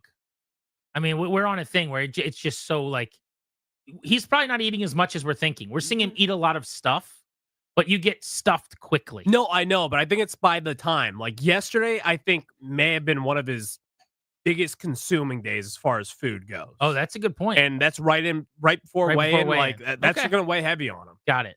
I'm gonna So to speak, say yeah, the way heavy. I'm gonna say 5.9 pounds. 5.9 pounds for Grant. TK is in, by the way, at 8 pounds even. That is Oh, that he's is got his it guess. at 8? Yeah, he had 8 Am even. I light on this? No, I mean, everybody's. Again, I was trying to set the expectation appropriately. Yeah. Everyone is used to me doing the like rug crazy pull thing. type bit where it's like, I'm telling you, I worked really hard. I really didn't eat very much badly. I did a good job. And I still gained 30 pounds or whatever. Like everyone's used to that. I'm trying to appropriately set the expectations here so people aren't disappointed. Now I'm starting to wonder if he's gonna pull the rug again. I mean, there's nothing to pull. Like you understand the feeling here. You know what's going on. I do. And I exercised a bunch. All right, everybody's ready? Yes. Here we go. Here's your reveal.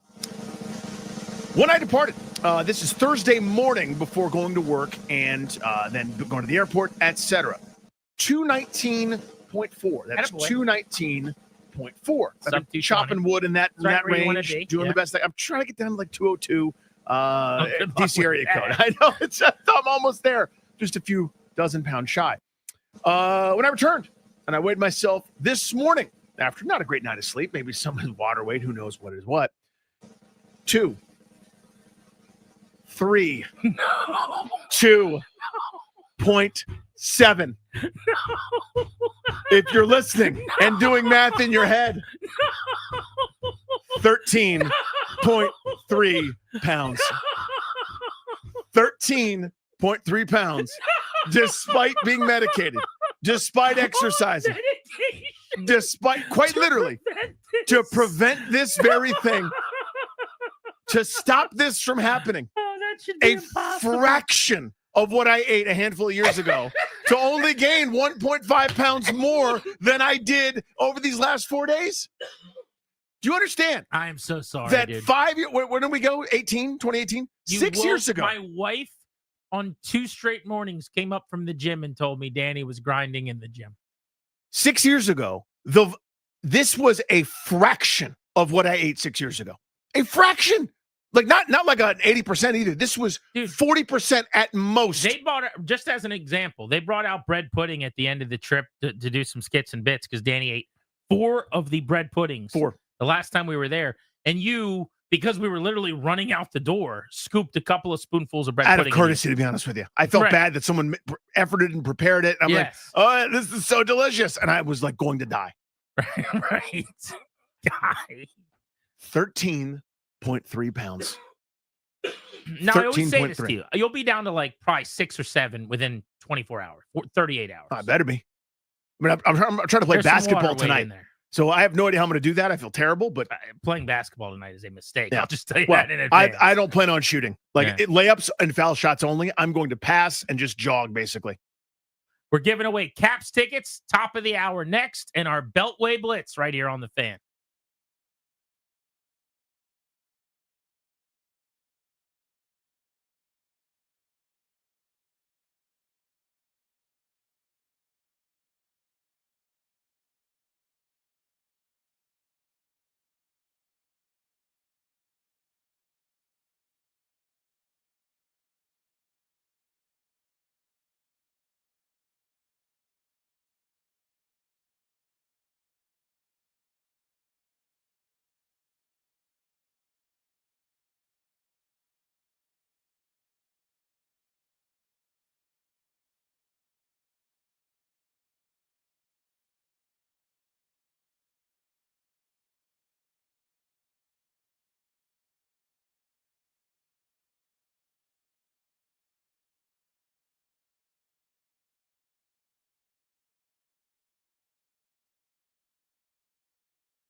Last night, the Caps had their road winning streak snapped.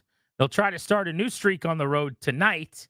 Second evening of a back-to-back. Welcome back, Grant and Danny on the Fan. We'll cover the Caps and the Commanders in a busy Beltway Blitz in just a moment. But speaking of the Capitals, caller 10 right now at 800-636-1067. Congratulations, you're going to win 2 tickets to see the Capitals Saturday, January 4th against the Rangers. For tickets and the complete Cap schedule, visit thefandc.com/contests. This is all courtesy of the Washington Capitals. Austin Eckler will be on the show in 2 hours at 6 o'clock right here on The Fan, presented by IT Cadre. But let's get to our Beltway Blitz right now. Ethan Cadeau, Monumental Sports, starts us off on the Caps. Ethan, the Caps were chasing history last night, and for just the second time all season, they lost a game by multiple goals in regulation, which is one of the craziest stats in the NHL this year. What went wrong last night? I think they honestly just got unlucky. I mean, that second goal went off Rasmus Sandin's hand and basically went in. They didn't get the bounces they had got on that 10-game road winning streak. I mean, I thought their play on 5-on-5 was pretty good. Spencer Carberry said the same thing after the game. He didn't really seem too upset at the play at all. Dallas is a really good team, and sometimes good teams beat good teams. I mean, Dallas is great at home. They've kind of owned the Caps over the past few years, and that's exactly what happened. Ethan, I'm obviously not a professional athlete. I'm just a pudgy zilch. But in 2019, I broke my ribs, okay? And it still kind of bothers me sometimes. Like if I sit a certain way for too long or like stand up too quickly, etc. Alex Ovechkin broke his leg like an hour ago. He's on the trips, and he's not about to play or anything, but he's like skating around.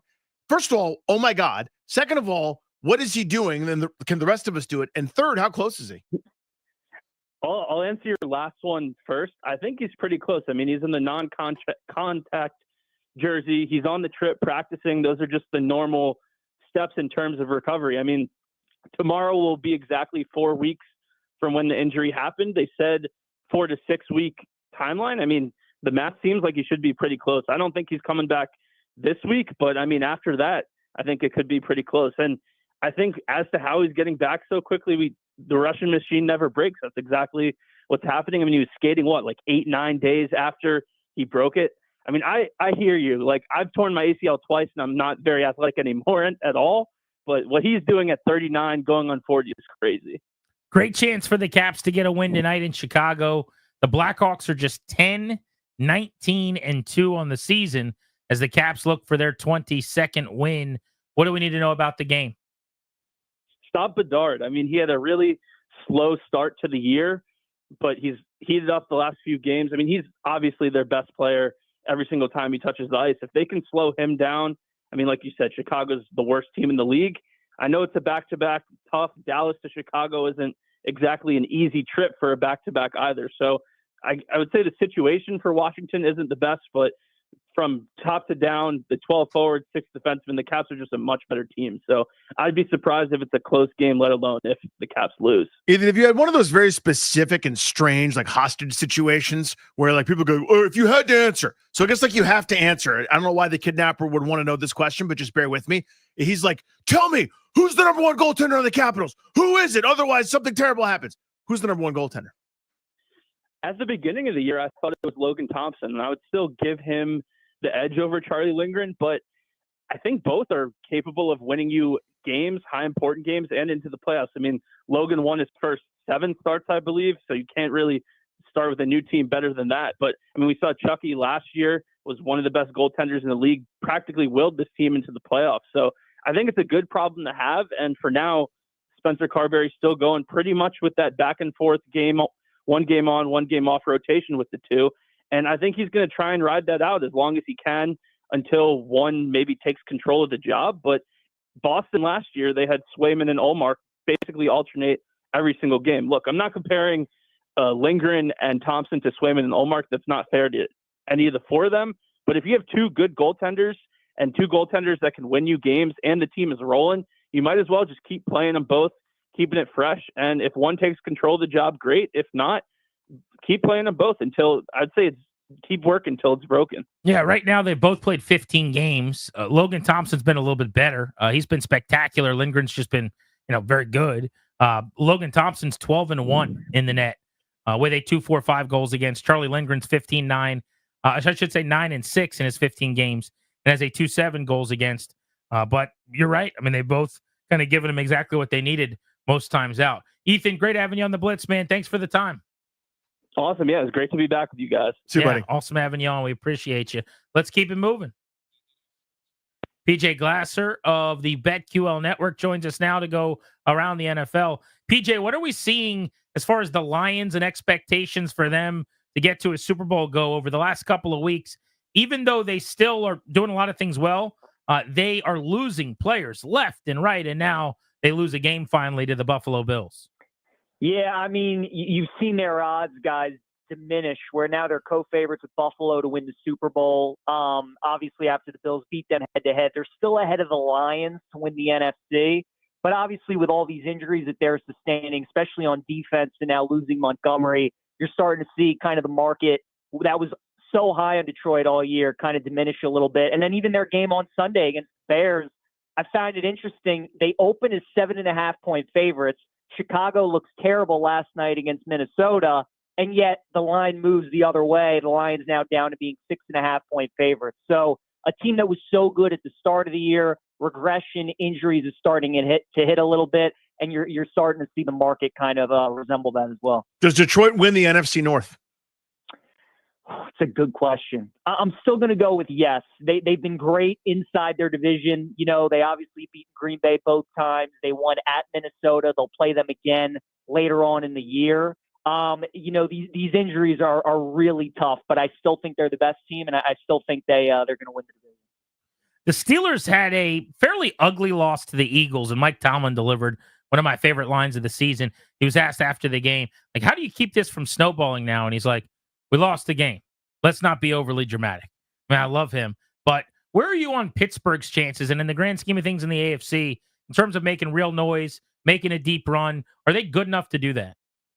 I don't think so. You know, I still think it's the three at the top. It's Kansas City, it's Buffalo, it's Baltimore. I think certainly Kansas City and Buffalo are the teams to beat. It's incredible what the Steelers have done truly this season, but this schedule, guys, that they've had to endure the last 4 weeks and their finish here, you know, at Philadelphia, at Baltimore, Kansas City next week, and then finish with Cincinnati. It's just such a gauntlet. The injuries are starting to pile up. We've obviously seen Pickens miss some time. Watt got hurt against Philadelphia. So all these divisional games that they had backloaded on their schedule with Kansas City and Philadelphia kind of in there as well, I think it's starting to take its toll, and it's going to be tough for a team that's likely not going to get a first-round bye. They would need to win out, and the Chiefs would need to lose out. So I just think it's too much for them to overcome. And even though I think they'll be a tough out in the playoffs, I don't see them reaching the Super Bowl. PJ, Grant and I have argued about this a little bit, but I've been continually, and I don't say wildly, that may be too overstating it, but I've been really impressed with Todd Bowles and this Tampa Bay team with all the injuries and things that they've had. They, you know, are in pretty much every game. They've blown a couple of teams out, go on the road, a pretty impressive win that'll kind of get lost in the sauce with some of the other headlines this weekend, but they're going to end up being a playoff team in all likelihood, and their roster's just okay. I'm pretty impressed with him and them. I am too, Danny. I mean, with Baker especially, you know, I thought when Canales left for Carolina, I thought the regression was going to hit for Baker big time. When they lost Godwin to the season in the Ravens game, I thought that was just another setback. And I mean, guys, they've had a brutal schedule this season, right? I mean, they've had to play Baltimore and Detroit and Kansas City. I mean, they've played all the top teams in the NFL. They had to play Philadelphia. And here they are, 8-6. They're looking like the best team in the NFC South with the way Atlanta's looked here recently. And I think they're going to be a tough out in the playoffs. You know, they made it to the divisional round last year. They gave the Lions a tough game at Ford Field. I think the NFC postseason is going to be really good, guys. I think for a while there, it was looking like it was just going to be Detroit and Philly. But with how Minnesota continues to win, Green Bay, Tampa now, I think that NFC could be really good. And, you know, those teams like Tampa, some of those wild card teams could maybe pull off an upset or two. Washington's still sitting pretty as the 7 seed, getting in at 9-5, but they're 1 game up on Seattle with 3 to play, and they're 2 up on Atlanta, which sounds great until you realize the Falcons play the Giants this week, the Commanders play the Eagles, and then Atlanta's in Washington for a game that just got flexed to primetime. So there is a possibility if Atlanta can get its act together that they could go 2-0, Washington could go 0-2 and catch them. Is that something we should be concerned about? I mean, it certainly is, considering, like you said, Grant. I mean, Washington is Philly, and Atlanta's got the Giants. They're 10-point favorites in that game. So I do like Washington a couple weeks still against Atlanta. Guys, Cousins has just been so bad the last 5 weeks, and I know Washington's offense hasn't been as good as it was earlier on in the season, but I still think they're going to win that game. I think they're going to get into the postseason, but there's certainly cause for concern. I mean, when you got to lead and you got to play a team head to head that's chasing you, that's obviously never a good thing if you lose that game. So big game this week against Philly, even a bigger game next week against Atlanta, but I still think Washington will get it. Appreciate you, PJ. Thanks for hopping on, man. Yep. Thanks, guys. Sounds good. Hit that local 53 sounder, Darius. That's our pal Mitch Tischler's music. Mitch, they won, right? I mean, they won. That's good. That's good they won. But, right? Isn't that kind of game? Oh, absolutely. I mean, that was a game that they should have run away with. It should never have been as close as it was. However, at the end of the season, we're not going to look back on it and say, they did it, but they won the game. That's what matters. They're in the catbird seat as you start looking towards the playoffs. You guys were just talking about it. I mean, there are scenarios this weekend that the Commanders can clinch a playoff spot, and that's a spot that this team hasn't been in a very, very long time. So, yes, it was a win, but at the same time, we're sitting here with plans for mid-January. Mitch, how about the game and the season Terry McLaurin's putting together? 7 for 73 and 2 touchdowns, both plays that he made, and this is textbook Terry, but contested catches in the end zone. But on top of that, he was running free, beat his guy like a drum for 54, 52, and 62-yard catch and run touchdowns that just didn't get to him in the air. I mean, he could have had the best game of his career this week. I mean, he could have had the best game in the NFL for a wide receiver. Had all those balls come and been caught. I mean, he caught 7 of 10 targets. The 3 targets that he didn't catch were one a little bit overthrow where he had the guy beat, one off the fingertips, and then one underthrow. Imagine that he caught all 3 of those. Easily could have been 3 more touchdowns on top of the already 7 for 70 and 2 touchdowns that he had. The connection between Jayden and Terry, we've seen it growing, game to game, week to week, month to month, and I think we're starting to see it, get somewhere where it can be something special. And Terry's been putting up some really special numbers this season, and the 11 touchdowns are tied for second in Commanders history for receivers. You have him with 50 catches for 900 yards in his 6 consecutive seasons. Only 4 other wide receivers in NFL history have done that. This is a guy who has been through so much with so much bad quarterback play here in Washington. To finally see him link up with a guy who can get him the ball downfield, with a quarterback that trusts him to go up and make a big play and beat his defender is just so good to see. And I think the rest of the league is starting to see who Terry McLaurin is and the wide receiver that we've seen here in Washington for a few seasons now. Why couldn't they run the ball? It's a good question. I really, really hope it was because of the Tyler Biadasz sickness. Dieter, I thought, did an admirable job stepping in the situation, finding out that morning that Biadasz was sick and he was going to have to start. But the communication between Dieter and Jayden Daniels, but honestly, more importantly, I think the communication between Dieter and Sam Cosmi seemed to be off. When the Commanders are in a loud environment, as New Orleans was, even though there was a lot of Commanders fans in the stadium, they go to that silent count, and you see, Jayden, kind of calls for the snap. The guard, Cosmi, looks back, sees the call, kind of points, and then the ball gets snapped. And a couple times we saw Dieter go early with the snap while Cosmi was still almost looking back at the quarterback. And all of a sudden you see Cosmi get beat, and it looks like he had a really bad game. So I'm hoping that a lot of the issues up the middle there in pass pro and then also in the run game were related to Biadasz not playing. And, the Eagles have a much better defense than the Saints and can do a lot more damage, particularly up the middle there. So it's going to be a good test this week. And I think it's important for the guys to have a little success against an actual playoff caliber football team like the Eagles, so they can, as they start getting ready for, what the end of this season may look like. So it's an important week, and I'm hoping that we're able to explain away a lot of the running issues based on, O-line personnel. Yeah, how much of a chance do you give them to beat the Eagles? I mean, if they could beat Philly, I mean, they're cooking with grease, and all of a sudden that Atlanta game isn't nearly as vital. Yeah, I mean, if they beat Philly, that would be huge. Honestly, I want to see them play. I want to see them play with the same intensity that they did, up in Philadelphia. I want this game. I think this game will be similar in that it'll be a one-score game back and forth most of the way. And it's going to be who can finish. And I think we've seen this Commanders team not really have the killer instinct that Super Bowl contending teams have. And that's one of the big things that I want to see them, start to build on, to have opportunities to put teams away or to take advantage of teams' mistakes and go down and score that extra touchdown. Don't settle for a field goal, punch that ball across the goal line, put pressure on the other team.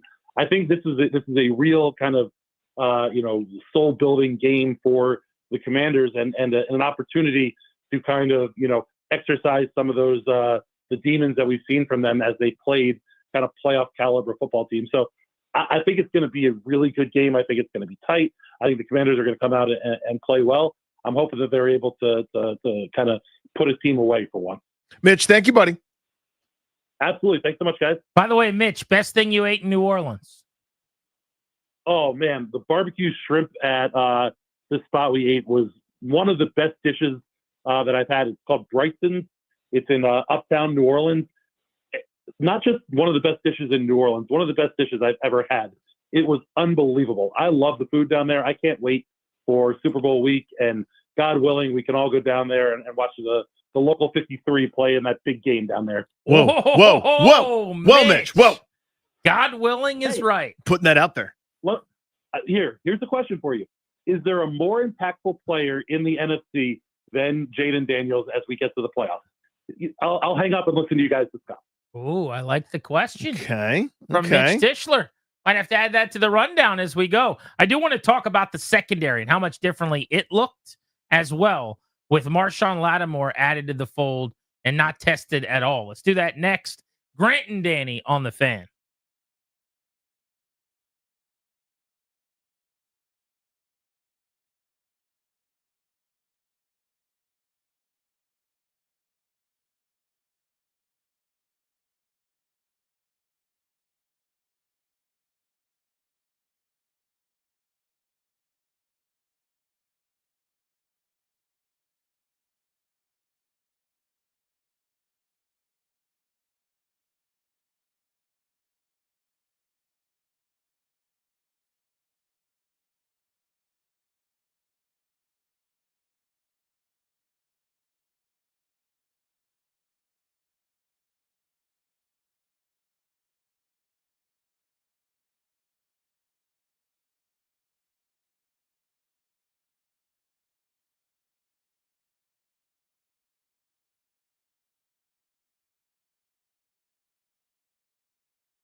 Third down and 4. Gator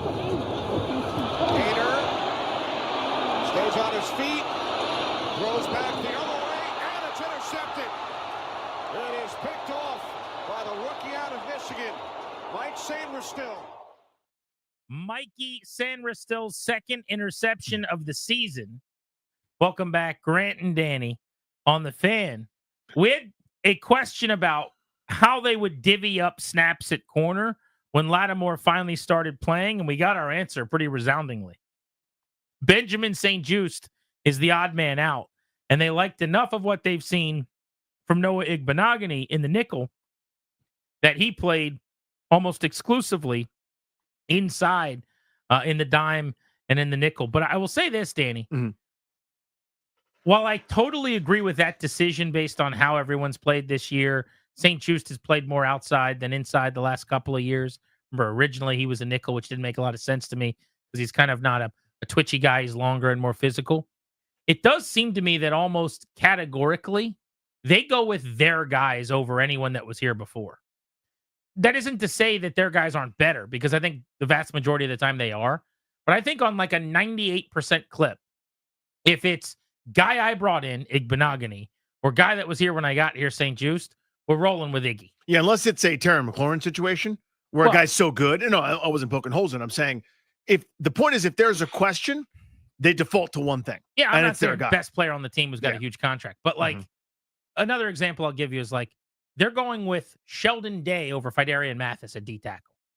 Sheldon Day, who was just brought in off the street in like week whatever, versus Fidarian Mathis, who was a second-round pick in the Rivera era. Now, you could go back and tell me, here's why we like Sheldon Day more, and he's playing better, and he's been impactful. But a lot of it to me is they are like selling their culture, their program, and the idea of like, we convinced Noah Igbenogany to come in here, and if you do these things, we're going to take care of you. And then they make good on that. Yeah. But I think it's at such a high rate that I just assume their default is, the commander tag, the guys that if Peters and Quinn brought him in and wanted him, you got a head start. Having said that, it's kind of hard to argue that St-Juste should be on the field when he had 3 snaps and one of them was another penalty for a first down. It's just been a really, really rough year for him. A guy that originally I had very high hopes for. He's had some huge moments in the regular season. You go back to that Minnesota game when they basically had him travel with Justin Jefferson. He did some really impressive things. Like, I still think he's going to have a career, but it has been ugly. And for now, he is just on the outlook. Yeah, he's the odd man out. I mean, there's also things that are above my pay grade that I can never know. The scheme and design fits and what's asked on each individual play. The scheme is bigger than any one person. Sometimes a guy is so good, you go, okay, well, let's stop. I don't care what your scheme is. Figure out how to maximize, I'm making a name, Aaron Donald or Micah Parsons or Von Miller in his prime. I don't care what scheme you have coming into the door. Somebody's so good that you adjust everything.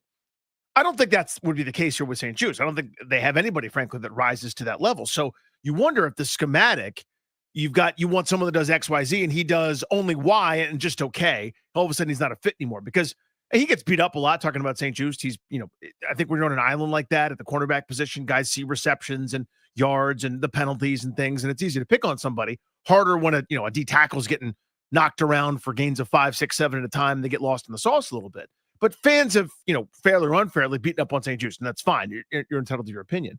But I guess the point I'm making is he doesn't seem to be a great fit with what they do because there are deposits in the bank, to your point. This was a promising young corner who has some flaws, certainly. I wouldn't pick him to win a race against a lot of receivers. Quicker guys, I think, have given him fits over the years. They give a lot of guys fits, but especially him. But there's a place for a guy that can get up on you a little bit, maybe a bit handsy and be physical and bother you in terms of disrupting some timing. It just has not worked with him in this scheme, it seems. And I'm not faulting anybody. If you want to fault someone, maybe it's his. But it seems like they're not that enthusiastic about 25 on the field, and they can't wait to not do it. But to the point, I was so sure and so convinced that he was a Quinn fit in terms of length. I think they liked the idea too. I'm not convinced that it's not going to happen here, by the way.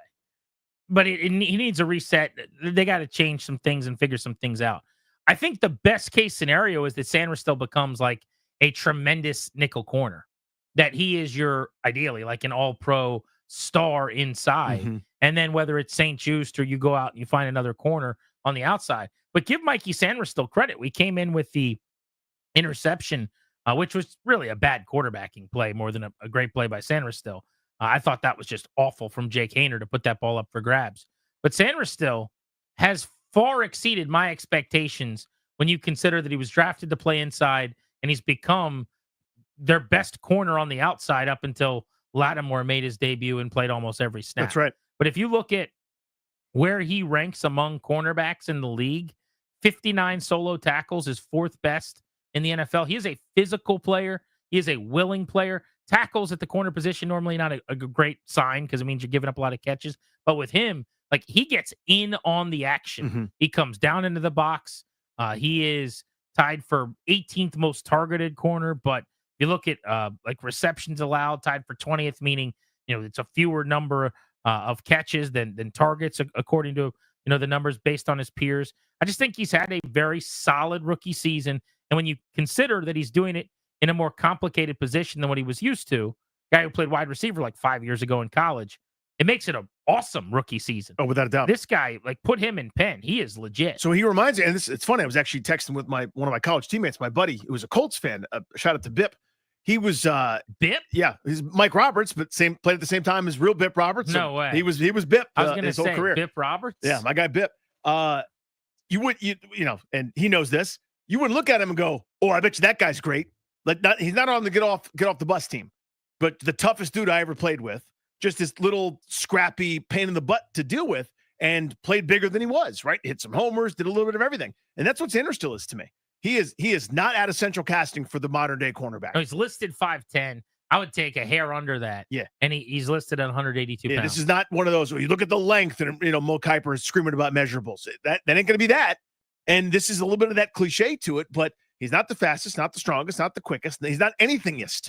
He's probably middle of the pack in terms of some of those things, but smart as hell, plays the great anticipation, is not scared to throw his weight around. I mean, how many of those close to the line passes has he disrupted this year? Whether it's getting a hand on something or blowing up a blocker or knifing through to take something away. Like, so good at that dude sticks his nose in there. And, you know, usually if somebody's undersized and that happens, that's admirable, but they end up banged up. And, you know, to his credit, all he's done is what they've asked him to do. Usually it's a death knell for somebody, right? Where you go, he was drafted to be this one thing, and a few minutes later he's doing something else. See Davis, jammin', right? For your example, where they thought he'll be this, turns out he's that. But he's actually thrived, you know, like playing a challenging position when he didn't even do that at Michigan. That's pretty amazing, man. He's the only corner on the team currently that has an interception this year, by the way. Obviously, Lattimore didn't play here very much, but didn't have one in New Orleans either. And then you've got Igbenogany, Michael Davis, and Benjamin St-Juste, and none of those guys have picked off passes. Sanders still tied with St-Juste, team high 7 pass breakups according to the PFF numbers on the season. But the guy that I guess I'm most surprised that they're as confident in or love as much as they do is Igbenogany. I do think he's done some good things. I think he's been fine, but he's a little bit of a journeyman, was a first round pick, but he comes over, a lot of familiarity with Joe Witt, a lot of familiarity with Dan Quinn from Dallas. And obviously he's one of their guys. Like, yeah, he knows what they want. Sanders still, for good reason, one of their guys. They drafted him in the second round out of Michigan. And I guess for better or worse, and in this case worse, Michael Davis is one of their guys too. And it has been a little bit of a struggle for him. He mostly doesn't play a whole lot. But I do think there's a good conversation to have here. We can open up the phones. First of all, what'd you guys think of Lattimore? He was not tested at all. Was that a really good game by him, or just a soft landing spot where the Saints couldn't actually challenge him in any way? And then how do you think moving forward they should handle the corner room, or are you pretty content with what they did? Which is St-Juste is basically on the sideline, Sanders still is the other starting corner, and you leave Igbenogany alone in the slot. 800-636-1067. You want to hop in? We'll get to Lattimore next on Grant and Danny.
Marshawn Lattimore played his first game with the Commanders, and if you didn't know it, you wouldn't have known. You never saw him. He was just kind of chilling on an island. I kept watching him locking in pre-snap on obvious passing downs. And he would just kind of backpedal and drift into the flat, and no one would be on, like, not even a route being run anywhere over there on the vast majority of plays. But that is pretty telling that there was a respect enough from the Saints where they kind of went into the game going, all right, we'll go away from Marshawn Lattimore. So even though he did not make quote-unquote plays, he impacted the game, something we talked about yesterday, and he helped a whole lot. It's got to make you feel a ton better about the secondary. Not that one performance, although I'll sign up for that, but just the fact that you've got him. You know, you got this week A.J. Brown and Devontae Smith. You've been a terrible matchup for those guys on paper. Now you got someone who can lock horns maybe with A.J. Brown if you want to have him travel, or take away one of those guys on every single play if he just stays put on the right side of the formation, let's say. The next week, you got Drake London, Darnell Mooney, decent weapons on the outside. Ray McLeod on the inside on Igbenogany will be a tough matchup. But the Falcons have some decent weapons, even though their offense is sputtered. I can't tell you how much different things can look on paper if Lattimore can give him that kind of presence where half the field is not a concern. So you didn't have a counterpunch. You didn't have an answer for the elite wide receiver. You look at some of the game logs that guys have had against Washington, despite the fact that they're pretty much playing coverage. They were playing soft coverage all the time to try to prevent big plays from happening, and they were still happening. I mean, to me, this was, we just don't have the Joes, right? You could have the greatest scheme in the world, and at some point, even in a zone defense, someone's going to have to cover somebody. Even in a quarter situation, or you're playing a deep shell, there's going to be a guy in your area, and you must cover him. You must have some kind of man-to-man principle in a moment. And they simply couldn't hang. Now with Lattimore, at least you got a shot, I think, with some of those elite guys. Now, one thing I did notice, to kind of your point, I want to bring that up, is he only lined up on the defense's right side, offense's left, pretty much, right, throughout the entire game. Now, to me, there's something to that, where you go, okay, that's the side of it I don't have to worry about. Everything else we can sort of cater a different way, and that's fine. And they didn't have a receiver worth following. Totally. But I'm wondering if that's going to be the case going forward, because if it is, then if I'm an offense, I'll go, well, I have a counter for that. It's where the guy that I want the football, the guy that I want to get the football is never lined up on him, and I'll do something easy. Not if you're Cliff Kingsbury. I was going to say, unless you're playing Cliff Kingsbury, and then in that case, it's perfect. 17 and 23 will shake hands and then not be part of the game from then on out. So it's interesting, just something to note going forward. If this is only a right side sort of Kingsbury thing, or if it's we'll travel when it's appropriate to travel. But I'm with you. Covering Valdez Scantling or Dante Pettis or somebody else was not travel worthy, to borrow from the parlance of Seinfeld, and that someone is sponge worthy. But to me, the impact is clear and obvious. He's their best cornerback. Duh. More analysis like this to follow. And it's not even close. It's to the point that now you have an asset that allows you to do other things on defense. He was in coverage on 39 snaps, which isn't to say he had someone to cover, but like he backpedaled into the secondary on passing downs 39 times. Was not targeted once. Zero. Just a clean sheet across the entire stat and box score. Mike Sanders still was targeted 7 times, just 2 catches for 20 yards with 7 yards yak. And the interception and a pass breakup. Terrific game for him. Good day at the office. Noah Igbenogany was targeted 4 times. 1 catch for 7 yards with 4 yards yak. Long of 7, obviously, with 1 PBU for him. He was really good as well. Secondary is in a pretty good place right now at the corner position. But again, I hesitate to say they got it all figured out, because I think that was the easiest remaining team to play in terms of secondary. Even the Panthers, who don't have a great wide receiver room, Adam Thielen's a little bit of a third down war daddy. And that guy is a terrific route runner. Yep. He's physical. I would rather deal with any of the Saints wideouts, maybe outside of MVS, although he's so inconsistent. He dropped 2 passes. But the best strategy is to leave him open, honestly. Right. If you can test, he catches it. But I would rather deal with any of those guys than Thielen, other than maybe Valdez Scantling. But the Eagles, the Falcons coming up, that's going to be a lot more telling, I think. Let's go to Philip and Laurel on the corner room with Lattimore now entrenched. What's up, Philip? How are you? Good, man. How you guys doing? Good, buddy.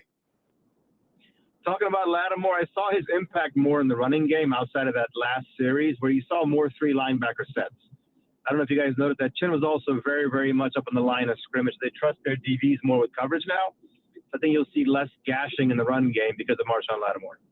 I think that's part of the design. I know it's one of the things we talked about, one of those second order effects, right? Of being able to cover well. Well, the product of being able to cover well also extends to more and different resources. I mean, to put it in the most basic terms, and everybody my age or around there probably played Tecmo Bowl on old school Nintendo, Tecmo Bowl and Super Tecmo Bowl. And the way it worked is the offense had 4 plays or 8 plays, depending on the year. And the defense, what your defense was, you would just try to guess the play. And you commit resources to the play. So, for example, if Grant's my opponent, he I don't know what he's gonna run, but I guess Grant's doing run 2. And if you did run 2, I shoved it on you as a tackle for a loss. But if I'm guessing run 2 and you did pass 1, pass 2, pass 3, I'm gonna get gashed. They can now bet on some runs, whereas before I didn't feel like they could very often because they were so terrified of getting gashed in the pass game. I think maybe what he's referencing is they brought the safety up closer to the box, perhaps. In Jeremy Chin's case, I think he played the run on 11 snaps. Remember, he got hurt, obviously, which means Percy Butler finished things out. Derek Forrest played 8 snaps at strong safety, was in the box as well. But linebackers weren't really used a whole lot more like traditionally. When he's talking about the 3 linebackers, I'm guessing one of those safeties walking up would have been what he's talking about because he had 15 snaps against the run for Luvu and Wagner who don't come off the field. And then otherwise, Michael Walker, their weak side linebacker, played 3 snaps, and the rookie Jordan McGee played 1 snap. So they held Kamara to 5 carries for 12 yards when the game was sort of in balance. Kendry Miller, who came in for Kamara, had better totals, but a lot of those again are hurry up offense. You're in coverage. Yeah. He gassed you for a little bit here and there, but like the regular part of the game when the whole playbook's at your disposal, they did really well against the run. I thought they were terrific against the run early in the game. Rodney, Upper Marlboro, you're on Grant and Danny. What's good? Hey guys.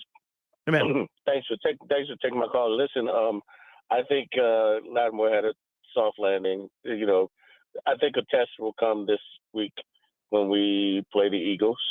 But I was saying earlier to the guy who answered the phone that, you know, and we need a pass rush so these guys are not left out there to fend for themselves. We really need to talk about the pass rush supporting your secondary because it doesn't matter how good a cornerback they are. If they don't have a pass rush, they're gonna get burnt at some point. And that's what we're missing. We're missing a vicious pass rush that can help those cornerbacks out. Thanks for taking my call. Appreciate you, buddy. Pass rush was really good early in the game. I don't know how much of that was on Haener.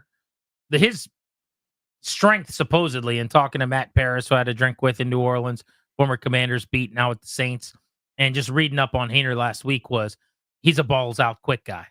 That was why they went to him over Rattler because Rattler holds the ball, and Rattler was going to be a guy where they were going to give up more sacks and pressures, and they didn't want to get him hit. So they said, "We'll play Haener. He's just going to get the ball out." He did not do that. He didn't do that at all. It was like the opposite of what he did. But maybe he just didn't see it, or they did some good things to confuse him in the secondary. I thought their pass rush, at least early in the game, was fantastic. I thought even throughout. I know they didn't end up with as many sacks in the second half, and I think Rattler deserves some credit for that. But he had to move around. He had to make some adjustments and get away with guys. I thought a lot of times guys are 1-on-1 and they were winning. I mean, we don't look at it that way as wins, but Fowler got 2 roughing the passer penalties that I thought were bogus. But that's from beating your guy, getting into the backfield and harassing the quarterback. You know what I mean? Like that to me it's not always about sacks. We always talk about it as waves crashing on the shore. Do you feel better or worse about the Commanders as a playoff team, as a team that can make some playoff noise, just about this season in general? Do you feel more positive or negative about the season after their 1-point win over the Saints? We'll get into that next. You can call us 800-636-1067. You want to hop in. Remember, Austin Eckler is on the show presented by IT Cadre today, right at 6 o'clock, a little over an hour from now on The Fan.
Live on the Fan, taking you up to 6:30. We're Grant and Danny. We are brought to you by the law firm Kondorian Murad. They'll help you update your last will and testament, set up a revocable trust for you and your family. Schedule a free consultation with their estate planning attorneys today, kmlawyers.com. Be sure to tell them we sent you to get a discount. That's kmlawyers.com. It's a Tuesday show in football season, which means Commander Survivor.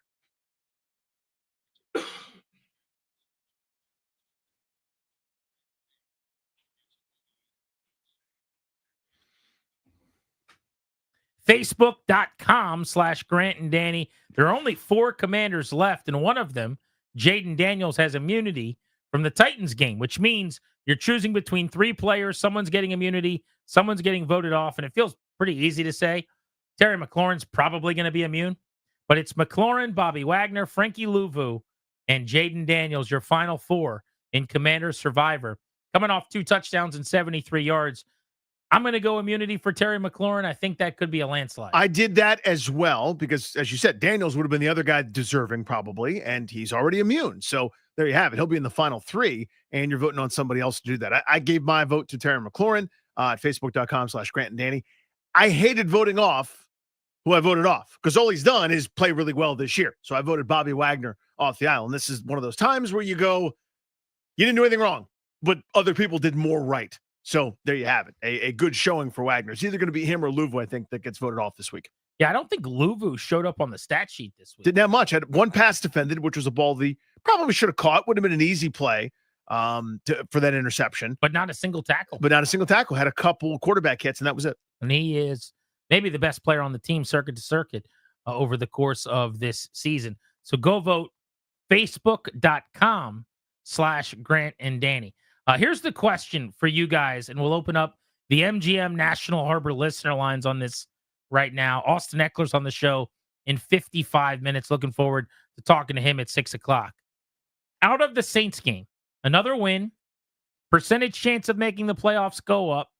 They survive and find a way in a game that over the years they lose more often than they win probably. Mm-hmm. Do you feel better or worse about where they're at as a program? Do you feel more positively or negatively about the season coming out of that Saints game? That's the question at 800-636-1067. So big picture, of course, we're talking about 2 separate things. They have the GM right, they have the quarterback right, and the ownership group is good.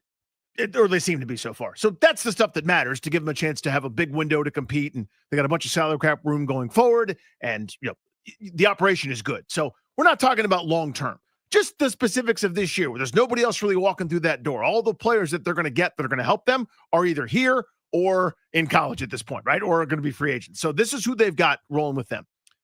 I don't know how you could feel better. I understand they won the game, and that's the gut check thing, and this is one of those where someone can write, they lose this game in the past. Maybe not. I have no idea. It wasn't as if they did something so right and so well that it forced New Orleans to mess up. Right, the 2-point conversion gets caught in the past, I guess, maybe? Is that the point? Maybe it does, and I'm sure it has at certain points, right? But to me, this is now 4 of their last 5 games, even with a bye week included. I want to stress this point. I didn't hear people talking about this much yesterday. I know I didn't focus on it near enough. Out of the bye week, that was what they did. They couldn't run the ball against a terrible run defense, out of the bye week, right? With all the time in the world to rest, recuperate, get right. You've seen all those stats where Mike Tomlin out of the bye week, Andy Reid out of the bye. There's a reason. It's an advantage, right? This is your built-in advantage against a bad opponent, starting the 3rd quarterback who got benched in the game, and it took the most puckered ending in the history of puckered endings for you to beat him. I'll do you one better than that.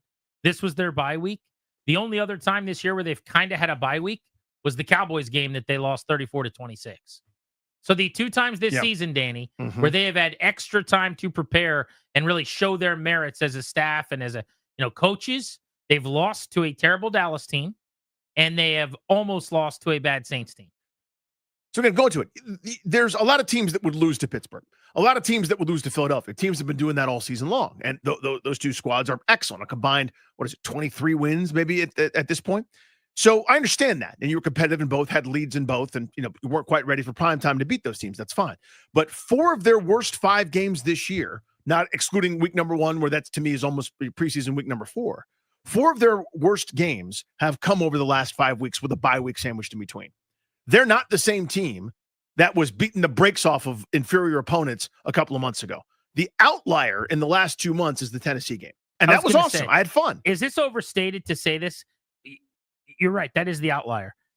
If I was to say their only really impressive performance since the Carolina game on October 20th is the Titans win. Is that overstated? No, it's correct. Go into that. Well, I think you could say that the second Giants game was really impressive. They only won by 5 over New York, 27-22. But I didn't think that game was ever that close. No, they weren't in danger of losing it, but I don't think you can call that impressive. Okay, well, if not that one, then I don't think there's such a thing as an impressive game in the second half of this season other than the Titans. Because here's the stretch. They beat the Panthers 40-7. That's when Jayden Daniels got hurt with the rib, and Marcus Mariota finished the game. They played the Bears the next week. They needed the Hail Mary to win that game. By the way, Chicago has not won since then. Yeah, they got Hail Married. That is crazy. They're Hail Mary and 8 since then. They got eliminated last night by Washington's win, actually, on Sunday, but double eliminated, I guess, if that's a thing, with their loss last night. But anyway, so they beat the Bears on a Hail Mary. They hang on to take out the Giants by 5. Again, not a game that was particularly close. Yeah, they outgained the Giants by 22 yards against the team that's probably going to pick first or second. Yeah. You know what I mean? Like, I understand it's a divisional game, and I love that they won. I thought it was a solid win, like a never-a-doubt win, but I won't call it impressive. Okay. I'll agree with you. Yeah. The Steelers game, they lose by a point, was a fine performance, but they lost, and it was a very winnable game. They collapsed, if you remember. They had a big lead in the second half. That's not impressive. The Eagles game on the road, I would have said was impressive for 3+ quarters, maybe. It was the opposite of that in the fourth quarter, and they were down considerably, like 26-10 at one point in the fourth quarter. So not impressive. The Cowboys game was not impressive. And are we saying the Saints game was impressive? That's a no for me. That's a no for me, dog.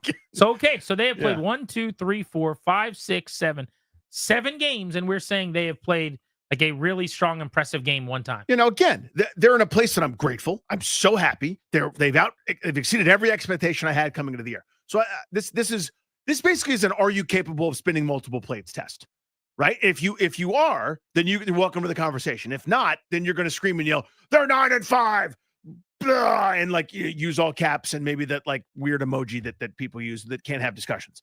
So yes, big picture, of course, I'm thrilled, right? And as we should be. We're in a spot that I did not think they'd be in, and this is awesome. They have a great chance to go to the postseason in year 1 of this build, which is outstanding. This year is usually reserved for power washing the old crud, and we know how much crud there was. We've already seen it. First-round picks from the previous regime are not on this roster.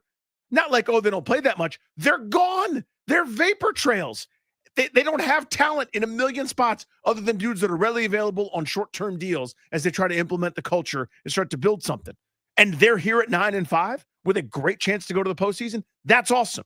Put that aside for a second, okay? That's a given. Nobody's arguing against that. Just look at what they're doing on the football field. I keep going back to the same thing. The outlier is now the Tennessee game. I was hoping after they'd lost 3 straight, after they'd kind of, they were better than the Giants, but as the great Shaquille O'Neal used to say, whoopee-doo, right? So what? You're better than the Giants.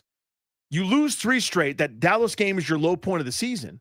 I was hoping the Titans game was the bounce back.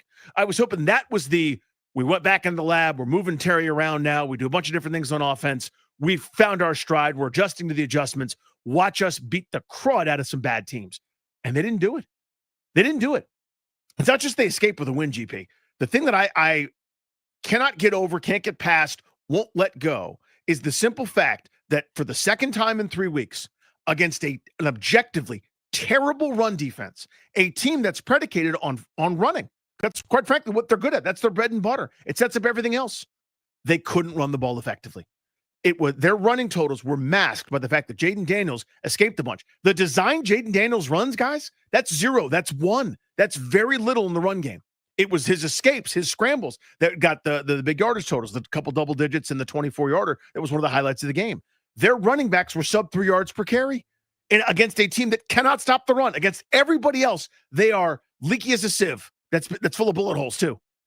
And that wasn't the case. Same with Dallas and now New Orleans as well. That to me is the alarm bell going off. So I don't know how you can feel better. So that's the question. Do you feel better or worse about where they're at, about the season, about this team, this group after the Saints game? 800-636-1067. I'm actually, it's not like a emphatic or adamant thing where I feel a lot better or like thank God for that game. Mm-hmm. But if I have to choose between one of the two on a binary, I feel better. And this is not just a did they win the game though thing, but I feel better for a couple of reasons. Number one, I do think their secondary is in a much better spot. And with my own eyes now, seeing Marshawn Lattimore out there running around, being healthy, seeing what this could look like with him locking down half of a field, I think could be a real difference-making impact addition in their secondary the rest of the way, with some teams coming up that can make plays in the passing game, right? I mean, you talk about the receiving rooms that we did with Philly and Atlanta. So that's number one. Number two, I love the way they stopped the run. I think that was a really encouraging sign. New Orleans wanted to run the football and couldn't at home.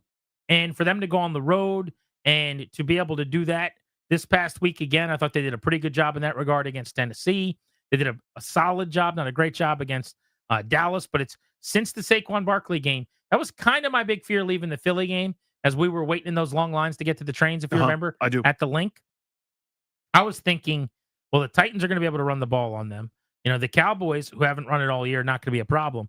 But how do they stop Bijan Robinson? How do they stop Saquon Barkley down the stretch? If they have to play Detroit or Philly in the playoffs, they're just going to give up $170 on the ground. Well, I feel a lot better about where they're at right now, stopping the run. And lastly, I will say, I do think that even though it wasn't perfect for Jayden Daniels made some really good throws in that game. Yes, he did. Middle of the field, like, between hands, small window throws. I thought overall, another game where I feel great about him physically as a runner. That the several weeks where we talked about how injured is he, what's going on, why is he so timid, our team's keeping him in the pocket. It's just glaringly obvious when you watch a game like yesterday that Jayden Daniels was not at the same level of capability and just competence as a runner as he is again right now. And having that playmaker back, that ability to just touch the 5 button, as I call it, I got 5 on it, and he'll go get me my 1 in a first down. He'll go get me my 18 on 3rd and 14.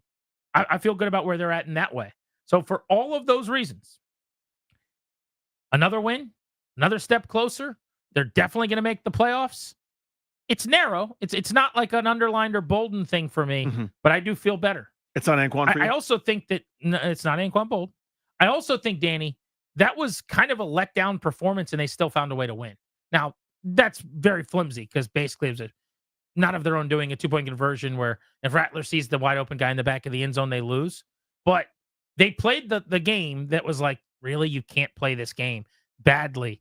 And they did, and they still won. So I'll chalk it up as a W and keep it moving. Yeah, there's something to that. I mean, I guess I would say there are absolutely positive developments. Lattimore's the biggest one. I think you hit on that. I think you're dead right. That gives me some hope that things could be better or different. But I've yet to see it. Well, let me rephrase.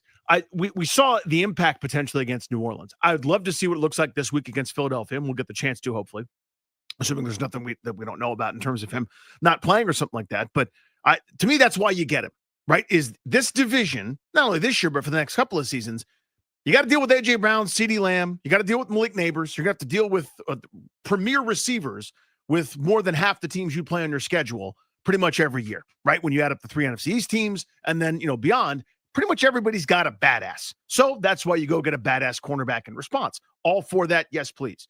But this, to me, is the whole point. Less so him going back to New Orleans, that's a good story, but they don't have Rashid Shaheed or Chris Olave out there. They got a bunch of Jags. So these coming weeks are where you're going to see it, and it gives me some optimism. One last point I'll make on why I feel better after Sunday, and that is that I don't think that game was really as close as coming down to the final play. If Daniels hits any of one of 3 throws to McLaurin, it's closer to a blowout.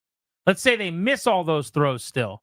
If they make that field goal with a minute and a half, right at the 2-minute warning. Right at the 2-minute warning. 2 minutes to go. It's a 10-point game. There's no squeaker. That feels so different. You're just walking out, you're 1 by 10, and Rattler having to drop back and get down the field, maybe throws a pick, and it's a kneel down. It's a whole different story coming out of that game.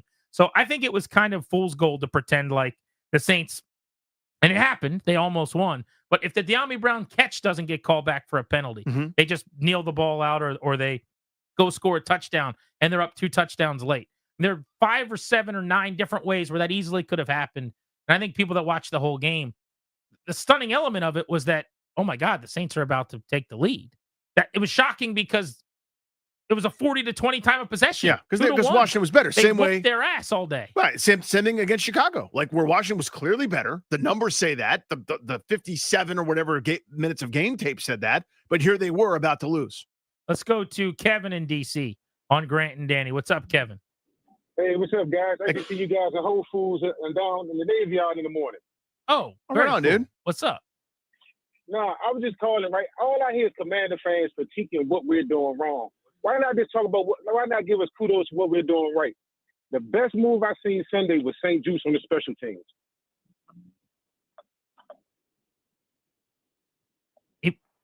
Did you break up or are you just gone? I guess that was it. And scene. Okay. Moving St. Juice to special teams. That is a good move. I'm with that. I guess Sure. And I didn't plan regular on absolutely defense. do that. I mean, he wants to focus on what they did well. I think we for We went 4+ through that. hours yesterday, we went over a lot of things they did well. Yeah, they stuffed the run incredibly well defensively. They it was one big play on a contested catch down the field in terms of the regular pass game that they let up. But I'll take my chances there with 2 guys in position to make a play on the football. Just so happened neither of them did on that Valdez-Scantling catch down the field. Other than that, that's pretty damn good for a defense. Their 3rd shutout in the first half of the season. Yeah, they got off the field on 8 of 11 third downs. They gave up less than 250 yards, less than 5 yards per play. All of these things would rank you amongst the best defenses in the league over a full season. Daniels, despite missing a couple of deep shots to McLaurin, had an otherwise very effective, efficient game. I think we've covered most of that for sure. The only thing I will say, too, is, to his point, like there is a magnifying glass because this is the team that we cover on when Washington almost loses to the Saints. The Eagles almost lost to the Panthers last week. Let's not forget. Like it was basically the same deal. It wasn't a 2-point conversion, but if Xavier Legette catches that ball at the 1-yard line and rolls into the end zone, that's a touchdown, and the Eagles probably lose to Carolina, who might be the worst team in the NFL. So it's not like teams don't have these second halves where they let teams back in the game or these letdown situations. The problem for Washington is, again, we're talking about one really impressive, full, dominant win in now a 7-week span. And at some point, you just want to start stringing more of those together, which they did in the first half of the season. But the question on the phones right now at 800-636-1067, in the wake of a 2019 win over the Saints, did that game make you feel more positive or negative about the season and where this team is at? And does it make you feel better or worse moving forward toward the playoffs? You're listening to Grant and Danny.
G&D on the Fan taking you up to 6:30. Austin Eckler will be on the show at 6 o'clock for our weekly Tuesday appointment. We'll get his thoughts on the big win against New Orleans. We'll look ahead to Sunday's game with Philadelphia. Eckler right at 6 on the Fan. Question for you guys. Did the win over the Saints, a 1-point win, outscored by 12-0 in the fourth quarter down the stretch, did it make you feel better or worse about where the Commanders are? More or less confident moving forward in this team? 800-636-1067. Let's go to Will in Springfield on the Fan. What's up, Will? Hey, Will. What's going on, guys? How you doing, man? Hey, Thanks buddy. for taking my call. Yeah, man. Grant, I think that we are going to make a push, but what I just wanted to ask you real fast was, you guys were talking a little bit about how players were kind of maybe losing a little bit of ground and gaining ground on maybe gaining play and losing play. I just wanted to ask you real fast, if it's okay. Deron Payne, he's kind of losing a little bit losing a little ground on playing defensive tackle, but gaining ground on playing defensive end. And I think he's doing a really good job, which is helping Frankie Louvu on the outside get more sacks. What do you think about that? Well, they've moved some guys around. Yeah. I don't think it's necessarily, I'd have to go back and watch more closely, specific to Payne and end, but they've done a good job, I think, generally moving guys all over the place. Yeah, so in Louvu- passing downs a lot of time, instead of Deron Payne lining up at your traditional, right over the center or one of the guard spots, they move guys around. Maybe you'll have 3 down linemen and Louvu standing up, or they mix and match a little bit. They don't want you to know where everybody's coming from every time. So, for example, this past week, Deron Payne played 85% of snaps, which is actually a really high total for a defensive tackle. You're usually maybe a little bit less than that, even if you're a stalwart. Have a bit more of a rotation. So it kind of speaks to that. I totally agree. And I would just say that I think the creativity they've shown lately is actually part of why they've been so successful rushing the quarterback. Like Dorrance Armstrong, who had 3 sacks this season, had 2.5 in this game. One of them got negated by the Benjamin St-Juste penalty, which wasn't really a factor into the sack at all. It's kind of a bailout penalty, to be honest, for New Orleans. But I thought that they like schemed some things up, and I like where they're at in terms of some of the way they're coaching those things. I just don't think they have the pass rushers to be a great pass rushing team. Like you've seen Dante Fowler at times get on heaters. We've seen a couple of really nice games for Armstrong. Payne has been pretty quiet, but to the caller's point, has been getting a little better and doing some decent things. But the more they can move those guys around, not be predictable, the better off they're going to be. But I think you got to get to a point where you're scheming it, because they don't just have world beaters, world eaters. Yep. Guys that are just going to line up and go get 13 sacks in a season. Let's go to Andrew in Warrenton. How did Sunday's game make you feel, better or worse? It made me feel better. And it's to one of Danny's points. It's like, this is year one. Like normally this would be a lot of just trying to get rid of things. Now we're trying to we're at the point where we get a chance to tweak. We're not like wholesale firing. It's very obvious. We need somebody that can competently replace Biotish if he ever gets sick again. Because that's the reason that we were under three a rush for our running backs. It's obvious that we're going to need somebody for tight end. Our issues are definable, whereas in the previous administration it was, we probably need like 17 guys. Yes, the shoulder shrug with, I don't know, a lot of that going on. Yeah, like it's difference between who's going to fill in because this person's playing well versus who the hell can play this spot. Right? It is night and day from a year ago, without a doubt. Let's go to Duke in Waldorf on Grant and Danny on the Fan. 1-point win. Danny feels worse about the team right now after the game. I feel a little better thanks to the Lattimore edition stuff in the run. What about you? Hey, guys. How are you doing? Love the show. Appreciate you. Hey, so, Grant, I'm on your side. I feel good about the team. I think I've just watched so much of this team it's just different from what we're used to, right? So I'm all in on like the change. And Danny, one question I have for you, and I don't want to attribute this comment to you because I've heard it a few times since the game. Okay. But where do you think that people like yourself or just fans in general get this notion that we should be blowing bad teams out? Because we're not known for blowing teams out. right? And we're not. I don't think that in year one with this Well, new Duke, regime, remember they did it for the first half of the season. And so, and that's kind of the point, Duke, is we're checking in, taking the temperature right now. And I appreciate the phone call. So, I mean, to me, you look at the teams that they were decidedly better than at the time that they played them. You're talking about 28-point wins, 21-point wins, 33-point wins. Now, you're right that shouldn't be the expectation for 17 weeks, right? Even as Grant pointed out correctly, Philadelphia didn't do that to Carolina. They didn't do that to all these different teams. But what's going on right now on a larger sample is Philadelphia's ripped off 9 straight wins, beating some of the best teams in the NFL, and looked like one of the legit Super Bowl contenders, as Washington has not played as well over the last 2 months. That's what we're talking about. Since that Carolina game, they have not been the buzzsaw that we saw go 7-2. Some of that's regression. Some of that's normal, right? Again, that's the pace of an NFL season. But my point is, putting that meat thermometer in the bird in the oven, we're taking the temperature right now. 4 of their 5 most recent, under par for them performances have come here lately. And I guess that's kind of my point. Let's go to the phones. 800-636-1067 is where we find Percy in Raleigh. What's up, Percy? Hey, guys. Love the show. Appreciate you. So my perspective is I believe there's something to be said about learning how to deal with success and learning how to win. And from my perspective, as a whole, I'm happy at where we are moving forward and what the future looks like. But to get to the question about how I feel now, as of the last 5 games, I'm not feeling all that great. And it's simply because I see the team making timely mistakes that are costing us games, or either making games closer than they need to be.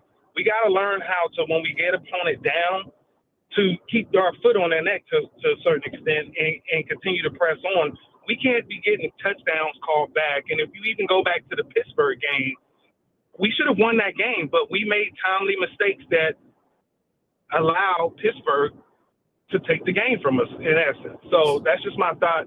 I feel good for the future, but right now, I don't know if we're ready for the big time. That's kind of where it is. So I actually think that's a really good point. Love that, yeah. I will say that early in the year, I gave Dan Quinn a lot of credit for and heaped a lot of praise on the staff for them playing really disciplined, not having penalties. They were never behind the chains. Like that Cincinnati game, I want to say their first penalty was like the fourth quarter. Remember, they had 2 straight weeks where they weren't penalized or didn't get penalized till the fourth quarter. Remember that? Yeah, along with the no punt streak. They had 9 penalties for 84 yards against the Saints. And this is becoming more and more of a problem for them as they have struggled later into the season. That Cowboys game, similarly, was a slop fest where they had 8 penalties for 80 yards. And they've come at really big times. And I think that's actually a really smart call and a really good point. Like, enough already. It's so hard to put a game away that when you do everything right and you get the right look and Daniels moves in the pocket and Diami runs the route and goes up the ladder, makes the awesome catch, crashes down to the ground at the 10-yard line, and you're celebrating that moment, to now have to come back because of a hold, demoralizing. There were 2 or 3 moments like that in the game where we found out after the fact. The sack for Dorrance Armstrong to end a drive where you go, actually, Benjamin St. Juste got called for a penalty. It's huge 3rd down drive extenders. Those are killers. 100%. But I also love the caller's point about, again, this goes to the big picture. This is invaluable. Your young core, really Jayden Daniels, and then you can add a couple other guys in there that have not gone through this. This is incredibly valuable stuff. You are playing meaningful games in December, win or go home, the winner gets in kind of football games, which you're going to hopefully be doing for some time. And to get that in a year where you should just be cleaning out all the garbage and having a fire sale is awesome, right? Like, these are the kinds of games you're hoping in a realistic, bounce back, rebuild, whatever you want to call it, you're hoping to play next year. They're mirroring what Houston did last season. And I said, that's an unrealistic expectation. That's not fair. CJ Stroud is lightning in a bottle. And they finding D'Amico Ryans, lightning in a bottle. All the different things that they did to have the kind of season exactly like Washington is having right now, where they got to mess around and win a playoff game. I thought that was unfair to have that as the expectation. Well, guess what? It's happening. And that is excellent and awesome. And I have not lost sight of that. Big picture, I'm doing the Balky Bortakamis dance of joy. In the moment, I'm going, hey, I'm not as bullish about this group's particular future in the near term as I was a month ago. Yeah, 9-5, first time since 92 is a thing. It's awesome. Yes. Right? Let's go to Paul, who's in DC, on Grant and Danny. What's up, Paul? This is Paul. Thanks for taking my call. And I feel good about the win. 1 point into the game. I've been to a lot of games since 1997, and too often, more than not, come down to the wire like it did the other day. I can look for something to happen where we lose the game. Well, that battle-hardened, battle-tested, that Dan Quinn talked about, here it is. And to see the wall go up and keep them out of the end zone at the end of the game to win the game, beautiful for me as a fan. Thanks for taking my call. You got it, buddy. Grant and Danny on the Fan. Austin Eckler at the top of the hour in 20 minutes. One of the big stories today, the Washington game with the Atlanta Falcons has been flexed to prime time for a week from Sunday. That's a week and a half away now. Could end up being a play-in game. Who's going to be the quarterback of the Falcons? Is that a storyline or not? Well, there is a press conference Raheem Morris just had that is interesting. We'll get into that on the Fan.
Austin Eckler in 15 minutes. Grant and Danny taking you to 6:30 on the Fan. The Commanders are 9-5.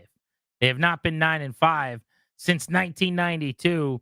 And with a win over the Eagles, they will all but officially be on to the playoffs. A little bit of help, they could actually clinch a playoff spot this weekend. They close out the year with the Eagles on Sunday at home, the Falcons the following Sunday at home, and then they're at Dallas for a game that is to be determined in terms of start time on the final Sunday of the season, January 5th. The Falcons game, the penultimate game of the year after Christmas, 12 days from now, December 29th, was flexed to primetime Sunday Night Football. And the reason the league did that, Danny, is because Washington and Atlanta could potentially be playing for the 7th spot in the wild card going into Week 18. If the Commanders lose to the Eagles and the Falcons beat the Giants this week, Atlanta's only one back of Washington, at which point they play the Commanders to pull even with them in the standings with a head-to-head win. Then they'd have the tiebreaker, so they'd leapfrog them with identical, at that time, potentially 9-7 records. Yeah, right? and again, the storylines write themselves. Presumably, now, although Raheem Morris was non-committal as to who the starting quarterback would be going forward, but, TBD there in Atlanta. But Kirk Cousins coming back to Washington, the new boyfriend, so to speak, Jayden Daniels, a star here in his own right in Washington, likely Rookie of the Year contender, leading the team to the postseason in his first year. Storylines write themselves, and it's captivating television. Yeah, so Cousins, to your point, coming back to D.C. with a chance to basically knock the Commanders out of the playoffs. Fascinating. Meanwhile, Washington, with a win over Cousins at that point, knocks him out of the playoffs and maybe even out of the starting job if he's still the guy. And maybe Michael Penix gets the nod the following week. So, there is drama there, clearly. But Cousins is in year 13. He has been a starter now for 10 years. He has put up numbers. If you just look at, his success throwing the football over the last decade, you're talking about one of the top 5 statistical accumulators in the NFL. But it has been a big-time struggle for him at 36 years old this year, coming off of an Achilles. Again yesterday, the Falcons' offense was pretty ugly, and in the second half, it was brutal. He threw an interception on the first play of the second half. It was his lone pick of the game, but it was only 15 pass attempts yesterday, a little over 100 yards. They ran the ball 2-1 over what they passed. They just weren't calling passing plays. Yep. He has an NFL high 16 interceptions, and he's turning the ball over way too much. There's thought maybe that they would go to the rookie Michael Penix. All along they wanted Cousins to snap out of this slump that he's been in, hasn't been playing well. This is the most he's struggled, frankly, in 10 years, since 2014 before he became a full-time starter. Raheem Morris has stood by him and every week said he's our starter, he's the guy. He's put the deposits in the league. We know he's going to get right. Well, today he was asked about Cousins, and he said, we have to go through the process. Our job is to win as many games as we can this season. Would go on to say basically that, they're going to finish watching the film and make a decision this week. But every other time he was the guy, no questions asked. So this is leading to some thought that maybe they could go to Penix against the Giants this weekend, even though they won and beat the Raiders this past week. And even after a win, make a change with 3 games to go. 1 touchdown and 9 picks over his last 5 games. I don't know who this is, honestly. Crazy. And it's not as if they're slinging it 50 times a game because they're trailing by double digits and, everything's either garbage time, good, bad, or indifferent. They're not throwing it a ton. There are games where they've got a heavy number of attempts, but you're throwing 17 times this past week, 27 times, 24 times. That's not what he's been for a long time. And I know that a lot of folks here always had an incorrect view of what he was, but if you give him enough dropbacks, he'll put up pretty damn good numbers. And that's not happening right now. I mean, to me, I think it's bad fit. I also think that he ain't right physically. Whether he'll get right again after that Achilles, I have no idea. But there was a period here in the middle of the year where, he's out of it, right? He's out of that, can't push off, doesn't have the same zip on his throws, etc. He's winning the game with his mind. I think he had a 7 touchdown, no pick couple of weeks back-to-back with a couple division wins. He's had some really huge good. games. Huge That's games. What's crazy is as much as I don't love the fit, he had a 510-yard, 4-touchdown game where he walked off with a win in overtime. Tampa. Yeah, he had a 300-yard, 4-touchdown game against the Bucs. He had a 300-yard game against the Saints. He's had these monster games, even against the Vikings this past week before this. He threw 2 picks, one of which was really, really bad. We had Jay on. He said the other one was more on the receiver. But, he threw for 350 in that game. But they just it has been gross offensively. And he has played poorly. All of it together. Yeah, they've fallen off a cliff. They've been terrible to watch offensively. And he's played the worst of his career. Even when he wasn't playing great before he was a full-time starter here, it was, I'm going to risk it. Let's zip it in there. Let's see, YOLO. But I'm going to end up with some pretty big totals, both in terms of yards, touchdowns, and interceptions. This is just no productivity and interceptions. I don't know who that is. Yeah. And also, you're very young when you're throwing those picks. Right. And you can be coached out of them, which he was. Now it's like, what is going on, man? You've gone 10 years avoiding these kind of plays. So, yeah, I could see them making a change because Penix is a pocket passer, but he's just more athletic. Cousins, I think he has 4 scrambles out of the pocket all year. Think about that. Yeah. 4 scrambles. So he's just not moving around a whole lot. But I do think, and I know no one ever wants to hear, especially with Kirk Cousins, like why something's happening. They just want to say, oh, he stinks or whatever. The reason he's struggling, in my opinion, is multifaceted. The fact is he's just not playing well, period. But I watch their games, I watch their offense, and I don't understand what they're doing at all. Their coordinator, Zach Robinson, does not have him under center ever. He is the number 1 passer in the league over a decade at getting under center, play action, drop back, passing, and slinging the ball middle of the field on in breakers. You think about all the years over the years, the dig routes and stuff. They don't do that. They don't get under center. They don't go play action. There's no drop back. It's all pistol, standing there. They don't move him at all. There's no bootleg. So he's already fairly immobile after this injury. And now the defense knows exactly where he's going to be at all time because he's in the pistol. It's a terrible fit, the way that they're using him. And it just doesn't make sense. It's like, you have this quarterback. You went and got him. You paid him. I didn't tell you to pay him. Right. You went and paid him $100 million for some reason. He's done 5 things at an elite level for a long, long time as a passer. You're asking him to do 0 of those things. Yeah, it's like Washington did with Josh Norman. It's like you went and got this guy that plays a certain way, and you go, let's never do that again. Yeah. Now, the other part of it is, and this is not on Zach Robinson, he has lost confidence clearly. He's not seeing the field as well. He's forcing balls into windows he normally doesn't. Everyone talks about how great the weapons are. I'm not convinced of that. I think Kyle Pitts, having watched him all year, is one of the most overrated players in the league. And I think Drake London's very solid to good. I actually really like Darnell Mooney. I think he's their best wide receiver, believe it or not. Ray McLeod in the slot is pretty solid as well. So it's a good group. And I think if Penix was in there and they could move him around and do some things differently, with his athleticism, maybe it would unleash them a little bit, at least right away. So they may go to him, but they have stood by Cousins because they feel like over many, many years. Your highest ceiling this year. Yeah, he's earned it. So I'll be fascinated to see. They beat the Raiders. I would think with Cousins, they would beat the Giants. With Penix, they probably would as well.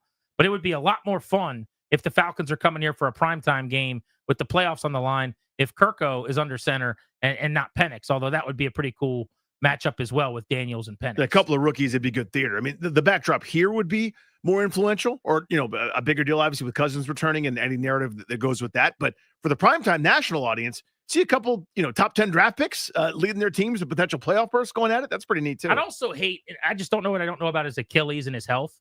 But like for him at 36, if this is maybe his last season, and then you end up the last couple of years, after never having been benched his 10 years as a starter, watching from the sideline, and that's the end of the road. I mean, he's got all kinds of options if he chooses to do that. I don't know. Would he come back next year and just make $55 million to be a backup to Michael Penix? Probably depends on how he feels physically. But you want guys to be able to go out on their own. For sure. And so it'd be nice to see him get hot and have a couple, maybe not against Washington, but some decent games to finish out the season and at least feel like if he wanted to step away, it would be on his own terms. But Raheem Morris, non-committal for the first time all season when asked who his starting quarterback's going to be against the Giants. Austin Eckler joins us next on Grant and Danny. We'll look back at the Saints and look ahead to the Eagles here on The Fan.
It is time on Grant and Danny to get some trusted insight from a trusted insider.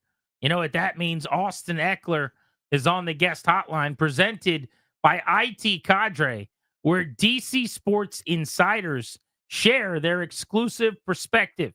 And the insight from our insider, Austin Eckler, comes your way today in the wake of win number 9 for the Commanders, their best 14-game start since 1992. Austin, welcome back onto the show. Thanks for joining us. How are you, buddy? I'm doing well. What's going on, fellas? Thanks for having me back on. Always a pleasure, my friend. Our weekly question, always got to check in here in this regard. How you feeling? What's the latest with Austin Eckler health-wise?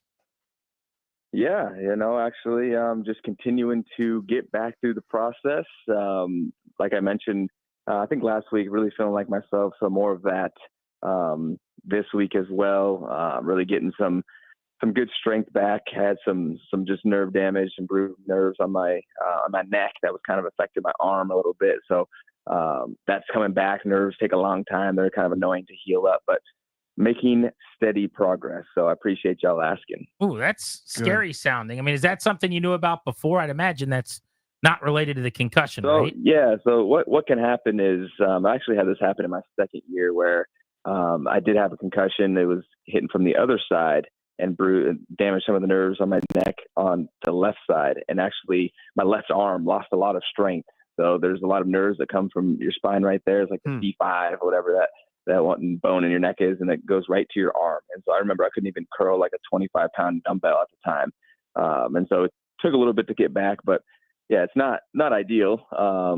But again, one of those things that you can make your way through, and it sounds probably worse than it is. And you can, get back to it. And so left arm is back to full strength now. Now it's the right arm I'm dealing with.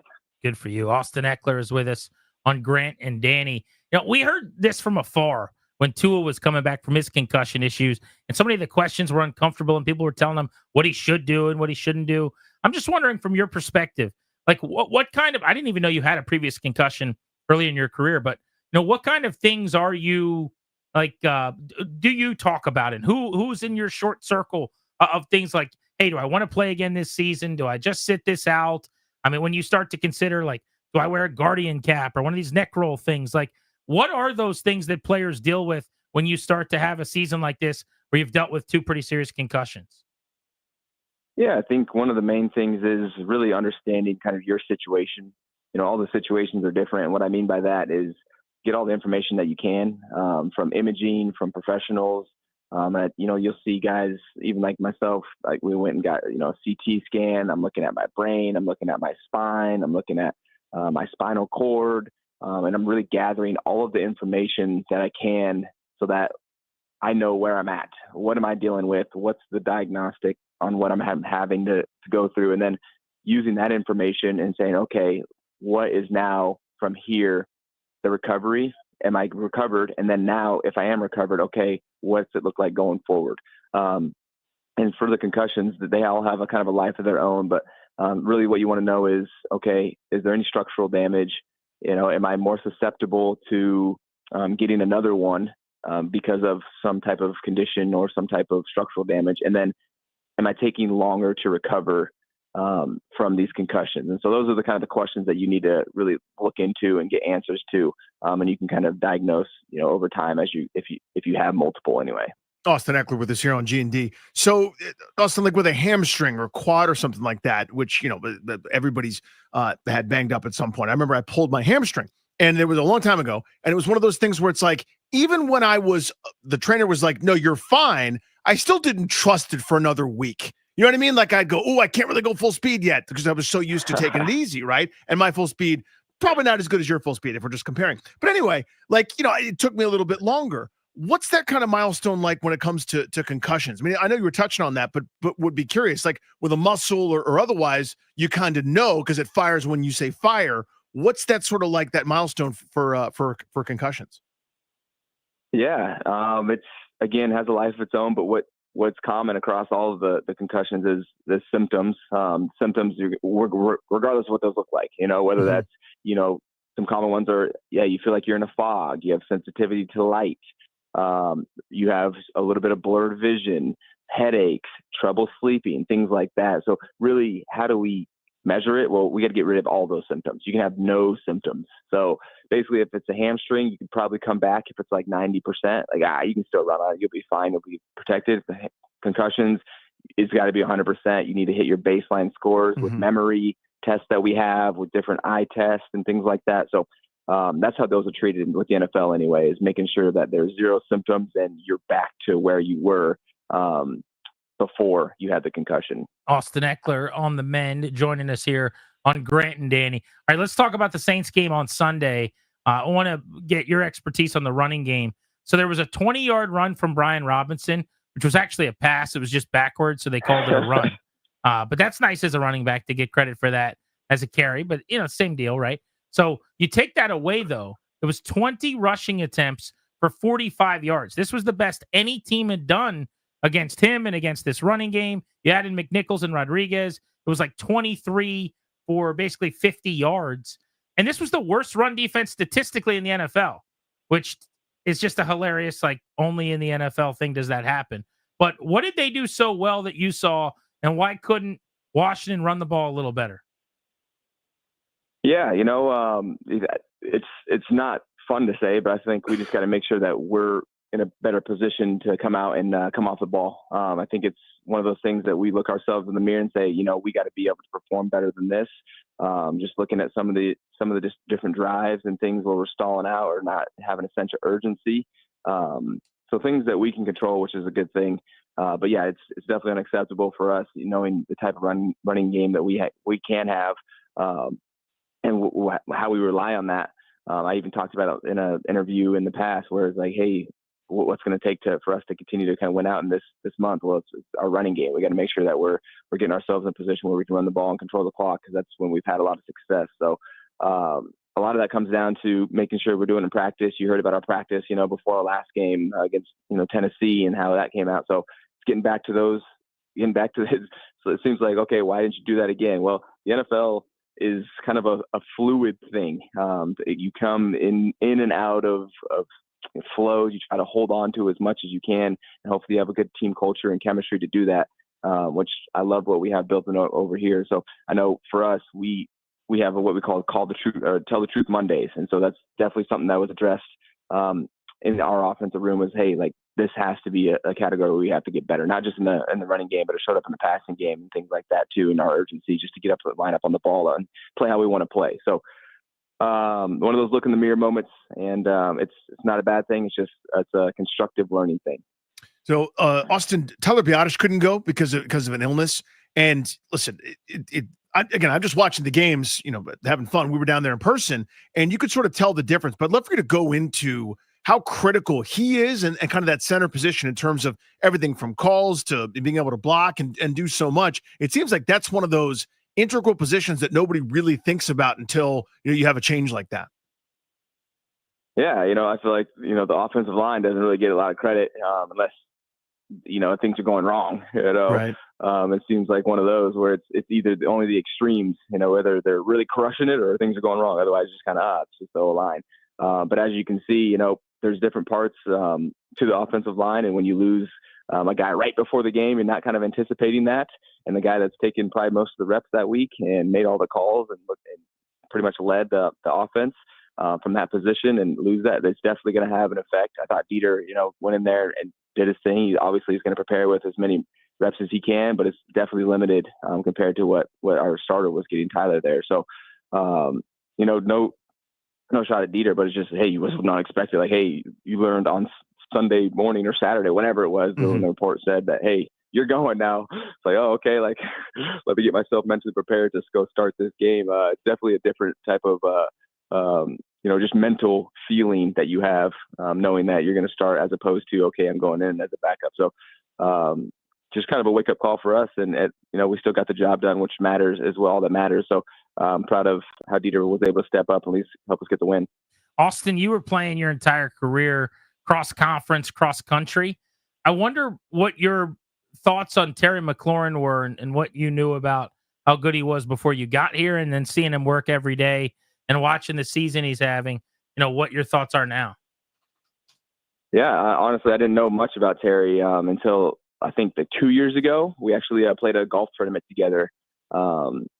And that's when I first got to meet him. And actually, we played against them 2 years ago as well. So that same year, and he was someone that we highlighted on Washington at the time. This is one of their playmakers, and so that was kind of like my first time ever playing Washington, and really getting an introduction to them in my career. And so being here, like knowing Terry and knowing how just humble he is and how much of a great person he is, like every time he scores or has a big play, I'm like, man, it couldn't happen to a better person. And you can kind of see that. I've really seen the community and how they've really gravitated towards Terry. Like anywhere Terry's at, it's the Terry chant, Terry, Terry. And so he just shows, how much he is respected, and rightfully so. If you get to know him and just, kind of his roots and who he is as a person, really just cares for the best for, the people around him. So pretty cool to see him having a career year, especially with Jayden coming in as a rookie too. I know that's going to be a match that we're going to, be looking forward to watching for a long time. Yeah, you could hear those Terry chants down there in New Orleans. So we were at the stadium, and it was a whole bunch of Washington fans. It was really cool. Speaking of that, I just want to get your insight on something. There was a particular play. It's actually a pass intended for Terry McLaurin. He had to hold up a little bit and allowed the defender to come, basically close the ground, make contact with him. Clearly should have been a pass interference penalty that wasn't called. Adam Peters is on the sideline, dressed to the nines, handsome as all get out, right? Perfectly manicured hair, beard, got the suit jacket on with the slacks and everything. He's sprinting down the sideline to give that line judge a piece of his mind and kind of the what for right there. And it's like everybody's at all times competitive in this group. I'd love for you to speak to that a little bit, right? Where I'm not used to seeing that, the GM leaving his suite to come down there and yell at the official. Your thoughts? Hey, I think you said it best. We have a competitive group. We gotta make sure that we keep it within the confinements of where we need to be. Sure. But I love to see Adam out there, pleading his case for what he thought was supposed to be a call. It's great. We are definitely all in on this group, on this brotherhood of what we built over here, and that starts from really management and then spreads into the team as well. So as you can see, hey, we got one of the guys up in this the box that comes down to the field, and then also is not afraid to show some emotion on the sideline and show that, yeah, he actually cares about what's going on around here, good or bad. So love to see that energy and want to see more of that from him. Austin, you guys have the Eagles now coming up this weekend with a golden opportunity to punch a playoff ticket, perhaps. You were huge in the game against the Eagles on the road that ended up getting off the rails in the fourth quarter. But for 3 quarters, you played them neck and neck. You guys had 90. You had 90 yards on 8 catches. Curious, how much things change without you, do you think? And what did you learn from that first Eagles game that maybe you guys can apply this time at home? Yeah, I feel like the first time we didn't really convert on third downs very well. Put ourselves in some unmanageable situations, just getting backed up and things like that. And so I think that's one of the things that we continue to learn is, hey, let's stay on task, let's stay on track, put ourselves in manageable third downs, move the sticks. And so that's one of the things that we're looking to do better, obviously, this time around. And yeah, we know it's going to be a dogfight. It always is in conference games, and so this is going to be no different. And especially, they've gotten pretty hot since they played us as well, been on that streak that they've been on. So looking forward to getting in there and getting our best shot and showing them, hey, like we're a different team than we were, 3-4 weeks ago. Our listener question for Austin Eckler is brought to you by IT Cadre. You guys can always send in questions for Austin, and we normally end the interview with 1 or 2 of them. Jamie wants to know about when you think you could be able to return. It's been a few weeks since we talked about this. You said you weren't really sure if you'd be able to get back before the end of the year or not. Do you have any update on that? Well, the first game I will actually be eligible for is the last game versus the Cowboys again. So, hey, if I return, it'll be the quickest I can return is back against the team that I got knocked out against. But again, I as I think mentioned, about that. That's right. weird. Yeah. Yeah. So, hey, revenge game for me if I back that. But as I mentioned, it really comes down to just symptoms, making sure everything's gone. I told you guys, just making sure I get my strength back in my arm and everything's kind of looking good there. So that's where I'm at right now. Continue to just really get this last, 10% back, which can be annoying at times, but no telling, because I'm not going to rush this. This is not something you rush. You're talking about your spine, you're talking about your brain. so you make sure you're 100% back. And so that's exactly what I'm going to do. So Austin, earlier you mentioned, and this is just kind of funny, just your eye line as a pro athlete is very different than us peons with cellulite and gross bodies. But you said, you're like, I couldn't even curl a 25-pound weight, like as if like the way I would say it about like a half pound, like a teacup. What do you actually curl? What do you like if you're banging out like legit reps, you're doing 10 reps, what would you curl? 10 reps, I would probably use the 50s or 55s. I was just doing kidding me. Was just doing 10 reps on a hammer curl. So yeah, right now we got some ways to go. What if you're pushing it a right little arm, bit? but my left arm could do it. Like you're fully healthy and you're pushing the curls a little bit. You're trying to sweat. That's what I'd say. Yeah, Okay. yeah, that's what I'd be at. Around. So I usually start with the 40s because I usually end my workouts with lower body with arms, and so I'll go over and do kind of like not like a full palm out, but kind of like palm just like straight forward. Mm-hmm. Start with the 40s, go to the 45s, 50s, and then just kind of work your way up until failure. At 2-3 reps at 60s or 65s. Well, so I think everybody, and you could tell me if you disagree with this, I think everybody has like one exercise that lifts weights that they're like unbelievably good at, better than everybody else. Do you have one of those where it's like, despite your size, you can do what is it, pull-ups? Pull-ups for sure is my for whatever reason, I just could do crazy things with pull-ups, like one arm. I've had this little thing I put on the off season. I tried a 1 rep challenge with a 200-pound dumbbell that I was holding between my feet. Like things like that. So yeah, pull-ups is definitely mine. I don't know if you've ever seen a 200-pound dumbbell. They're very rare, but yeah, it's intense when you can do stuff with that thing. I mean, is there even like, this is a question of a guy who couldn't find a gym if you paid him, but like, is if you had to do pull-ups until you couldn't anymore, would you even know how many you could do? See, I'm not much of a volume guy, more of a strength. So I don't think I would probably fatigue pretty quickly. But as far as 1 rep, which is kind of how I really train for, is to be as explosive as I possibly can for 6 seconds. Can definitely put some weight on. At another time, I've done one with like this girl on my back, right, doing pull-ups, like just doing crazy stuff, things like that. So definitely pull-ups is my go-to if I have to show off in the gym. Love it. Austin, always awesome to talk to you, buddy. Continue getting better, continue getting healthier, and we'll talk to you next week. Sounds good. Thanks, boys. See you, my friend. Our guy, Austin Eckler, on Grant and Danny, presented by our friends at IT Cadre. Trusted insight, helping leaders of the nation's most important organizations understand complexity, align efforts, and make the best data-driven decisions to achieve success. Our friends at IT Cadre, your vision, our purpose. I just need everyone to understand how absurd that is. That's all. I mean, I get it. He's a pro athlete. He's a running back. He's like a muscle. He's like 5'8", one singular muscle.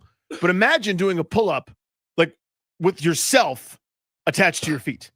Like that's how he's basically just a little over 200 pounds. That's like Austin Eckler doing a pull-up attached to Austin Eckler. That's patently absurd. All right, let's go over to the producer room and figure out who's getting sent home, who's getting immunity on Commander Survivor.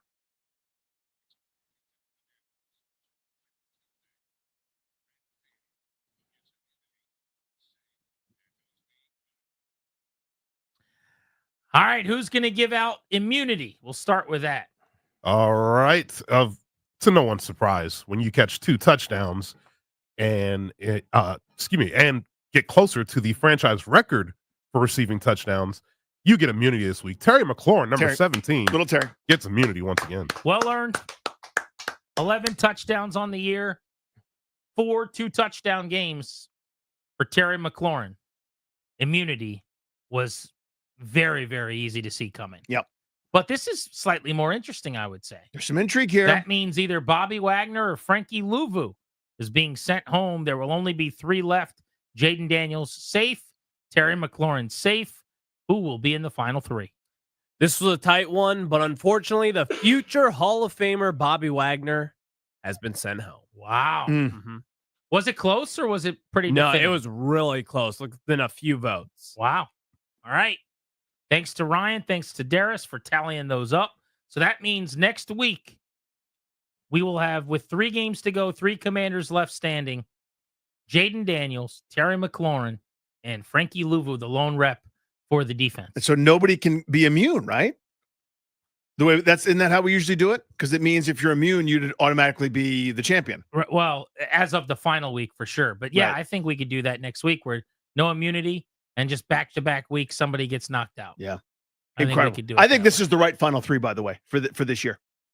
Probably their three best players. Would you say so? And Wagner may have been fourth. I mean, that you could pick some nits here or there, but yeah, I think people have voted really well. I think it was the right call. Well done, gentlemen. We appreciate that. Let's get you a Caps power play.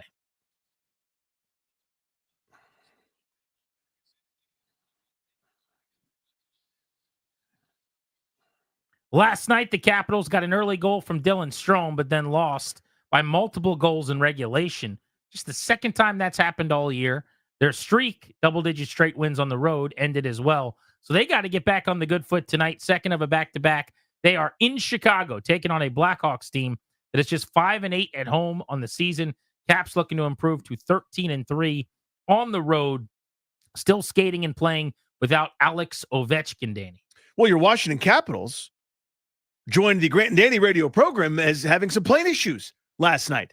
They didn't get a chance to leave Dallas and arrived this afternoon at noon in Chicago for their 7:30 start time. So they're all fatoutsed, all thrown off, already on a second game of back-to-back in a different city. They had terrible travel situation, it sounds like, and couldn't leave last night. So not only were they not in their hotel room getting at least some sleep, they're probably sitting out there on the tarmac trying to figure it out. And I don't know if they had shuttle buses to try to get them to a different airport or what, but they didn't land until noon. So uphill climb tonight for Spencer Carberry and the boys.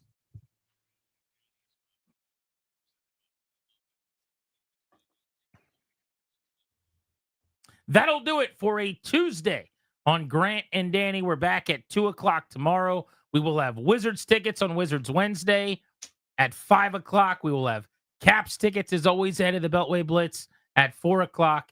And we will be sending you around the NFC East for the latest on all three teams in the division as we blitz the East. Should be a very, very good show. Much needed sleep. Let's get it, boys. Let's all get some sleep. Let's get home. Let's get rested. Darius, let's try to get that nose figured out. Clary, you're a handsome gentleman. As you were, yeah. Yeah, you just do you. Keep doing it, buddy. And me and you will sleep. Yeah.